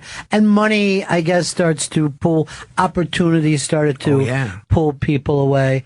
But it doesn't take away that there was a magic time that started this. And as we said, this started as a magazine, spread into albums, stage shows. And quite frankly, a television show. I think one of the things, a lot of people, take exception to the publisher, the head person. I don't see that as any big news break that people in their 20s don't like the 40-year-old boss. Right. But the one thing that I think the publisher, Maddie Simmons, should get some credit for is that there was, for however came to be, a sort of Mickey Rooney, Judy Garland feeling there, where if you're at most jobs and you have an idea, hey, let's do this other thing, you're met with get lost, just focus on what you're doing. And it seemed from talking to everybody that it would sort of be like, hey, we want to do this record or we want to do this special edition. And he'd say, well, how much? And they'd go $10. And he's like, well, if you can do it for $6, we'll do it. And because of that, you know, the special editions of the magazine are some of the most beloved things. The albums are some of the most beloved things. Lemmings, the show, and then the radio show. And then the high school yearbook, which high school yearbook, this, an artifact, which says on the back, it's the best group writing since the King James Bible or something. It really pulled, we were young and foolish. We didn't know we should be getting paid. We were having so much fun that we didn't notice that, you know, the high school yearbook has allegedly sold now more than 2 million copies. Well, I don't think any royalties have accrued to any of us who wrote it or were in it or photographed it or anything, because it was so much fun doing it. I mean, Doug came to me and said, you know, we need the literary magazine from the high school. Will you write it? And I went, will I? How much do I have to pay? Well, Janice Hirsch, who went on to be a prolific TV, right, worked on Mad About You and I think Murphy Brown, the beloved Square Pegs that Ann Beats created. Frasier, she worked on forever. Frasier, you know, she says, you know, working on the high school yearbook would be the equivalent of today working on an independent film, where you just jumped right into it. Everybody was involved. People are borrowing things, you know, bring things into work and using resources that you wouldn't think of in most jobs to try and get something done for work, because it was just so much fun to do. Well, I think you know, obviously I hope that people who know Lampoon go back and watch this, but I would love for young people to watch the film, because things that are in the film that were found offensive then maybe would be more offensive today. It's just like, there's so many times, like if you hear, oh, back in those days we couldn't, but then you find out life is caught up. Not with this gang. Not with this gang. There was amazing, the leap forward in humor and the change in humor, I don't think could happen again. Carol Burnett was a big show at the time and was considered somewhat edgy. And then here were these Lampoon kids who had taken this giant leap in a different direction. And nobody said, occasionally the only way they could hurt the Lampoon in its glory years was to lose sponsors, lose, and that's what happened to the radio show. Effectively, is that we depended on sponsors for the radio show, and we did a show about it was called the Impeachment Day show, and it was about the John Belushi as Billy Graham swearing Nixon out. Richard Nixon, you son of a bitch. So, and the show was brought to us, sponsored nationally by 7-Up.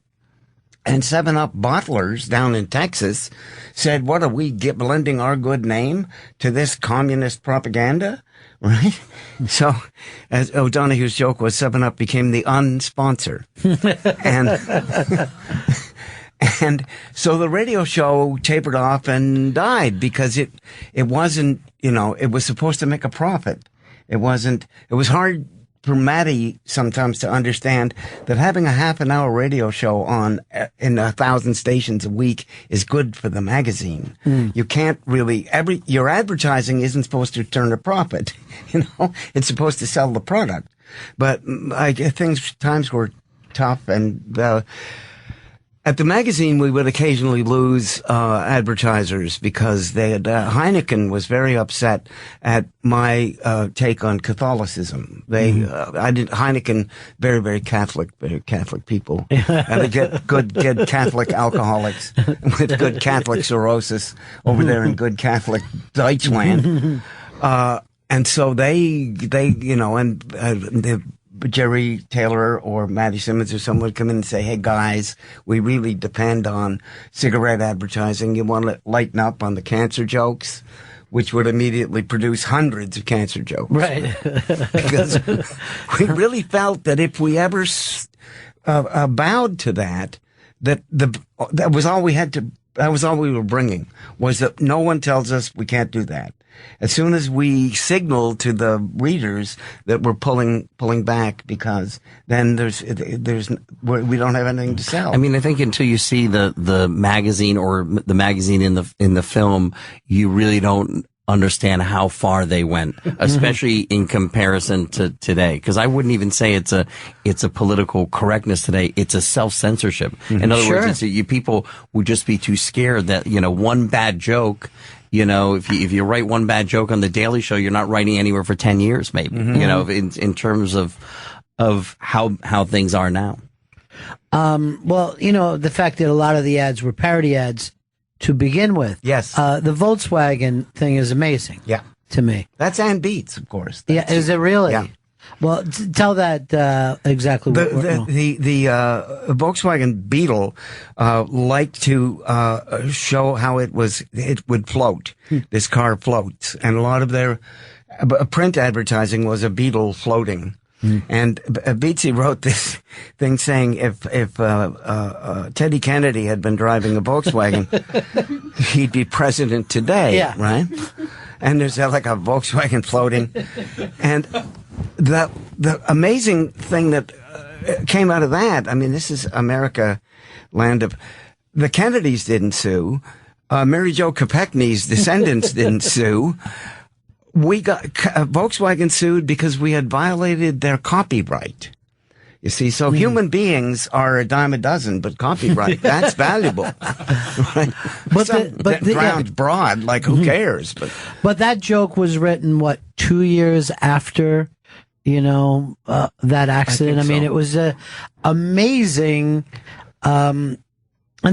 first, I believe, for that kind of edgy humor.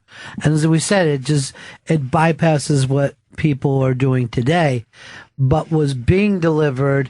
And again, I don't care who you are, that's a funny joke. Yes. People you could be like, all right, I find that offensive, woman died, but damn, that's pretty funny to think a world would exist where Volkswagen would try, it works on every single level that you can't help but laugh about it. So this wasn't just done to shock. It was done to make people laugh. Well, to make them laugh and think.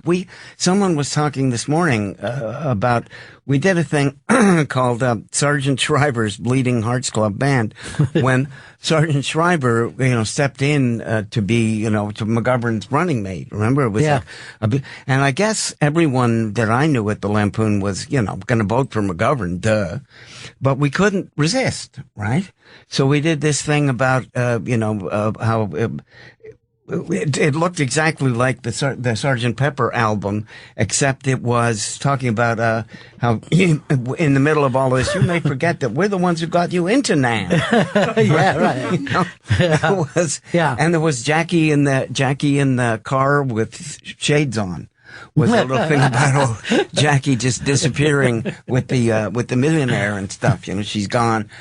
It was, and you thought, well, but we're making fun of ourselves, of our better selves. We mock the things we ought to be. Well, if you go back and look at that, the Vietnam War, which was, raging on at the time, he basically made fun of people who served, who dodged the draft, and protested. Yeah. I mean, it was really something there, but like you said, if it puts a light in your head, like when you catch yourself being a hypocrite, I don't think there's anything better to learn from comedy than to go, holy shit, that's me. I don't think there's anything better in comedy to disagree with that person and still laugh. You know what I mean? I think that's an amazing thing to go. I agree. Jonathan Swift, I can't help it, I'm a school teacher. Jonathan Swift said, satire is a glass in which we see everyone's face but our own. Right? Yeah. Which is really bringing that whip down. And that, I agree with you. The moment when you think, I've been laughing at other people, and all of a sudden I realize this joke's on me. Yeah. Right? I've been caught, like, lying to myself or keeping my eyes closed in the dark or whatever silliness I was doing. And that's, like, enlightenment in some way. It does, when done correctly. And it's, I get it's a tight landing strip there to make it work, but it's the best of humanity when it works that way. We are talking about one of the really amazing times in the history of American comedy. And the film is out, Drunk, Stoned, Brilliant, Dead, the story of National Lampoon. And that's available in theaters, on demand, on iTunes, all September 25th. That this was kind of a starting point for American humor where it may have been watered down over the years as we're going forward with this, but I think that spot is where you could look back and say what was considered the last 40-some years of American humor came from that spot. But what was ripe for that to happen, Sean? Why were you able to find like-minded people? I like the idea of the Dirty Dozen. Yeah. We'll get one of those and one of those and one of those. And we're thinking about like putting the Lemmings together. The idea of taking a couple of people from Second City, someone from the Committee, someone from Broadway, someone from like underground film, and you think, well, this could be catastrophe putting all these people. Should be. But in fact, it meshed. Everyone gave each other their props and said, nobody said you can't do that, or nobody said that offends me or stuff. But that was a reflection, I think, of the magazine as a whole. I'm not into dead baby jokes. Personally, but I would never have said to Michael O'Donoghue, you can't write that Vietnam baby book, right? Because that was a worthwhile piece of agitprop. That was like communist propaganda, Mike. Nice work. But I couldn't do communist propaganda with dead babies. I had other ways of doing communist propaganda. And I think there was that too. There was a kind of weird mutual respect that, if Henry Beard were ever to say to me, I don't know if that's working, I would stop doing it, right? Not because he censored me, but because I respected his taste so much, right? And I think we really did share that if you think that's funny, I'm not going to tell you it isn't. But if you tell me what I'm doing is a dead end, I'm going to listen to you. Right? That's, I guess, teamwork or something. And that's why we won the Super Bowl that year, I think. I think a lot of it came from that and drugs. There was a barrel of greenies at the door of the locker room that we would just take a handful, and then we hit the runway, and we actually ate another team in the playoffs. But looking back on it, you know that it was a great time. At the time, I always think of this too, when you look at New York City, of the amount of things that were happening in New York City in the 70s, at a time when the city was supposedly dead or dying. And now as we take a step back and look at it, it was being born and reborn all over town by young people at that time. The fact that you guys could afford to live in Manhattan, be able to get a theater. Yes. Oh, yeah, all that stuff. You're right. There was, I think, I don't know, at some point, remember when Nixon's enemies list was revealed? And a lot of people in New York, swingers, thought, hey, they were very happy to be on the enemies list. It meant that they, had some kind of cred with each other. And so they had a big party at the Four Seasons, I think it was, where all the enemies list people got together and toasted each other's hipness. And they asked us to appear, the Lemmings people to appear. And they also had, I guess, like one of those comedians who plays the piano and does all politicians are in it for the money numbers, very brilliant satire stuff, hard, cutting edge. And, so we're on the bus on the way up to this. We've done a show and we're heading up there and we're all going, I don't know, what are we going to do? And Gary Goodrow says, don't worry, I got it. Don't worry, I got it. So we get there and we're drinking, liquor we could never afford anywhere else. And finally, it's now the Lemmings and Gary steps out in front of the microphone and says, ladies and gentlemen, my impression of Richard Nixon, and drops his pants and bends over and just pushes his asshole up against the microphone. And I thought, you see, don't fuck with us. We're not going to be tame. We're not going to do self-congratulatory liberal humor. It's not like that at all. And that was, Gary was an extraordinary, guy. Gary could improvise poetry in any style. If you said to him, do, a romantic on the subject of frying pans, boom, he's up there doing Shelley and Skillets. I mean, an extraordinary. And he was one of the people, and he could also play saxophone a little bit. And so he was a very integral part of Lemmings. And I think he's another guy like George Trow who just, doesn't necessarily get his props because there were other people who, like Doug Kenny, who was like a superstar. Well, Doug Kenny, of course, Dying Young is one of those things that... Good career move. Yeah, it is an amazing... Worked for James Dean. But, at the same time, if Paul Newman would have died at the same age, maybe there'd be kids with Paul Newman posters. Oh, sure. in their dorms today. Or Brando. Yeah. And of course, Donahue passing as the years go by. That's just gotten bigger and bigger. And Belushi, who was as well. Another one, fabulous flame out. O'Donoghue's brain exploded. I mean, Michael always had migraines. And we always thought, yeah, right, you smoke too many Silva Thins, you're going to get migraines.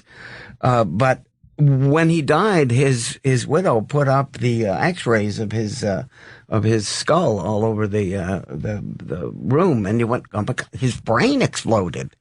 So that rage he had spent so much time in came from somewhere. Yeah, he was about to explode at all times, and he finally did. And he and Tony Hendra were like the beginning of the crack, I guess. Yes, they were on different sides. What started that? Do you believe? Well, they were very tight buddies. They would sit and hold hands and listen to Mantovani. Okay, I'm not making that up.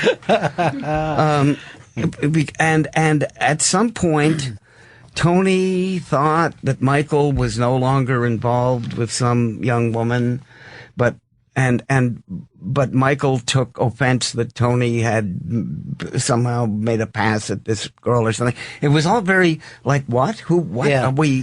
Where are we here? Was this? I say, sir, you have farted in front of my wife. I'm sorry, I didn't know it was her turn. And all of a sudden, there was a crack in the round table. It was like more of an asshole than a crack, but you know what I mean. And they decided to feud, and they're a couple of tough guys, a couple of fierce dudes. And Tony really thought, "What's the matter with you?" It was an ex-girlfriend. What? And Michael was, let's start a magazine. Mike, you bring the girls. Was his thing, that he was being exploited somehow. And so Michael went off and did the radio show, and Tony went off and did the stage stuff. And it was the beginning of, where it wasn't that kind of crazy cooperative, everybody knocking everybody else out with their humor and respecting each other. They were not going to talk to each other. Now, Michael eventually quit fighting with Maddie, not with Tony. It was a spat he had with Maddie Simmons that made him storm out. And but that was not at that point, there was also, somehow a piece appeared in Lemmings that Tony had co-written with somebody from the Monty Python troupe or something. But anyhow, it was like Lemmings was doing the same piece that the Pythons were doing on tour. And that didn't look good. Right. There was some question of who owns this and who doesn't own it. And at that point, Henry Beard became very, thought the one thing I can't stand is plagiarism. Even if it isn't plagiarism, I don't want to go anywhere near it. So there were, you could feel the fissures and cracks and eventually, of course, Michael stormed out of the magazine. And I guess if you wanted to say, when did things begin to slide? Yeah. It was when we didn't have O'Donoghue anymore. But, any golden age can only last so long, whether it's a sports team, a rock and roll band, It's not. Ann Beach was our Yoko Ono. Yes, it's. That's not true, but I like that idea. But she was Yoko and John at the same exact time. It was an amazing time. And again, one of those documentaries that this could have been 10 documentaries. I mean, you could have done a documentary on lemons. You could have done a documentary. If PBS decides that they want to do R-rated to NC-17 style 10-hour documentaries, we could go back and redo this one in 10 hours. Yeah. Drunk, Stone, Brilliant, Dead, the story of National Lampoon comes out in theaters on demand and on iTunes Friday, September 25th. Thank you so much for coming by. What a pleasure to meet you as well. This was fun. Thank you. And Thank you. I'll see you guys next time coming through. Okay.